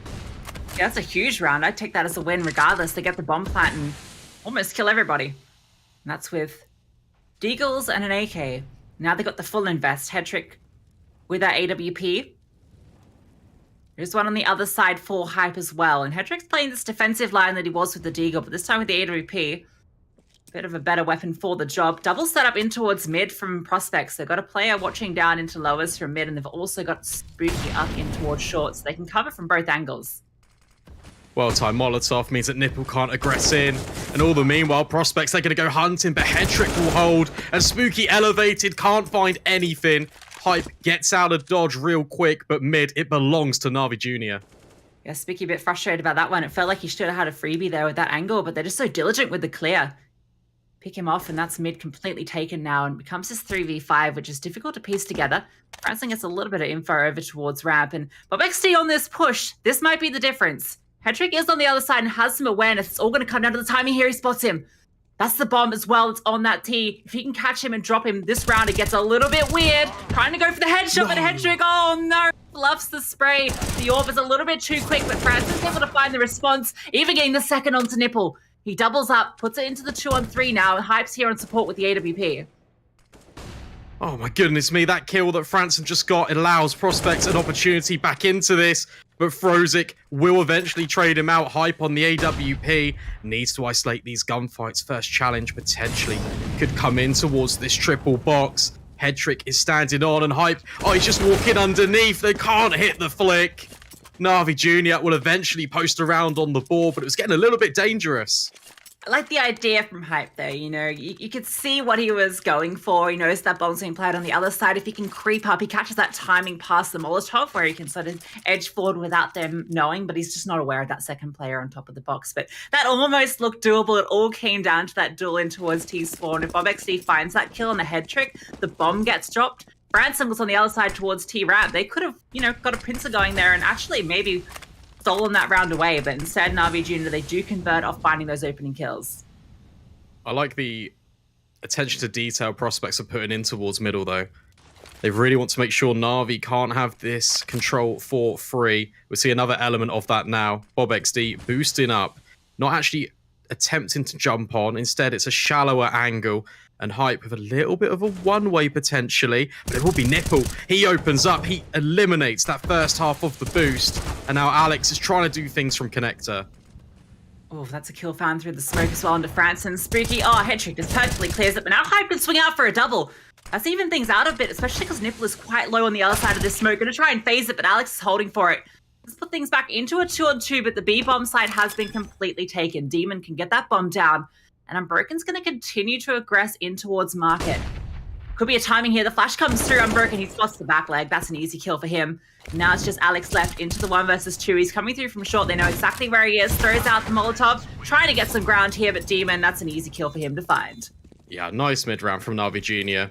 Getting the kills initially in towards middle and knocking Prospects off. It means they have to send more of their reinforcements to try and hold down that area of the map. All the meanwhile, the B-bomb site, it's not as heavily fortified. They find the timing within it. And Unbroken's just able to creep all the way through to Market. It's an advanced position on the afterplant. It's consecutive rounds in a row now from NAVI Junior. This is more what we expected to see from them. But Prospects, they've had a really good start in the early stages. back of these consecutive rounds has put them into the full eco here. See just USPs across the board for all 5 CTs, so not a lot to work with. They've been spotted dropping as well, so they're not going to get anything done being cheeky here. They're just going to be hunted down by these AKs, and it's too easy for Unbroken to clean those up. Nipple going hunting for kills of his own. And this round, well, that Molotov, that's going to be a little bit painful for Hype. Is it? That's spread. What? Somehow he is avoiding that. What is that? That is unbelievable that it doesn't hit him. What? It goes out eventually, but physics. Valve, please fix. Yeah, I mean, I'm not even going to attempt to understand it. I did physics at GCSE for the UK people. And yeah, and then that's it. I was like, no more, never again. And I can't even attempt to understand that. But thankfully for NAVI Junior, it was only a USP. And so the damage could not have really been done. If it was an AK in that position, he killed all of them, it would have been a bit like, oh, okay, interesting. But nevertheless, NAVI Junior, they closed the gap, reduced the round deficit to 1 round in contention. And in fact, we're going to jump on board with NAVI now. Фаш? Вау. Один тик запрыгнул, один тик. Аккуратно, Хантер может делать таймик. Тебе внешка надо будет там? Да. Дим, подходи потом. Обновляй окна, Я дам внешку, обновляй окно. У меня нет внешки. Дал окна. Один был зик. Миди фокусят, пацаны, аккуратно. А, в тайминг, может, пожать тоже. Флешкон есть, Андрей. Не надо, не надо. Ты занял кон. А, выпали ХП. Убил. Под окнами идет. Зик. Найс. Ставлю пачку. Бэксайд, фрикни. Ладно, не думаю. Хорош. Я их заберу. Давай. Смотрю кухню пока. Охрана Бэпса. Смотри, кухню бы дом забрал. Давай. Пойди 2 игрока. Хорош, пацаны, хая ебать его. Так я ему минус 90 дал. Я не знаю, как он не умер. Пацаны, видите, они тоже волнуются. Так же, как и мы. Давайте. Или вы не волнуетесь? Мы не волнуемся. Ладно, ровно. Говзик стоять.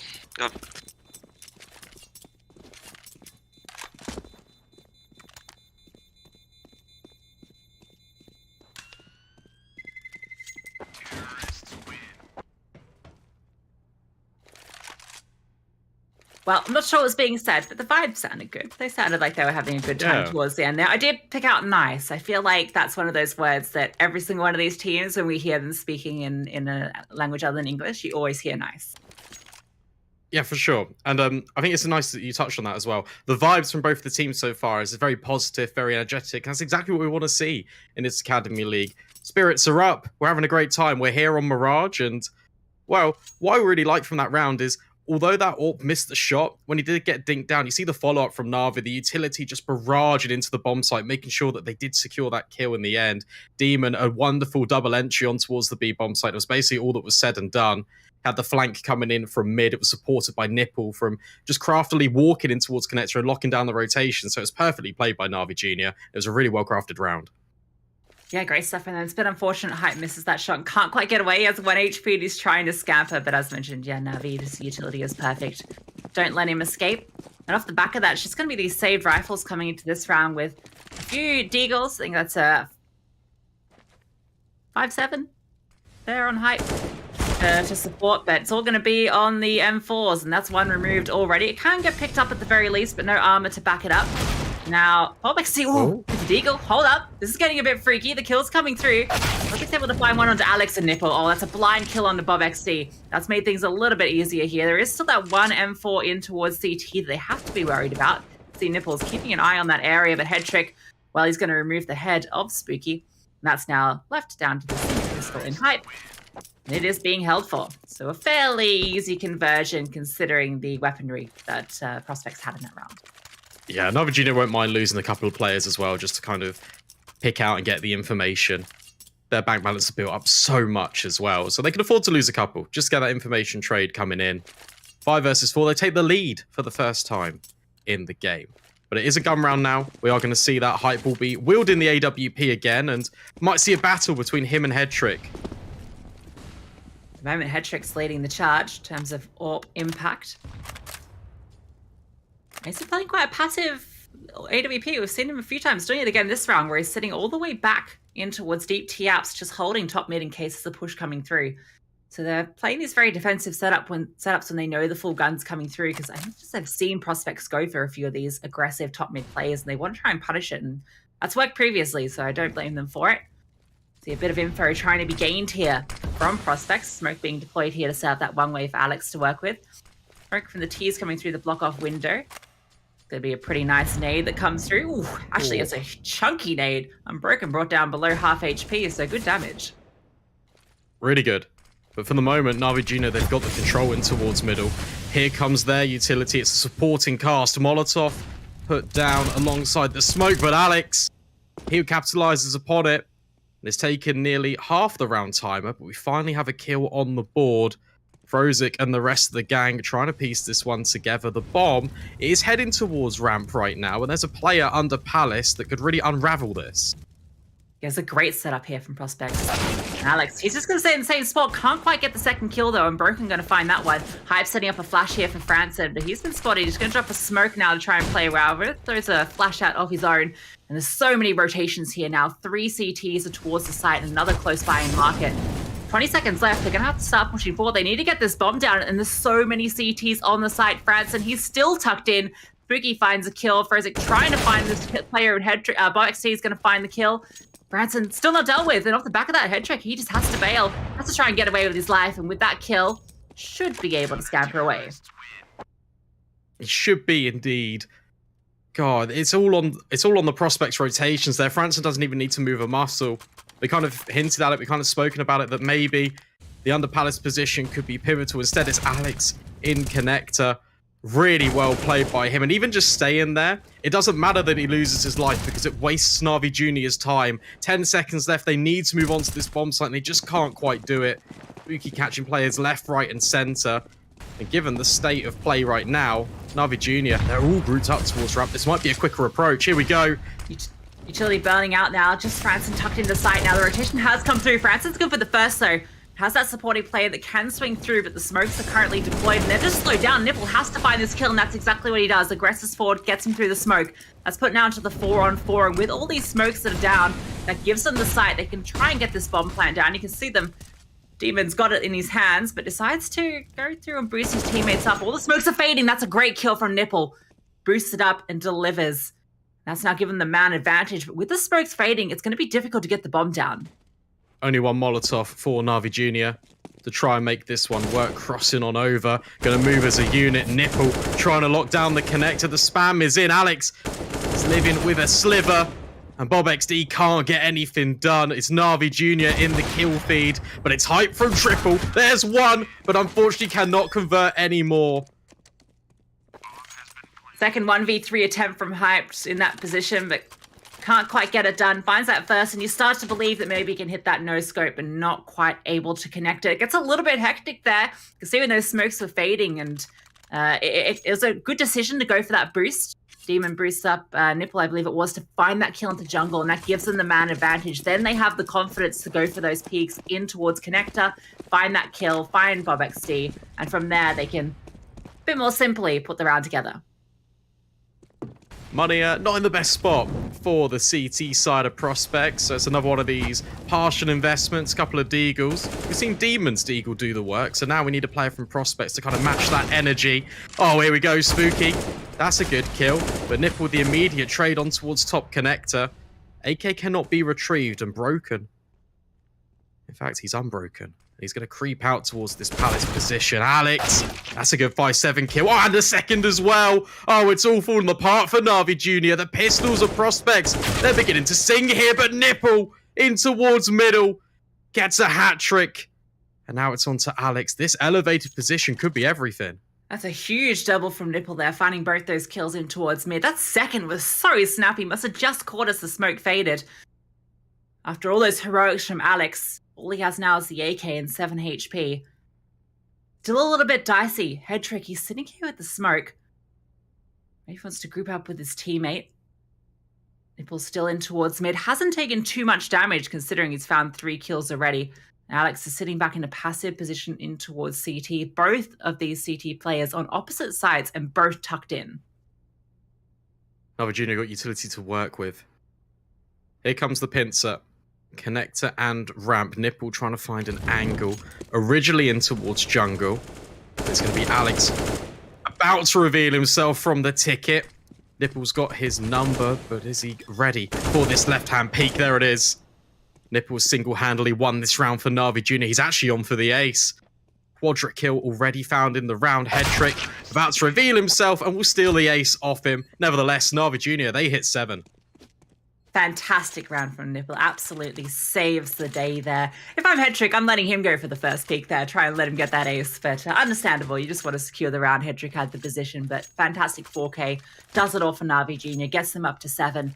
In a round that looked like Alex had maybe stolen it away to begin with. He gets that double with the 5-7 that it looked like he had no right to get that second one. Just perfect crosshair placement. And the 5-7 at that range, it could be brutal towards the head.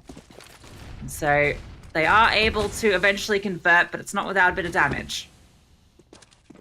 It's not leading by example. Alex IGL off this side.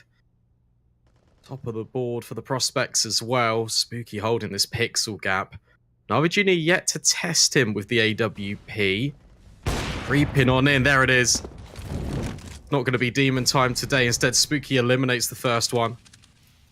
And that incendiary is going to push them back. But look how much ground Nipple's made in connector.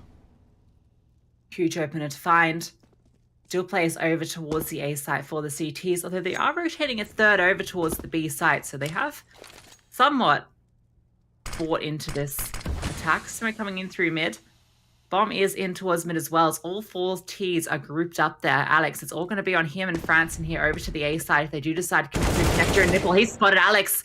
That's a kill for him. The gun barrel sticking out from behind the pillar. Headtrick's made its way all the way up into ladder room. Close combat quarters with the Tech 9 Franson. With this M4, he's close by. That Tech 9 finds the kill in the Bob XC. They've got the advantage here, but Hype, he evens it back up into this 3-on-3. Bomb has been planted, and Franson finds a second critical kill. Headtrick, if he can find Spooky, oh, that was a critical one. And now it's just Frozik into the 1v3. Tapped out. Non-committal. Frozik doesn't have to give away his position, but now here comes the tap, the spray through the smoke. It's good, but Franson's still on the bomb. It's 10 seconds. Frozik, is he gonna know? I don't think so. It's just enough, but Spooky will find him anyway. The 10-second stick comes in, and Prospect steal that one away. Smart move, sending 2 players straight onto the bomb there, so if one goes down, you assume that's the diffuser that's removed, and you stop worrying about that bomb, waiting for that tick noise to come through. The Prospects, they play it perfectly there in the 1v3. Don't let Spooky get away, Frozik get away with that one. Now they may get a 1-round deficit, slowly clawing this one back. 7 already quite good for T-side Mirage, to be fair, for Navi. Yeah, for sure, considering they were down a deficit as well. Interesting position from Headtrick, getting so up close and personal with the Tech 9. Does have an AWP on his back as well, let's not forget that. The plant reverse triple. It was all telegraphed to have him set up and win the round, but he just overextends a little bit as Spooky will take his life. It's early mid control now for NAVI Junior. They've made their way up. Top connector smoke is in, and it allows them more real estate here in mid. They've been doing a good job of getting mid control most of these T rounds. Not being punished too much by prospects outside of those very early rounds that we saw in this T half. They're going to get it once again in towards connector. The smoke's deployed so they can potentially set up for another one of these A pincer maneuvers. Spooky with the secondary AWP. He's going to fire off a shot. Not going to connect with anything though. Throws out a flash to try and support. There is this player deep in towards ramp. This could be the question.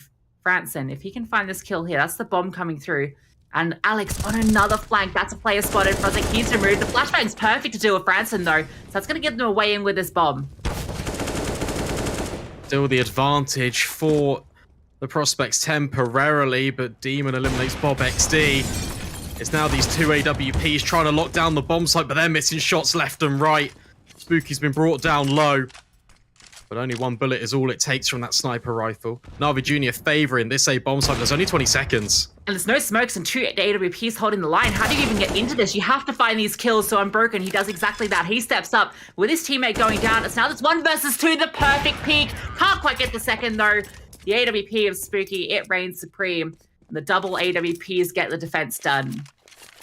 Yeah, just about. when it matters most, those AWPs start to hit all of the shots, and NAVI Junior not allowed a bomb plant in towards the A bomb site. That's typically where they've been favoring as well, taking mid control early and then having these splits up through connector, trying to play with the prospects rotates. And for the most part, it has been working out. We see that string of 5 rounds in a row at the top of your screen, but the prospects, they've worked this out. They're trying to work their way back in. Double AWP, it's a heavy investment, but they can afford to do it. But Frozik, he's throwing caution to the wind.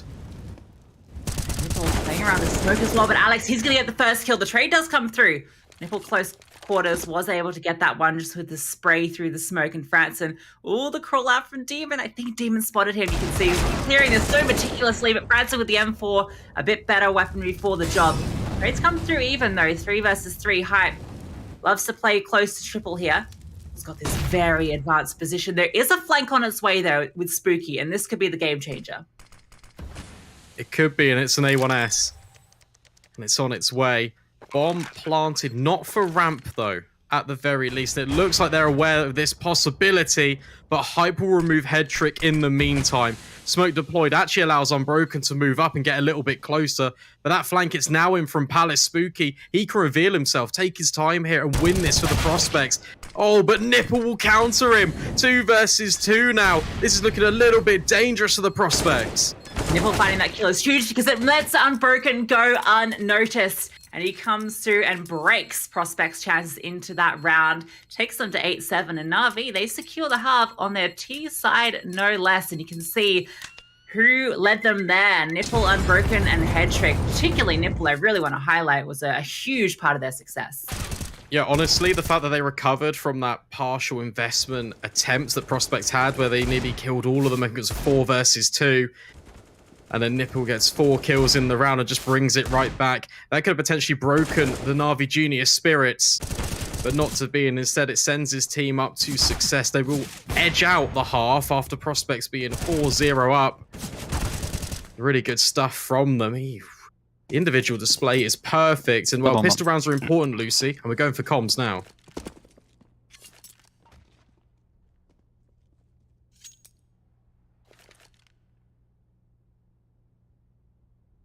Jag är redo. Nej. Lägger lampa. Boom. Det är ingen säta. De ut kort den, Bob. Ja. 2 rush ut kort. Jag chillar. Man rotar kitchen. De startar spamma djungel. Är de kvar? En säte. En djungel. Ticket och spamma djungeln. Ut kort. Jag har en kort, chilla. Ticket backa. Han backar din kort. Jag lägger min plant. Smyger upp kon. Plant för CV. Ingen trapp. Djungel. Stanna kon alltså. Oj, en window. Window utanför hålet. Jag är med ifrån som vi kan swinga. Vilka window? Dubbel spawn. Spawn dubbel. Jag på den vid. Jag gömmer djungelhörnet. Eller bomba. Ute 3 båda. 3 wide bakom. Är det plant för... Ja, vi får ska dem. Jag kommer pusha. Flash är vid. Kanske inte ha smoke. Tappa. Han håller. What the fuck is so nice. On top. Nice. Nice! Nice! Yeah, that was nice. It almost looked like the flash was maybe going to sneak away that little defuse there. But yeah, a really nice pistol round. The Glocks were good. The comms were good as well, right? It really felt like they were very clean. They weren't getting too rushed and complicated when there was multiple engagements happening at once. And really a fantastic pistol round from Prospects. Yeah, that's the difference in those comms as well. Saying play for time, don't peek. It's planted, front triple. Do not need to do anything. It's night and day from what we saw against them. It's from them actually against Spirit Academy because it felt a lot more individualistic. But here we go, Hype with the Galil working his way down. NAVI Junior, they forced into this. There's double scouts on the horizon. Yeah, double scouts with 3 deagles. That's a pretty potent combo. Those scouts can do a lot of tagging damage and the deagles can do vice versa. So really only 1 shot from each to find the kills. We'll see how it pans out. Slow one at the moment from Prospects. Not giving up anything early here. Taking mid control. Bit of control in towards Apeks as well. NAVI Junior are playing this fairly defensively at the moment. Yeah, not giving them an inch. Not giving them anything to work with. Spooky's just been tagged. And now it's Frozik. It's on his shoulders to try and shut down this push at short. You can hear them walking in, but Hype will hold from the connector. An early kill being given up. Prospects set their sights on short. Hedrick not quite able to hit the flick shot there. Demon spots him coming in from short. He can reposition. Hedrick does manage to convert a kill though. The kills come through with the rifles. It's going to be 2. The B bomb site open. Now it's just unbroken. He's going to get farmed up here by that Galil. And I love that play in towards connector. You can see they accelerated in towards the ladder room, making a huge amount of noise. That baited in the short player and Hype. He's just sitting in connector holding for it. It was a fantastic bait and switch. It really was. And I'll tell you what, after losing that round, let's jump in and let's see what NAVI Junior have got up their sleeve in round number 18. Push it mode. Давай push him.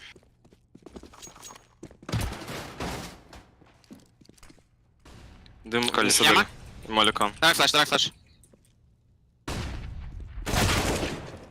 Я ушел сразу. 2 яма, бомба яма. Ковряй. Кон зашел. Там. Ковряй один, минус 30. Один минус 40 тоже.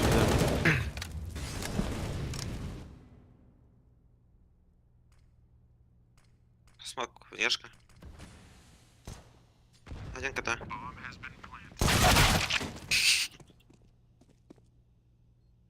Окей.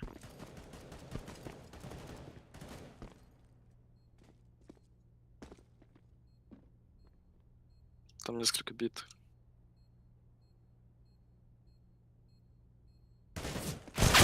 Enter. Well, it turns out they didn't have too much. Prospects, they completely overwhelmed NAVI Junior, and they hit double digits. Looking a lot more likely that they are the favourites coming into the early stages of the second half. They are doing very good things as a team unit right now, and it's just want to mention it again, it's night and day from what we saw, and I'm very impressed with what we're getting out of them so far. NAVI Junior looked hot to trot on Vertigo yesterday against Astralis Talon, although it did take them 2 overtimes. The fact that they took a scalp such as that already so early in the competition, I thought Prospects were going to have a much harder time than this. Yeah, good run here. They get the pistol, they get the conversion against the Force, and then they get the anti-eco, so it's a pretty good slew of rounds. They did the same also on that CT side, right? So it's a bit of a repetition there. But then NAVI bounced back. They were able to put on a dominant showing in the second stage of that half. So still plenty to work with here for NAVI Junior. They're going to have the full rifles going into this round here. Utility across the board. No AWPs out yet, but the Prospects buy, because it is that free buy that they've sort of brought over from the previous round, they're not going to have the greatest weaponry for the job. Might be something a little bit faster as well. Try and catch NAVI Junior off guard now the guns are in play. Headtrick not being contested at middle. It's only Bob XD and Spooky grouping up towards underpass. Early stage, just trying to make it work. Franson, he's taking good control in towards Palace as well, so it's a little bit more of a default. Prospects are just spreading out and wait and see if NAVI Junior push them anywhere. At the moment, they're not. They're playing this one slow. They know they've only just got their hands on these rifles. They don't want to give up any early kills. They don't want to lose any advantage as soon as they get their hands on the upgraded weaponry. Throwing out some utility to slow down any pushes in towards Rav and towards mid.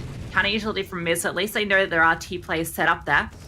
Nipple, he was the shining star on that T side. He might be the one that gets tested here in towards mid. He's playing that kind of power position towards connector stairs window. Bombs rotating back all the way over towards the ramp side. This Mac-10's in connector trying to make it work, but I like the setup from NAVI Junior. This could counter it quite proactively. This player in sandwich of Unbroken could really be Prospects undoing if they don't clear him properly. Branson has a good position to clear into Sandwich, but it depends what time he comes through onto this push and whether the counter utility comes through. Headtrick, he's going to float some utility initially, going to be swinging out here, but has to be careful of connector, and he's aware of it. That's one kill from Unbroken, but the trade does come through from Alex, but Headtrick, he's doubled up. Huge kills from him, put it down into the 2-on-4 Hype, trying to find something here, but the bomb even gets dropped. An alert player in Spooky, he is nowhere to be found, and there's just, well, there's no time. Yeah, unfortunate for the prospects. Nice idea, right? This Spooky being sent out with some utility towards B, trying to anchor the players of NAVI Junior onto that B bomb site. It means that when the prospects split in between ramp and connector, although it's a MAC 10, it's still an extra element that NAVI Junior have to deal with. But unfortunately, it feels like BobXD went a little bit too early and allowed Headtrick to capitalize upon it. Unbroken, takes one to the grave with him. And that defense of Na'Vi was just that little bit too tight for the prospects to deal with. The fact they keep 3 alive is the perfect outcome for NAVI Junior. Well, perfect would have been 5 alive, but 3 alive is certainly a good outcome for them. So they'll be able to invest into this one with a bit to spare to start to build up that CT side economy, although prospects are going to have the full buy into this one, courtesy of the 3 consecutive they got going into this half, and they're going to have that AWP out on hype, which, looking at the money, it's going to be uncontested. So that could be the difference maker going into this round. We've already seen shades of both prospects and NAVI Junior wanting to take the fight in towards middle, and that could be really helped by this AWP presence. Hyper doesn't really have the spawn for it, however, so he might be late to the party. The prospects do elect to go for it. Instant smokes coming out, Spooky about to contest. The fight will be given at connector though. If he makes his way round towards short, he can catch off Demon. I love this pace. Demon, he's not even ready for it. Looking in the wrong direction. The trades do come through, and Nipple have found a kill onto Franson as well. Rosic now, he's going to be tested in towards the sniper. Headtrick's still here, but the BobXD finds a great headshot. The trades are just perfect from NAVI Junior though. They come out ahead. And with Nipple finding that kill in towards mid onto Alex, hype. Within 30 seconds, this round starting is in a 1 versus 3. Frosic even playing around the smoke, trying to set it up as the one way, but hype on the side here, but gets spotted at the edge of the smoke, revealing his position. Hasn't quite gone down yet, but they are hounding in on him, and he will eventually fall. And that's Na'Vi. They even it up 10 apiece. Yeah, a little bit of a pace change from the prospects, trying to overrun, overwhelm, and then sending out players towards the B apartments to catch the bomb site defenders off guard, but not to be. And it all hinges on Demon and Nipple in mid just shutting it down. So that extra element can't come into play. NAVI Junior, good defense. Jag flash 20 snabbt till bort. Ja, gör det. Och då snabb mot där. Ner topp med det. Det är clear. Jag chillar. Åker de. Från 3 typ. Borde gå på nu. Nej, tar jag window. Jag går inte. Ja, okej. Stepbacka från dem. Lägg du window hype.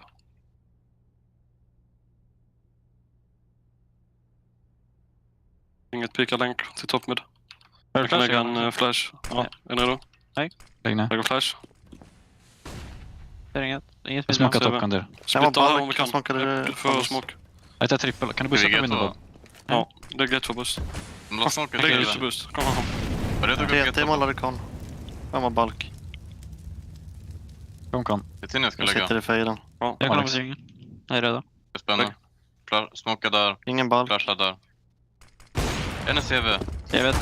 Ticket tog. Fram. Ner i dem. Jag flashar dem. Där. Vad är CV långt? Okej.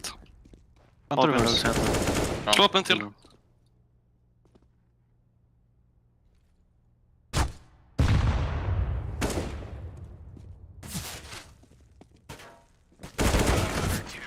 Jag kör.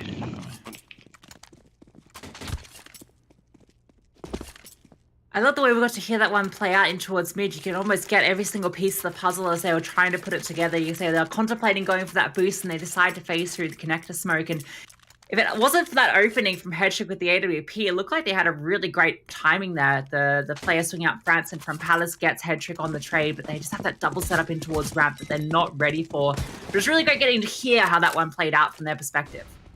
Yeah, all hinged on Unbroken being that second player in towards the ramp. They weren't ready for him, and NAVI Junior completely capitalized upon it. Headtrick will miss a shot against these Deagles of prospects. Spamming through, it's not going to be too much damage done either way. As Nipple finds the opener. Oh! Maybe could have got the second, but instead, going to get out of dodge real quick are the prospects. Nipple out here with over 180R, looking to maybe get a few more numbers onto that one, but not with those digs from the P250. It gets it done.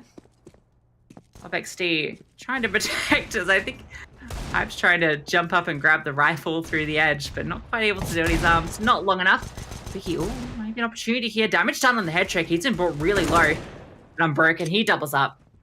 And now it's just Hype getting boosted through, and Demon's able to find him. So Navi do convert against the pistols, only losing one.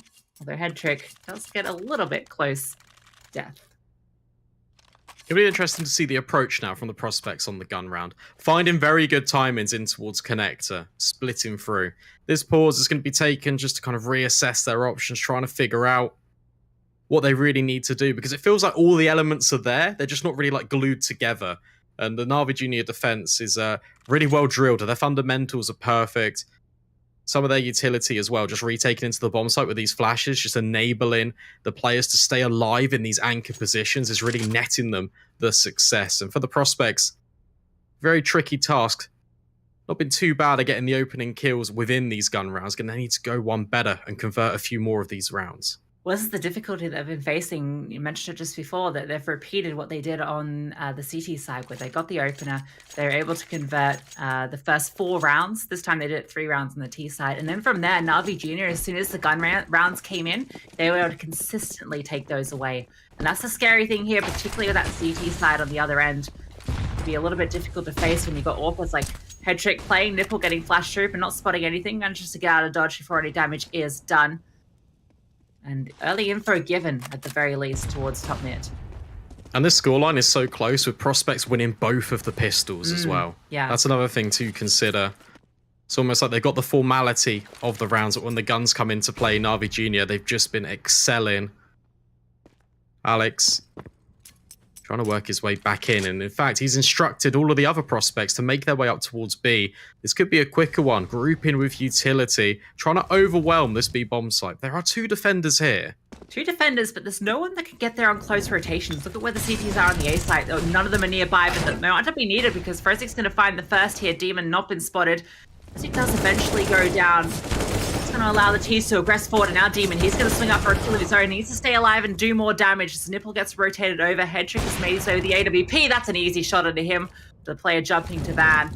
Even throwing in Sentry 40 here. That's going to set Nipple up, but Alex, he's not in the angle. Here's the shot. Oh. Hype with a banger onto head trick. He's removed, and now it's all on Unbroken on the flank.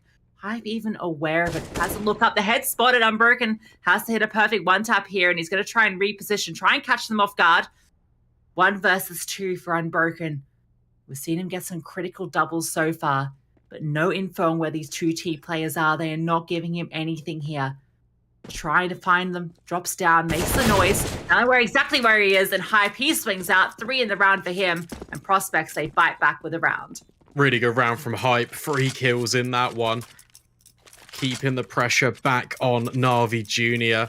I really like the fact that the prospects are so aware that that flank could come in so quickly as well. Unbroken. He's been pushing ramp quite a lot in the early stages of this second half. Has been getting it done. Take a look at this replay though. It's these critical kills here that come in. Hype, the headshot onto head trick. It looked like NAVI Junior had got the reinforcements in the right places, but not quite to be. Still got a buy though, at the very least. Head trick will still be on the AWP, but out Palace, here come the prospects. Yeah, they just walk out, straight into Unbroken's crosshair though. He's good for 1. Bobexy gets a second, and Spooky catches the timing onto Nipple into mid. Frozik is kind of nearby, and Demon as well in towards short can fire off some shots, but they're not giving up any kills at the moment. And with 3 versus 4 on the line, the bomb planted, and very little money in the bank, NAVI Junior, they don't have anything to work with in this round. They have to hold on to these weapons. Yeah, they really need to. The bank balance is not in their favor. And prospects, I really like the simplicity of that round. Nothing complicated. Just going to burst out Palace as a unit, complete contact, and just trade on towards the bomb site. Whilst creating all the chaos, that means the mid lurk can come in through connector, and it completely blindsides the defense. We're a tie game here, Lucy. 12-12. This one's got potential to really go the distance. Yeah, closest to your life here as we get to the tail end. Headtrick hits a nice little quick scope there onto Spooky, so at least gets to hold onto that AWP, and that's going to be critical, keeping all 3 alive. So they can at least invest into this one. They can drop 1 M4 over. In fact, I think they had just enough to fully purchase a 4th. Unbroken. No armor. So I don't know, maybe that's a miscalculation, or maybe he's just very confident in his aim. But yeah, I love the simplicity of that round from Prospects. So just go for the, normally a strategy you see on like ecos or, you know, like the sort of the force buys, and they just go for the A waterfall and it pays off. Nipple, he's going to pay off with a kill in towards mid. And broken with the flash, and well, if it ain't broke, keep repeating it, and that's going to be Palace that they're going to try and stream out of this time. But this time, there is a waterfall of bullets from the CTs on the other side. Nipple, he's going to find plenty of kills towards the A site and puts Navi back up to 13 and 1 round ahead. It reminds me of the old saying, fool me once, shame on you. You fooled me twice, even in back-to-back rounds. Shame on me, but not to be for NAVI Junior. They do completely read that play, and they manage to counter it out. No hijinks, and I think that's an element of having Nipple flash through connector and taking control of mid early. It just means that the rotation can come in thick and fast, so you need to consider connector to be a possibility. Such an important round. Look at the economy from Prospects. They've just got a hero AK on Bob XD. A couple of Deagles with armor, and then just Glocks. If Navi had lost that one, they get reset, but instead it's Prospects that are reset, and it's such a critical juncture of the game. That round was everything, but Bob XD with the hero AK does get the opener. The trade comes through though, and that rifle gets dropped. Now the rotation can come over as well. It can't be recovered either. It's so far out. More utility being dropped, keeping the Prospects at bay. Nipple rotating over another Molotov will send the T's packing. And they just can't retrieve the AK. It's going to have to be these Deagles. Nipple even throwing them away. Head Trick trying to pick up the pieces in towards mid. And Prospects trying to relocate through connector. One small gain from this rotation towards the B side. You can see the CTs are a little uncomfortable. They're not quite confident on where these T players can be. You see, they're not sure if they're in towards connector or in towards window. And that's forcing them to play quite defensive, to have to try and slowly retake these positions. They've rotated second rifler over to the A bomb side to try and take back control here. The T's haven't overcommitted, but now because the time has ticked down, they have gone for this boost. Nipple is holding for it, but Hype, what a banger with the 1D, takes him out, but Frozik, he gets a critical kill. That's a one player in towards Apeks now, and this has gotten a little bit freaky deaky. 2 T's over on the outside map. Hype is just going to jump through and find a second kill. Hype, he is stealing this one away from Prospects. 2 huge kills, puts it into the 2-on-2 and an open B bomb site. Take a look at the utility for Navi as well, trying to work this one out. Smoke incendiary, a couple of flashes to aid themselves, but Hype, he's still holding. Unbroken will eventually trade 1 versus 1. Unbroken versus Alex. And in fact, Unbroken's got an idea that he could be at this bench position. Alex has given up his spot. Who will blink first? Who will win out the engagement? Alex doesn't even need to peek. He can just play the time here, but he's given Unbroken the opportunity to fight in. Here comes the grenade. Doesn't actually do any damage. Time's ticking low. And Alex, he will not reveal himself. And in fact, will deliver the killing blow. What a wonderful round from Hype. And Prospects keep it even. Playing with the rotations there in the mid-round. Hype, he wins the most ridiculous duel in towards Murder Hole. There's no way the Deagle should be winning that against Nipple, who's holding the angle. He's ready for it. But that peek is advantage. He just swings in, finds the headshot, gets the AK, and then some fantastic movement, jumping up into short, catches off the player off guard, and that's the B side completely open because they had to rotate everyone over to A. What a game.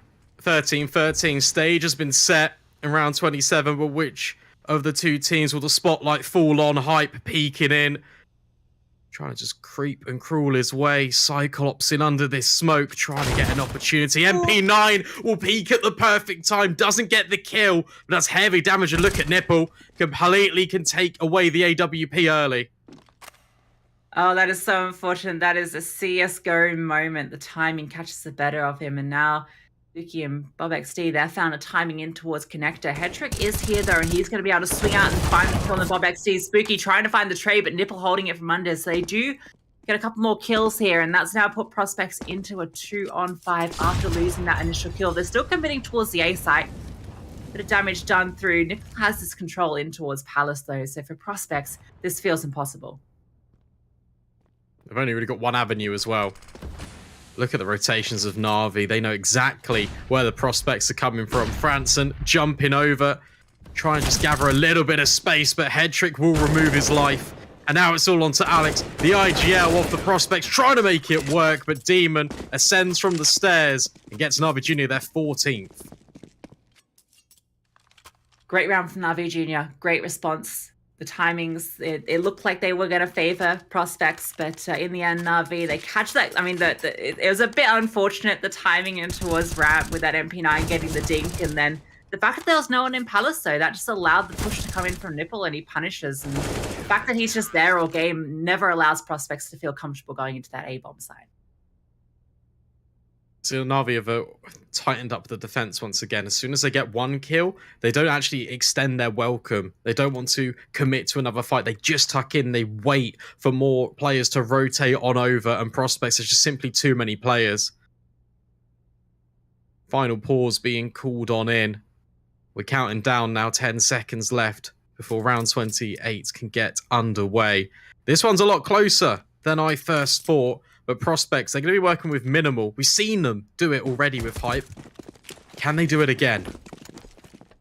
They could have played this one safe and gone for the fuller buy up against map point and playing for overtime, but they've decided to try and deny NAVI that map point. Fully invested into it. 2 Deagles, a Galil alongside these dual AKs. It's not but the buy for the job. At the moment, they've got 4 players in towards B apps, looking like they're ready for a bit of a pop play.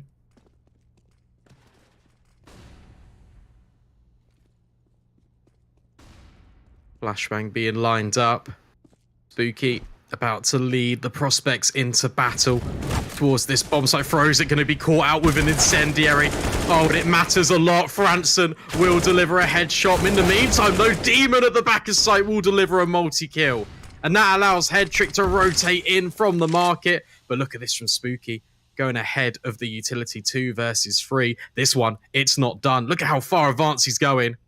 All 3 CTs in towards market. Spooky trying to aggress forward and find them, but Unbroken's there. And Nipple, he's good to find Alex as well. And off the back of that, NAVI, they're going to get to map point here on Mirage. 2 rounds to work with, 2 opportunities to take the map. Yeah, nicely done. And I actually really like the idea from Spooky to go straight into the NAVI Junior Lions den, try and take the fight to them, catch them off guard. A few times in the half already, we've seen it. Being caught off guard with the utility, but not this time. Simply too many players again. That's been the Taylor's oldest time for this Prospect side. 15-13, working with just the upgraded pistols. NAVI Junior on the cusp of victory. Oh, that's a juicy nade, BobXD. Gonna have some sore back pains after that one, down to 48 HP. Once again, going to be testing into the B bomb side. This time, it's just Demon close by. BobXD, he's swung all the way in. Has the player in towards short that can support with the M4 as well, though. Frezek, he's here to support. Headtrick's rotated over as well. But Spooky, he's going to rest forward with that Tech 9. Hypex on work with a kill of his own. That's not put it into the 3-on-3, but Unbroken. He's going to put it back into the advantage of NAVI. No rifles collected, and they're all getting brought down low. And in the end, it's going to be NAVI taking it 16-13 on Mirage. But fair play to Prospects. What a difference we've seen from yesterday. A completely different team that faced Spirit Academy in the opening best of 1 on the first day of the group stage. They now come up against a difficult beast. NAVI Junior, a well-established academy side, and they look so dominant. And they delivered against Astralis talent. At 16-13, they've got nothing but respect for them now. Hold your head up high, Prospects, because that was one hell of a game. You have to make note that NAVI, they won this one despite losing the pistol, the 4-spike conversion, and the 3rd round in both halves. So they're playing with that almost, 6th-round handicap coming into this game, and they still bring it through with the 16-13 victory. So when it mattered most, they were able to draw through. But Prospects, I mean, kudos to them. Fantastic starts to both of these halves, just not quite able to fully bring it through. We talk about the importance of pistol rounds because it can just set you up for success, especially these best of ones, because there's only one opportunity. There's not your own map pick to fall back on. It's all decided on the battlegrounds of Mirage in this instance, and well, Prospects unfortunately could not close it out, but it's a lot that they can take forward for the remainder of the group stage. For NAVI Junior, it's another just notch on the belt, right? It's a good start, 2-0 going forward in the group stages, and they are looking to push and be one of these teams that can contend with MOUZ NXT. again, and we're looking at that Group A, it's a pretty hotly contested one. Both of these teams, MOUZ, NXT, as mentioned, Spirit Academy, Astralis Talent, who we've got coming up again shortly, and then Fnatic Rising and Eternal Fire Academy. So plenty of high caliber rosters here. So these early wins during the group stage, they mean so much, and it's great to see NAVI getting off to a good start. The prospects, I mean, what they've showed us here, it's a really good sign. The fact that we've seen such an improvement from that game yesterday on the same map against Spirit Academy, where, you know, they barely put up, I think it was 7 rounds in total. It wasn't a fantastic performance, and arguably, NAVI Junior, the better team on paper than Spirit Academy, right? We looked at them as one of the top contenders. So the fact that they were able to put up such a performance against NAVI Junior, I think that's a pretty good sign of things to come for this team. Yeah, definitely, especially because of how new the roster is as well. Yes, you've got the core that has come in, but we kind of touched on it yesterday, but I want to bring it up again. Alex, he's a new IGL into this team. Although it's a little mixed core that the prospects have brought in, they're still going to need time to kind of get to know each other and also rely on this new stance that Alex has got to show for it, a new tactical playbook. But 16-13, it's good overall. It's nice to see them coming through. But look, it's the same people we speak about. Nipple and Unbroken, really well played from them. Look at the headshot percentages on the prospect side. 61, 81, and 73 on 3 of those players. Ooh. That is some sharp aim. That 81% across 16 kills. That is pretty spicy. You can see the raw mechanics that some of these players have, and particularly on a squad like this where it is so new, as you mentioned. As soon as you start to improve some of those team dynamics, start fixing some of those mistakes, you become a very scary team. And yeah, that's the man of the hour, Nipple. He was a fantastic performer for NAVI, as you just mentioned. 28 for 18, 102 ADR. Just a solid performance no matter where you put him on the map. Yeah, and it's also those entry kills as well, creating so much space for them. But that is the first best of one that me and Lucy have covered today. And well, we've got one more for you. It's going to be Astralis Talent versus Eternal Fire Academy. We're going to bring you the action and all of that one in just a couple of minutes. So don't go anywhere, and we'll see you shortly.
And welcome back, everyone. I hope you're all grooving away in the halftime break. That music, very chill on the little videos. We love the production here at WePlay. But speaking of groovy, B-Dub, we've got another game coming up that looks pretty groovy. It's going to be Eternal Fire Academy taking on Astralis Talent. Yeah, it's going to be an interesting one. Astralis Talent, they've come out the gate swinging here at the WePlay Academy League Season 5 group stages. They unfortunately lost to NAVI Junior. We have mentioned it a couple of times. Obviously, we just saw NAVI Junior. But 22-20 on Vertigo. Like, it's nothing to complain about. It was a really good performance from them. And then earlier today, they've already played. They nearly completely took the fight to MOUZ NXT, only losing 16-10 on Mirage. So taking a look at the map pool past 3 months for Astralis Talent. Mirage, Overpass, Vertigo. It's pretty consistent for them. They like to head more towards this way. Eternal Fire Academy, it's a brand new roster. We're not really too sure what to expect from them. But looking at the win rates, it's less than ideal, but like, it's a new squad. We don't know what to expect. Yeah, the numbers are a little bit misleading. We haven't seen too much of this team, so I wouldn't read too much into that. And that makes it a bit of a question mark as to what map we end up on. I'd prefer it if we didn't go on Mirage, because we've seen that a few times already today, and I think it's just one of those staple maps, right, that everyone feels comfortable on. But potentially we could see something like Inferno, because that's what Eternal Fire played yesterday. But it really depends if Astralis want to let that through, or if they want to try and punish it. And I mean, unless Eternal Fire are comfortable in something like Vertigo or Ancient, it feels like maybe Mirage or Inferno is the most likely outcome. Yeah, it'll be interesting, and they looked pretty good actually on Inferno overall. And actually, we see the respect coming out. Astralis Talent, they elect to ban it immediately, and well, I don't mind that. Eternal Fire Academy against MOUZ NXT yesterday, they took 4 rounds on that T side, and they tried a little bit of a resurgence on the CT. 7 rounds overall against MOUZ NXT. Not too bad for your first outing, but let's take a look at this. Veto is coming from Eternal Fire. It's now their bans. Ancient Overpass removed, so Mirage is still here, and Lucy, we're going to get it again. Yeah, nothing but Mirage here in the early stages of WePlay Academy League, but that's okay. We get to see these teams, what they can show us. It's a good map for showing off kind of some of that raw talent, just because everyone is so familiar at it.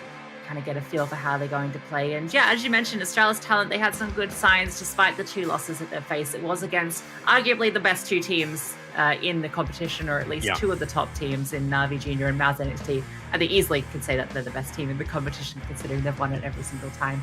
You see a little bit of the pre-match stats. I'd be looking more towards the Astralis ones as the ones you want to be reading into, just as mentioned. Eternal Fire, their numbers a little bit misleading, just given this is a brand new roster. So Astralis, they're the ones to be looking at, and you can see they've got quite good win percentages on both the CT and T side.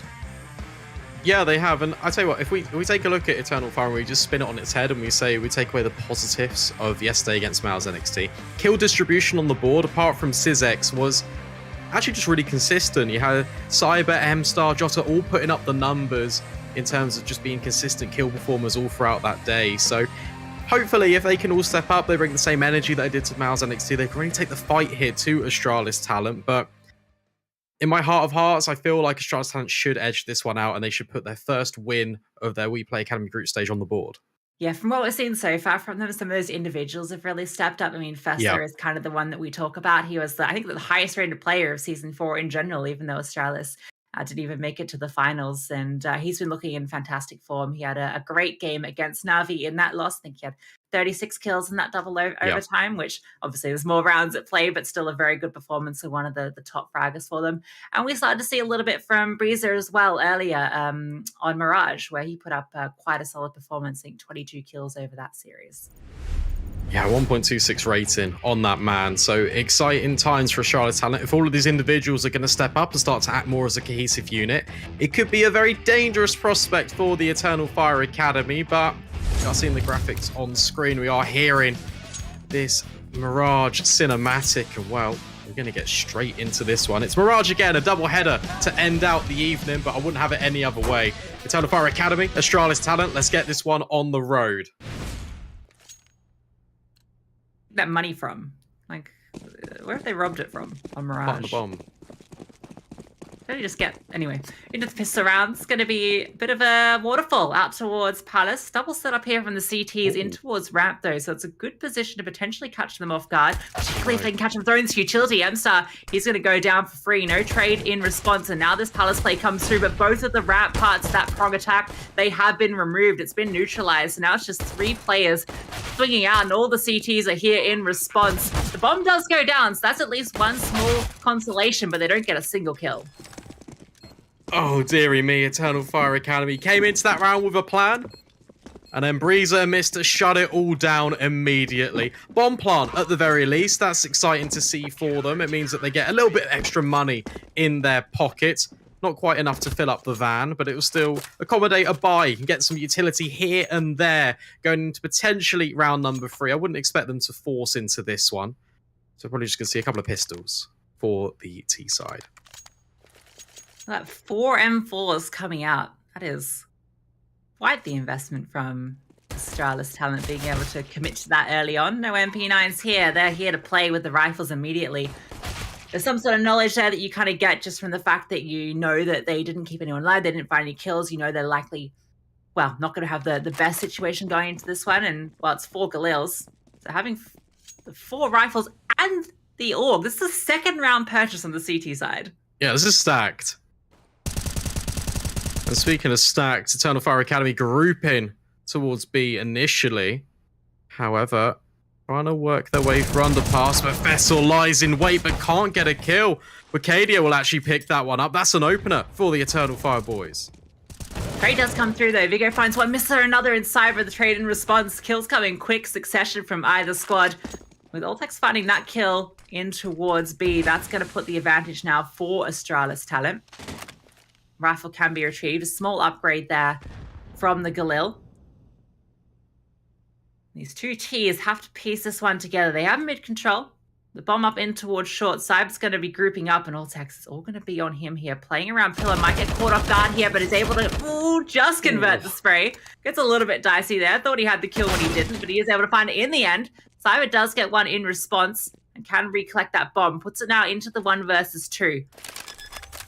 Gonna fake it out here, trying to bait them into peeking, and it's gonna work. He's gonna draw Vigo into his line of fire. No trade potential either.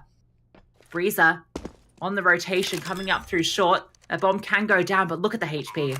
Yes, not ideal. Smoke grenade. In fact, he's already been spotted. Cyber will clutch that one out. It's a force investment for Eternal Fire, and it comes in heaps and spades. What a clutch by that man. And off the back of losing that round in round number 3, we're actually going to take a moment, Lucy. We're going to jump on board with the Astralis talent side, and we're going to listen to their comms.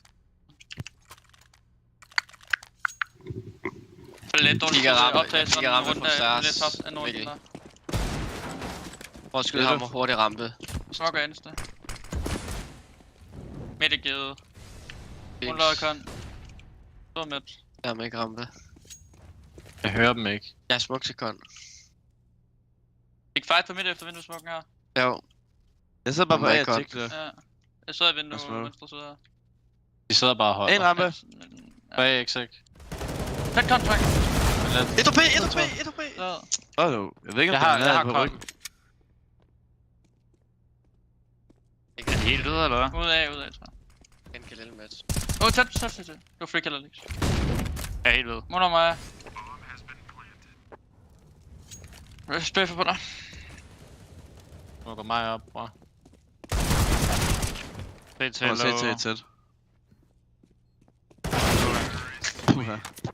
Følger nu. Okay.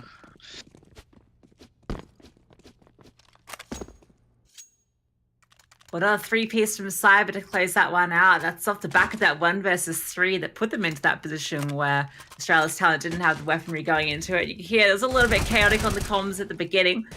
See what they're working with. There was almost the opportunity there when Fessel gets peeks out in towards mid, but can't quite land those deagle shots. A little bit unfortunate. A little bit of stunts to the economy. Just going to be pistols. Tizex has already spotted out players, and that's going to allow Cyber just to hold on to this angle.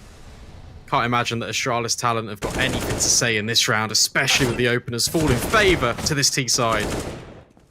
The USP does find one in the end, but now cleanup crew comes through. Oh, Cyber, not enough bullets in that M4A1S. He's going to go down. So they do make it expensive, finding 2 kills already.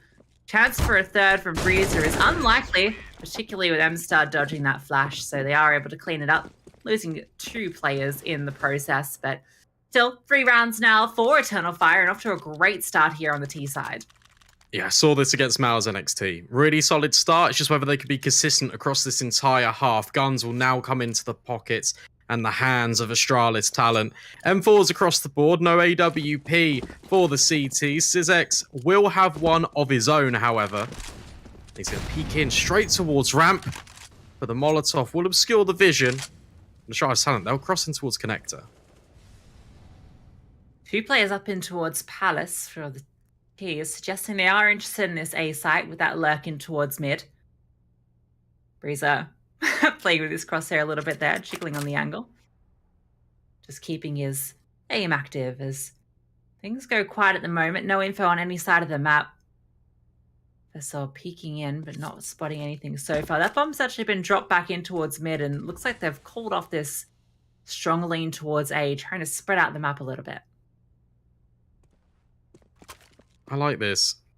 Disciplined and reserved. Smoke being lined up for middle. Flashbangs come in for Astralis talent, trying to keep connector on lock. Nobody's moving. It's a game of statues on the server right now. 50 seconds though. Eternal Fire Academy need to start to put a plan together. Start to move forward as a unit. It looks like they want this mid control. Yeah, Smoke's going to come through.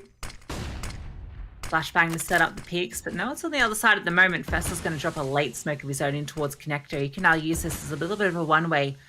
Try and slow down this assault. It does look like A is the finish. Still 2 pieces of the puzzle over towards the A side. That bomb in towards ramp. So connector, it's all going to be on Fester here to slow this one down. The spray comes through, but can't quite connect it. Jotta's going to find the kill. Mister now. He has to find something here. Breezer is to support. Mister finds the first. Now Breezer keeps out for a nice headshot of his own. Cyber comes through though with a clean headshot. He's got a bit of a utility in towards CT. Even gets a second kill after dropping that Molotov. Bomb goes down, and this precision coming through from the AWP. You don't have to see that flank on display. Mister now left alone, and Mercadia's going to shut him down. I really like that. Eternal Fire, they take middle with their utility and they wait, and immediately it's a change of pace, bursting through the connector, finding the kill onto Fessa, who has had that place smoked off for the entire round, basically. Doesn't even matter. Eternal Fire Academy completely crunch onto this A bomb site, and Astralis talent, they cannot cope with the overwhelming pressure. It's a wonderful start to this first half, and they are taking the fight to Astralis talent. Yeah, look what it's done. It's just Eagles on the other side. Going to be a deco coming out from Astralis. Have to make these pistols work. And well, they weren't able to get it done with the guns, so the chance of doing it with the Desert Eagles looking unlikely. Fester goes down early on. Syzex almost finds that kill. Takes a chunk of damage in towards ramp. Has to be careful here as Breeze is looking to finish that one off, but not quite able to connect a bullet of his own. So the opening kill goes towards Eternal Fire, and a little bit of damage done on Damstar.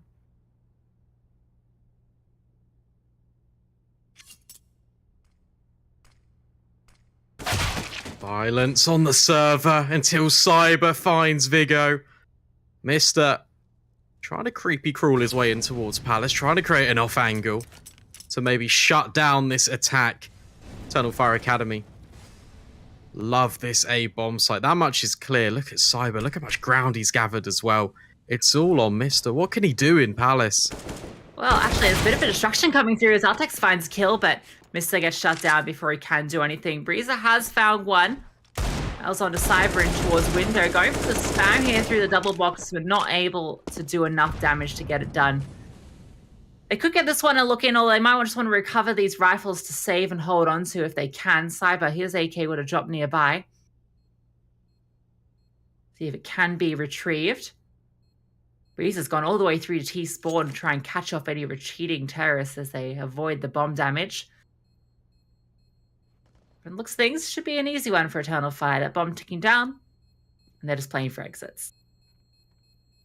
Yeah, recovered and had that one nicely. A little bit of a scare in the mid-round, with some players losing their life. Oh, what a shot by Oltex. See you later, Jotta. Not in this one. Oh, Mercadia's next to full. Syzex will eventually trade, but that's heavy damage actually being gathered over. And look at those deagle shots, Lucy. That was unreasonable. You can see he spotted the player on the kind of the corner of his eye, and he just lines up the shot, the perfect timing.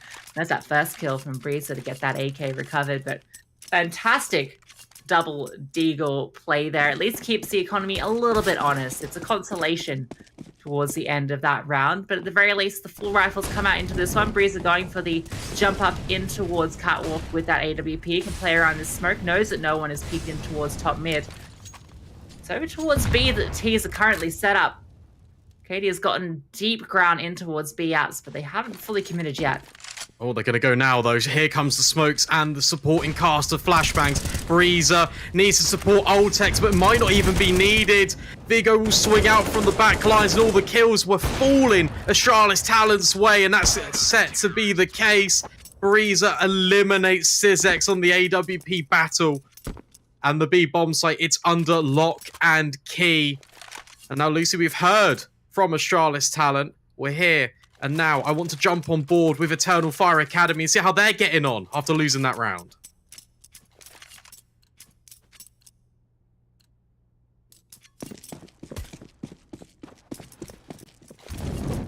Maybe. Perhaps not. Perhaps it'd be us commentating instead, which is, that's fine. That's what we used to. Yeah, sure. Plus, go for a bit of damage in mid, but not going to connect the kill. Acadia takes a hefty nade to the noggin. Going to find him. And Astralis Talent feeling a little bit more comfortable on the CT side. That was a fantastic defense in the prior round. It felt like they swarmed onto the B bomb side. All players there as soon as that hit came through. It was a fantastic response. Allows them to keep that one fairly clean. Now they have to see if they can do it consecutively. Start to build up that economy on the CT side. Stem this run from Eternal Fire. You're completely right. Consecutive rounds is what's needed. Is there a bit of a gap in that smoking connector? Potentially. But Fessor just playing up close, trying to alleviate the pressure over towards a window boost. Peeks in towards middle. Nothing spotted. There's so many players so close to each other here in connector. They know that Vigo's here, though. They heard him throw that flash, but they're still not going to be ready for him to be so close by. And Fessor, he's able to chime in from the same position as well, rotated over. And with that, it's now 3 versus 5 players in towards Rat. Acadia does get a kill with the AWP onto Vigo, but Fessor's there for the trade. Fessor's even aware of Jota in towards Palace. In fact, it's going to be Mr. that finds the kill. Now Syzex all alone, 1 versus 4, and Fessor is going to clean up 3 in the round for him. Yeah, much more expected from Astralis Talent. Good stuff from them. Nice little clean up. I like the double swing in towards the jungle as well. Taking the initial contact in the close angle, and then Fessor swinging on in from jungle side to eliminate the second man of attack for Eternal Fire. Paul's coming in, trying to discuss their options. Eternal Fire Academy, they had a string of rounds in a row, and now backs up against the wall a little bit. Look at the money as well, Lucy. It's not in the best spot for this T side. Yeah, they have to stem the flow here. Don't want Astralis Talent to start to get onto a roll here on the CT side. Cyber, 81% headshots at the top of the board. We mentioned in that previous matchup just how snappy some of the aimers are. He's so far hit 8 of his 11 kills with straight to the head. So that's a pretty nice sign from him. 11 for 6 at the moment, leading scoreboard for Eternal Fire. On the other side, it's a little bit more even. All the players within 1 except Vigor, who's a little bit behind. See how that transpires throughout the rest of the game. Just going to be the pistols for Eternal Fire Academy. Got to get past the AWP that will not be smoked off. Breezer just tucked on in. That HE, I don't think it's going to do anything. No, just a little bit. Tickles the ankles of Acadia. Eternal Fire Academy, so intent and set in their ways. They want Astralis Talent to push the issue, force a fight in towards top mid, but it's not going to happen. Yeah, they know the economy can't be great for Eternal Fire, so they're playing this one defensively, letting them come to them on this defense.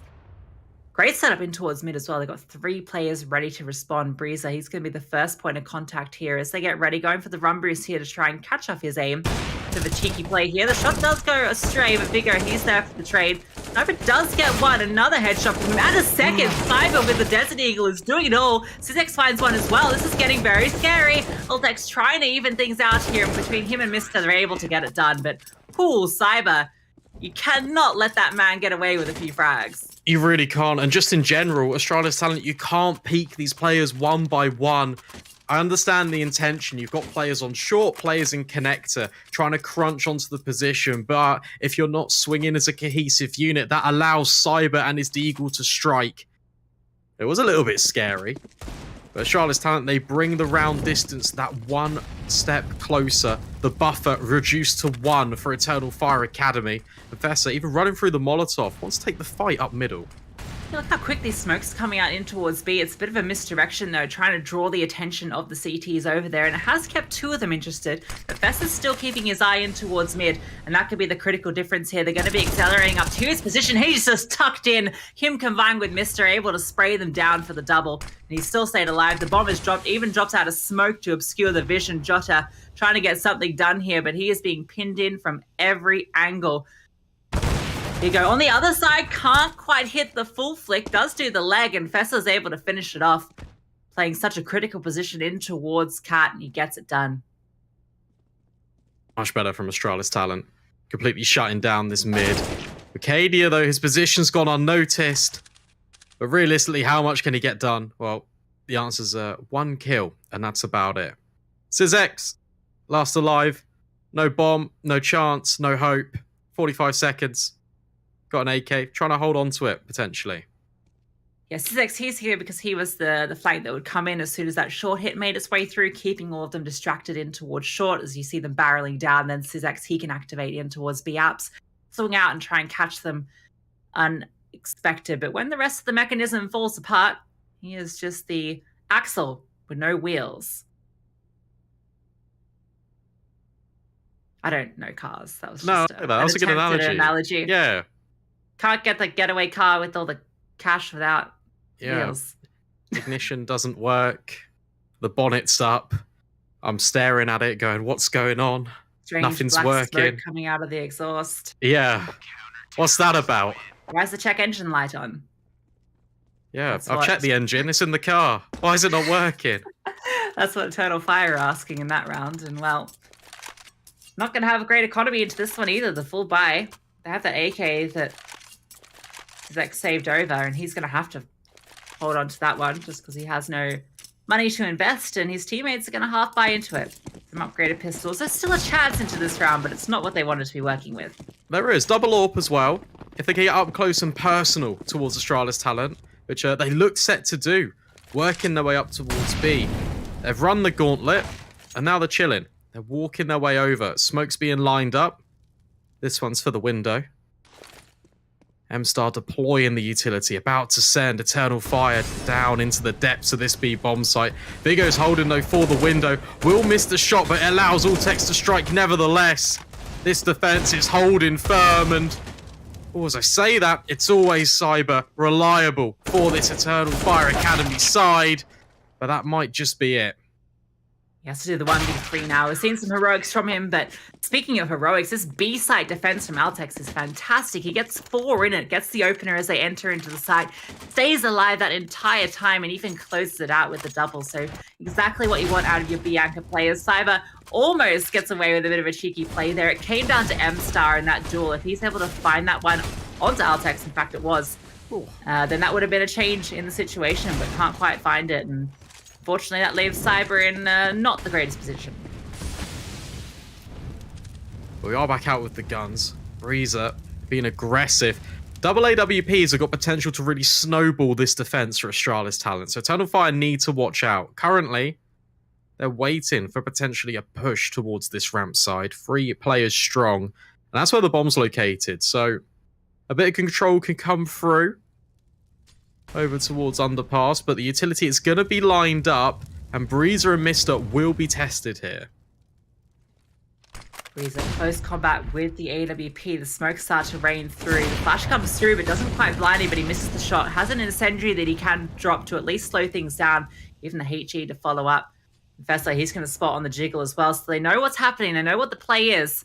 They just need to stay alive and find these kills. Breezer playing close combat, AWPing still, trying to find the angle. Jota just jiggling against the headshot though. Professor, he has to double up here and he does. Finds two. Mister has got unnoticed but does get cleared in the end. Professor able to swing out for a kill again. Finding so many frags and even getting the fourth. It's all Fessor in the feed. Yeah, really well played from Fessor. A quadra kill in that round, and he just had all the confidence. Gets the first kill on Connector, thinks, yeah, I'm just going to swing out, alleviate the pressure over here. Even though he had 3 bullets in the magazine, and he still gets the kill on towards Cyber. Another pause being called for Eternal Fire Academy. Astralis talent. They look down, and now they've risen again. They're pulling away on this lead. Yeah, and what a string of rounds. They've really, it's exactly that sort of repeat as you were mentioning against MOUZ NXT. Eternal Fire, they got off to that good start, but then as soon as MOUZ NXT got on that roll, there was nothing that Eternal Fire Academy could do to get back into it, and it looks a little bit like that potentially could be on the cards here as Astralis talent, they now get their 6th consecutive in a row and looking poised to take the half on the CT side. Looking for M-Star to step up a little bit. 3-11 is not ideal for this T side right now. Eternal Fire need to dig in. Mental resilience needs to come into full effect. And with only 1 Galil, as aforementioned, it's not the best spy in the world, especially with the utility about to rain in and counter incendiaries being dropped. Fessor can look to do some more damage here, even with Mister, but M-Star, oh, there was a chance.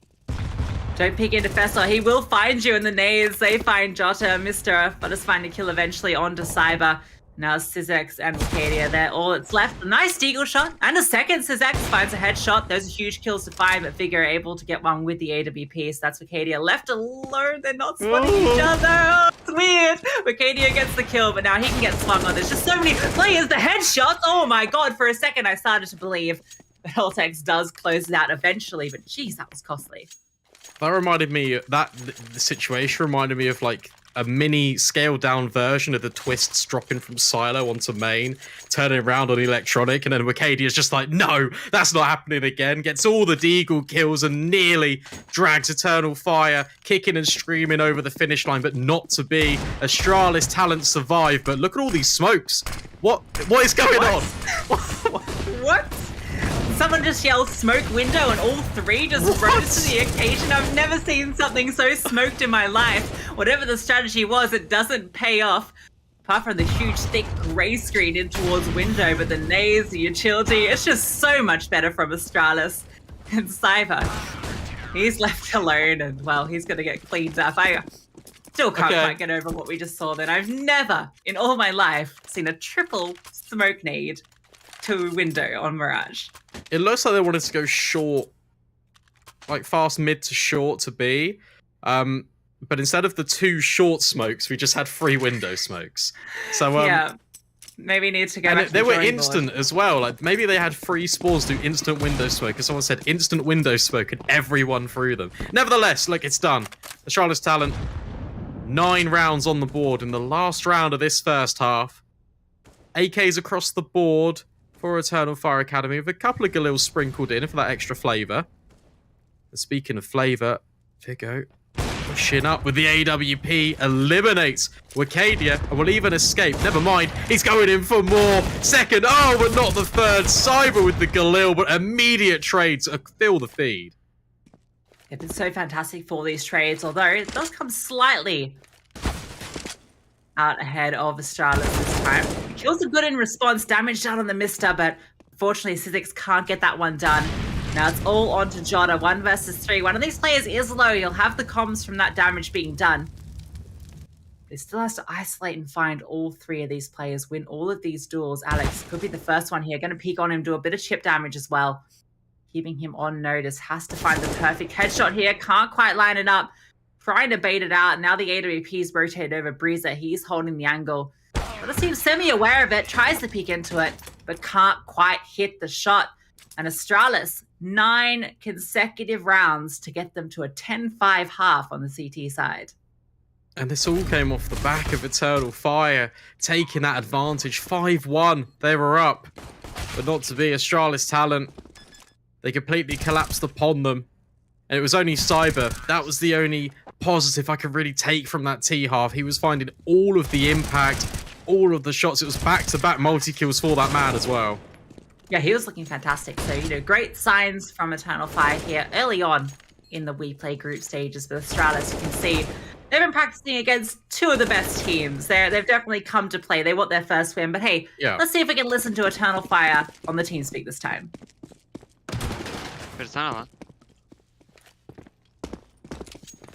Yavaş. Asma. B var bir tane. Tapson geldi, Windows'u yaktı. B var bir tane. Geçebilir. Short. Hepsi. Dışındayım. B biri de. Yakın. Kitchen'e flash pick atabilirler. Beni gördü. Sağda Kitchen yakın. geldi Sağda adamlar. bekleyeceğim. Beni bekle. 1, 2, Zıpla. 3. Orta gidiyor. Kitchen kapı. Öldü. Helal. Kitchen'a koşuyorlar. Araba görmedim. Beyler. Kitchen, window. Araba. Kitchen'e koş. Jungle biri. Beyler. Short koştular. Eko yapalım kanka. Eko yapalım.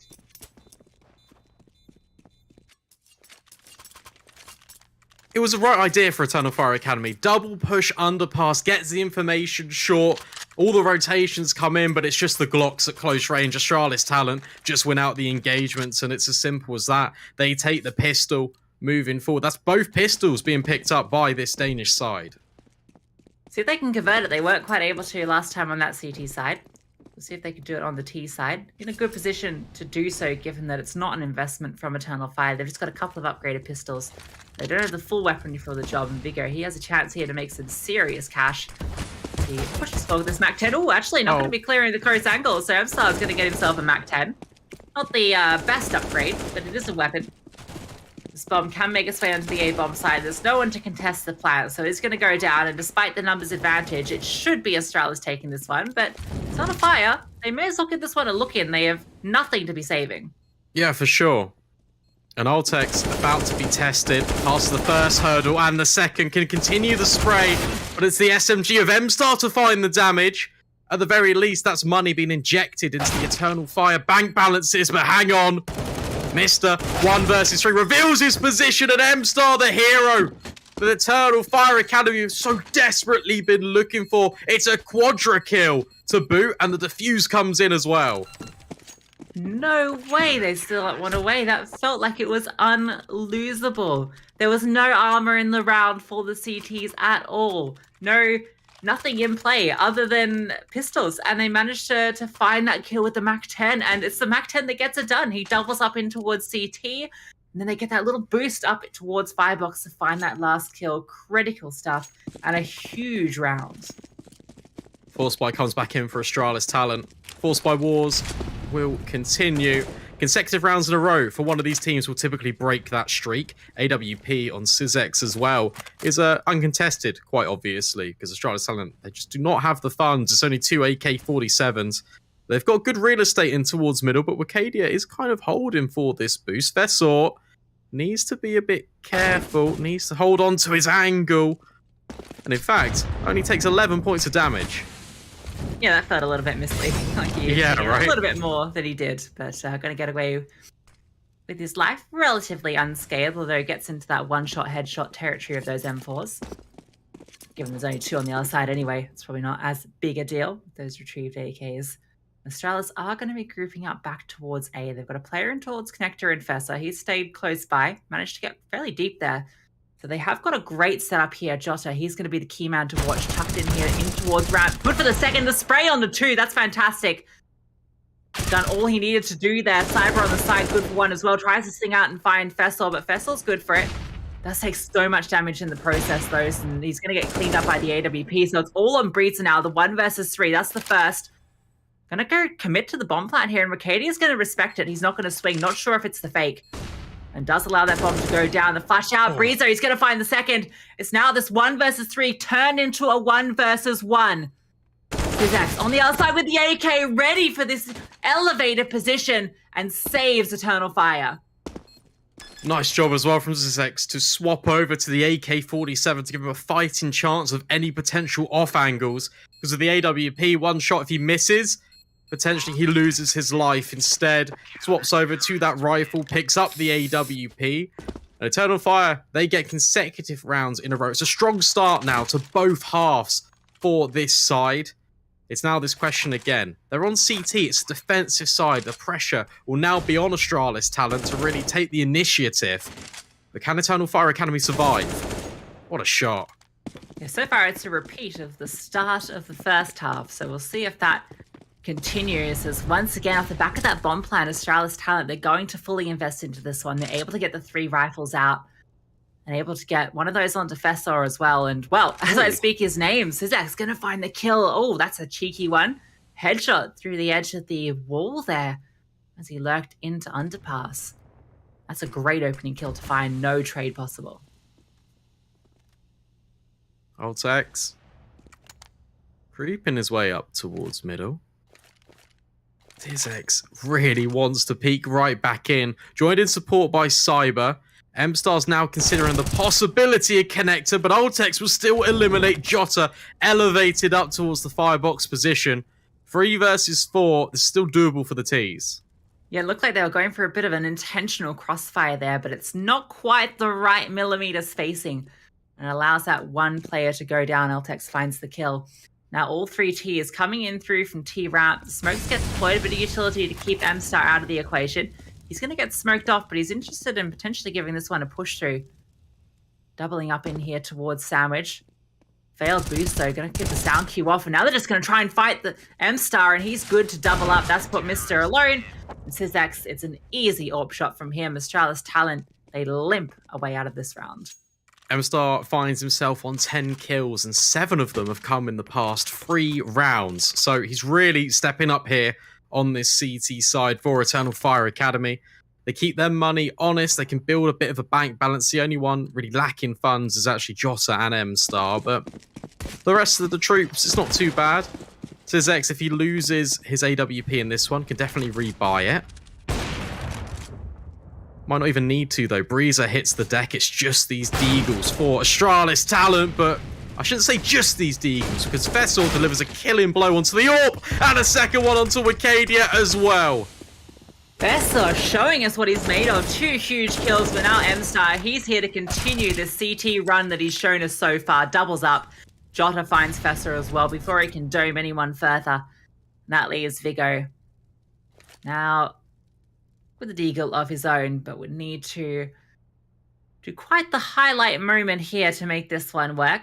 The bomb. They've got a crossfire set up on the position that he's crawling into. So even if he finds this first, there's a player in short that... Ooh, the timing! Vigo, tries to swap to the AK. And M-Star lying in waiting connector, he's able to close him out. Yeah. It's good though. It's free kills. It's just the Deagle. So now Astralis Talent, they're going to have these rifles coming into round number 21. And Eternal Fire didn't like me last time, Lucy, but Astralis Talent, are you there? Are you here on the comms? What's going on?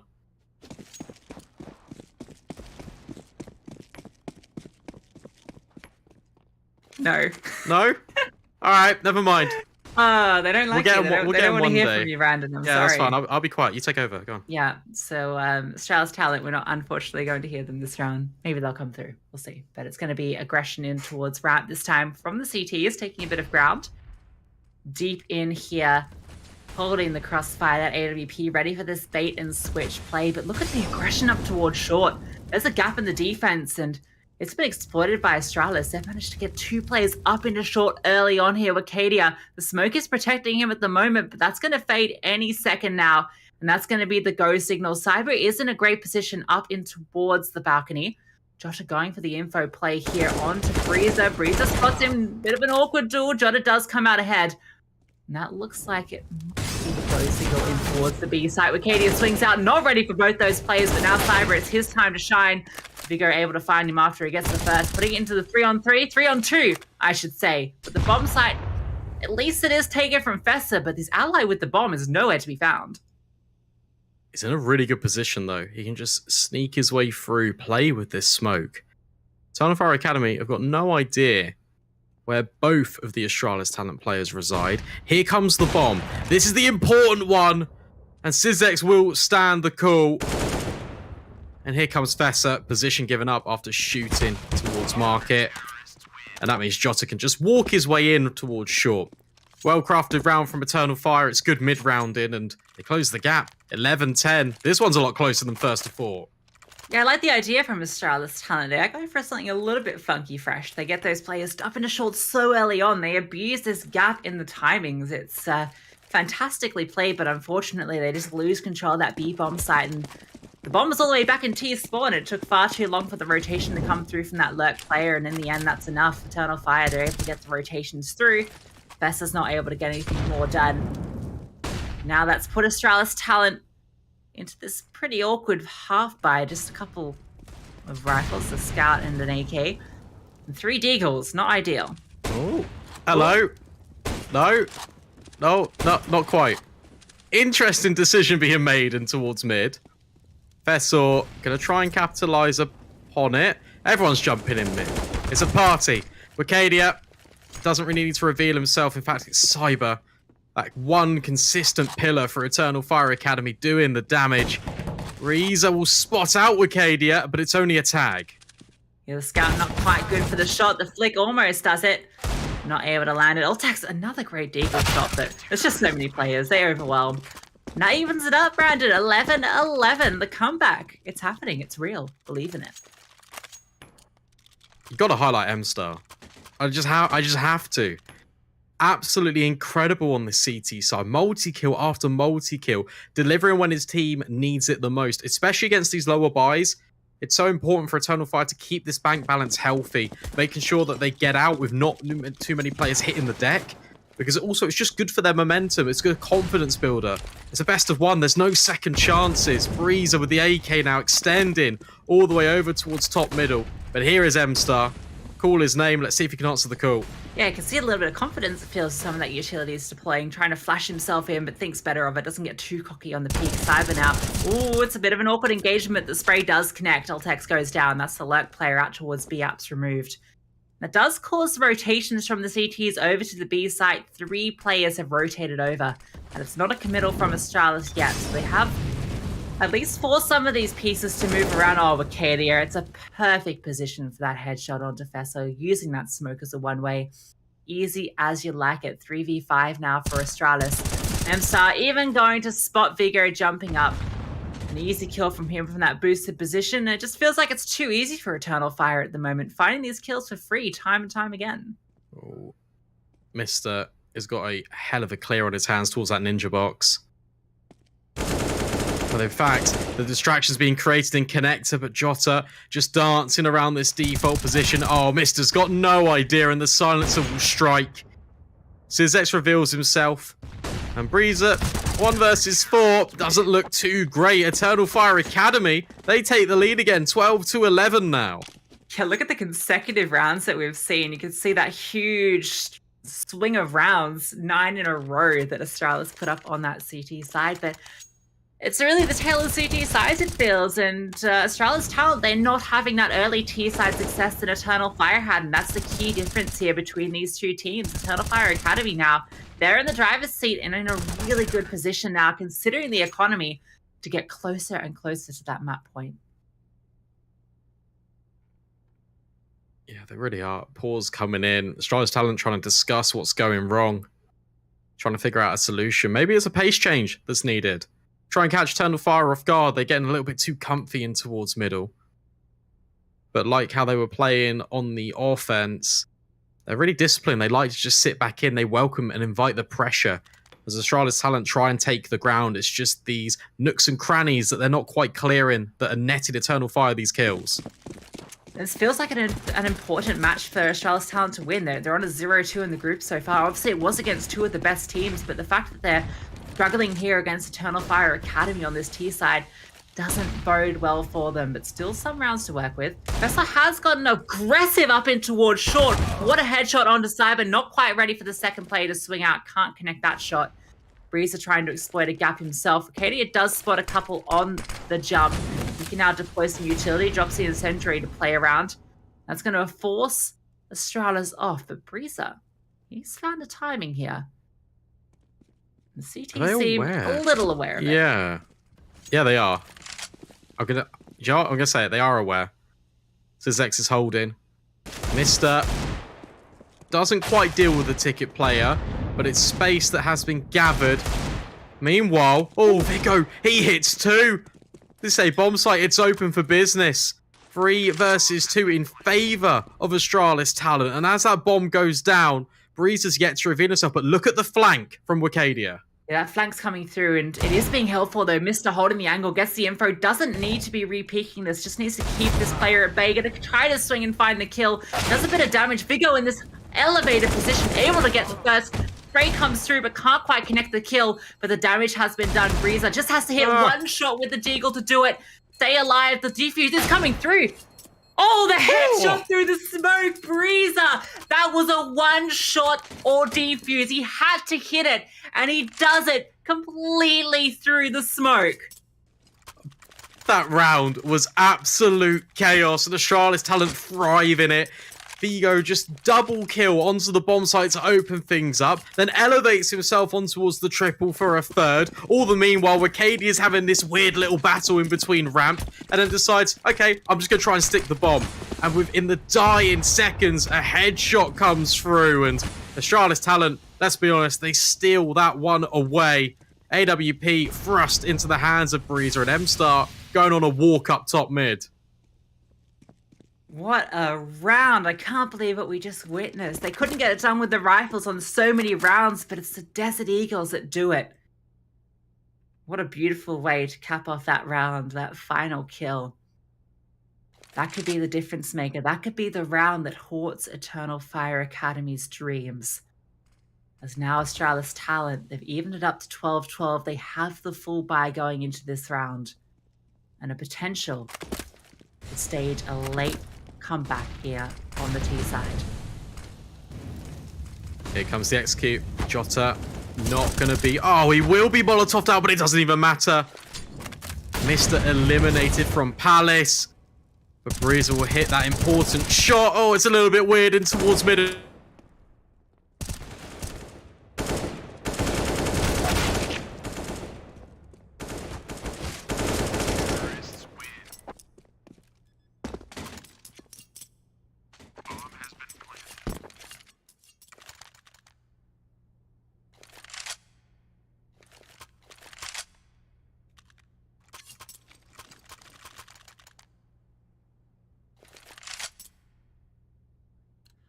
Quite find that kill. The reload comes through. The timing doesn't work out for him.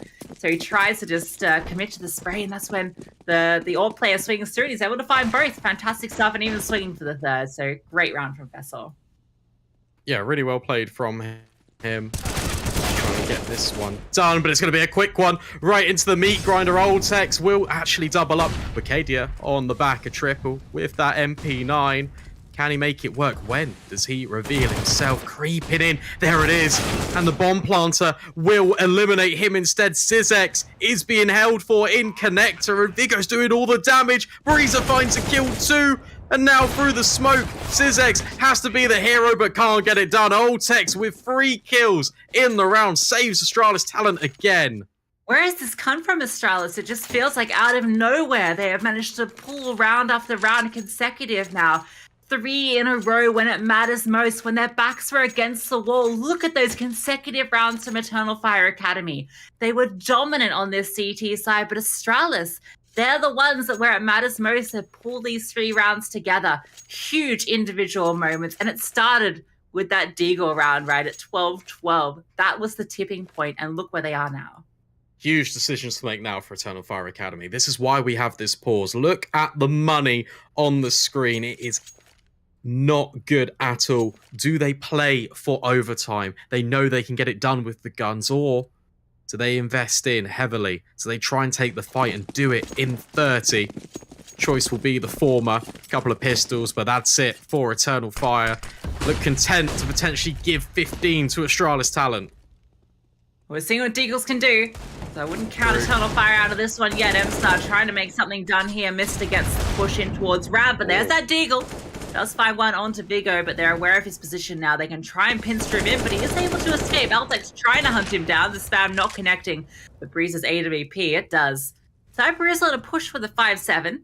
And there is a bomb. It's not being protected. There's no one there. He was going to get this info, and he doesn't spot it. The timing. He's going to push through T-spawn, and I wonder if Fessor has heard that. It could still work. Ooh, this gets weird. Yeah, look at that. Because as Altex maybe finds this kill, which he will. Okay, Mister does turn around on ramp at the very least. So it was weird, but Tizex is now alone in Palace, but he has been cleared. So a bit of a strange one. Eternal Fire Academy has some weird little timings going on there, but Astralis Talent, they survive, and they're now within touching distance of getting their first win in this group stage. Yeah, and a critical one. We were just mentioning before, right? They lost their first 2 opening matches, obviously against top-tier teams, but they really wanted to get their first on the board here against Eternal Fire Academy, and they're poised to do so. Economy favoring them, the AWP4 Breezer, none on the other side. Eternal Fire Academy, it's do or die now. Have to get 3 consecutive to take it to overtime, and it's fast out towards A. Fessor going to be getting info early on, doesn't actually spot anyone. He's going to fade back through the smoke, get away with the information. I don't blame him going for that aggressive peak. 26 kills on that man. Feeling hungry. Resmoke comes in for the connector. Eternal Fire Academy, alarm bells are ringing. Astralis Talent, they want middle for themselves. This crossfire is going to have to work wonders. Johnny getting ready with the flashbang to set up for the swing. It's going to come through and it's perfect, but M-Star can't quite get the kills, but Wakada is going to get 1, 2, can't quite get the 3rd, but M-Star able to close it out. They double up between them. And that's put Fessor. He tried to start this round out with the aggression in towards A, but now he has a 1v5 on his hands. Cyber's not going to let him get a look into it. Okay. That's good. 5 kept alive. So the bank balance does not need to dwindle. Only can replenish just the utility here and there. For Astralis Talent, they can also invest. Round number 29, this one's critical. Brandon, you were mentoring M-Star, right? Look at him. Yeah. Leaderboard. 22 kills now. He had 3 kills on T-side. CT-sided player. And that's what they need him right now, because they need to get 2 more CT rounds to take it to OT. M-Star going to throw a flash through, but not peek. A secondary flash comes from the T-side, and that's good enough. M-Star, he goes down just to see Bench's aim. Fessor, he's snuck through. Finds the kill. The Jot does sex, misses a critical kill, but is able to adjust for the repeak. Vigo does go down in towards ladder room, but now, before you know it, Vigo actually gets through. That's huge. That leaves Tizex alone, 1 versus 4. He has to do it to keep them in the game, and Mister, he's not going to give him a look in. Astralis Talent take it 16-13. What a change of pace for Astralis Talent to throw straight at Eternal Fire Academy. Vigo critical kills, not only the kill in towards jungle, but the second follow-up through the vent over towards B. That rotation cannot come in anymore, and what a valiant effort from Eternal Fire. We didn't know what to expect. All we knew is that they took 7 rounds off MOUZ NXT, but they looked incredibly dominant, I'd say, in some elements of this game. But for Astralis Talent, they do survive. It really felt like that was Eternal Fire Academy's game to lose, and unfortunately, that is what happened, right? Astralis Talent at the very end were able to pull it together, but I was very impressed with the way Eternal Fire started it off, and then particularly that CT side string of rounds looked so solid from them. Just felt like maybe it was a little bit too little too late. They need to get a little bit more done on that T side to set them up for the CT success. And it was just the damage being done by the Deagles of Astralis Talent as well. It was always keeping the economy honest on that CT side, so they could never really build up much of an economy, so they were forced into these weird scenarios and buys that they didn't really want to be in. But it's very positive and encouraging signs from this side, and they could definitely have a lot of confidence from it. Yeah, honestly, this group is shaping up to be very, very spicy. You know, it kind of looked like the expected teams were going to be going on a dominant run. Obviously, we saw NAVI take down Astralis in the opening matchup in that double OT affair, but Astralis Talent, they are clearly a contender for one of the top spots in this group, and I think they're going to see a lot more out of them based on what they've showed us here. And just the level of competition that we've already seen so far in Season 5, just feels like season on season, these teams just keep getting better and better. The talent elevated each time. Yeah, this is really shaping up to be a scary prospect for MOUZ NXT, because obviously they are the favourites. They have got all the pressure on their shoulders because they have won the Academy League not once, not twice, not even 3 times, but every single season. So for Astralis Talent, maybe even Big Omen Academy, potentially NAVI Junior, these names that we are throwing into the hat to potentially try and dethrone MOUZ NXT. And then you take a look at kind of some of these cusp, like obviously these hinge teams, Eternal Fire Academy, Spirit Academy, Furia Academy. I want to throw their name in as well. These teams, they are proving time and time again that you can't sleep on them. This is such a close game, and I'm excited to see how the rest of this shapes up.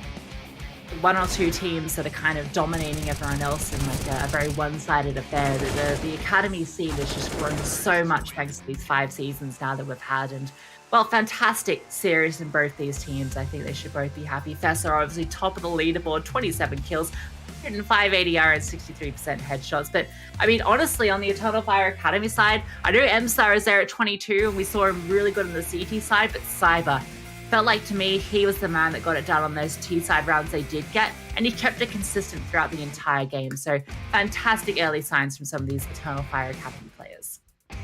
Absolutely outrageous that MStar is at the top of the board above Cyber. But look, that brings us to the end of today. Let's have a look at the results. Young Ninjas first taking down Apeks Rebels 16-9 on Vertigo. MOUZ NXT taking down Astralis Talent 16-10 on Inferno.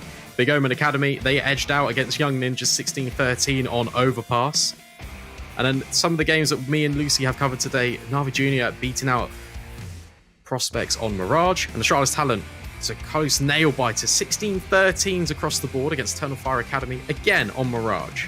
We've had a couple of spicy ones this evening. That third game is actually not going to be taking place. You can ignore that one on the schedule there. That's a freebie there for OG Academy. So just the 2 games. That's going to be all in terms of it tonight. But that's the standing so far for Group A. You can see MOUZ NXT and NAVI Junior, to no one's surprise, are at the top of that leaderboard. But it's certainly close competition. Astralis Talent, they could have been up there with 2 matches very easily. Both of their losses came down to the wire. Yeah, Group A is shaping up to be quite spicy indeed. And also Group B, look at this. Young Ninjas, 2-1. Big Omen Academy, 2-0. And a couple of these yet to play, but there's still some good names in there. ENG's Academy, new look. I'm excited to see what they're to bring. They're the newest addition to Season 5, and that Finnish roster has got some absolute bangers of prospects in there, and I'm excited to see how that one shapes out. Yeah, I think Group B is really anyone's game. Obviously, Big Academy looking really great. We can take a quick look at the schedule for tomorrow. Spirit Academy are taking on MOUZ NXT first up. ENG's Academy, we do get to see them playing against OG Academy too, so that's going to be a really fun game. And then MOUZ NXT, they're going to get their second game of the day against Prospects, who have shown us some good signs so far. So I think that should be an exciting game to be tuning into. And then the close out that evening tomorrow, it's going to be Spirit Academy versus NAVI Junior. And Prospects, once again, against Eternal Fire Academy. That'll be a good game. Prospects versus Eternal Fire Academy to round out the day. That will be a very contentious, very close encounter. I'm excited to see what map they end up on as well, because that potentially could be another Mirage affair. I really hope not, Brandon. I feel like, no offense to the Mirage lovers out there, but we've seen a lot of it so far at WePlay Academy, and it feels like with these young guys trying to come into the scene, they should maybe innovate a little bit. Let's see a little bit more Agent, a little bit more Vertigo. Although, actually, we've had a bit of it. But a little bit more Agent, please. Maybe some Nuke in the mix, just something a bit different. Well, look, there's a lot of ifs and maybes, and we can potentially see all that action unfolding tomorrow. But that has been it for the stream this evening. My name has been Brandon, aka B-Dog. Joining me has been the lovely Lucy Luce. And thank you for tuning in. Have a great rest of your evening, and we'll pick up all the action tomorrow. So take care.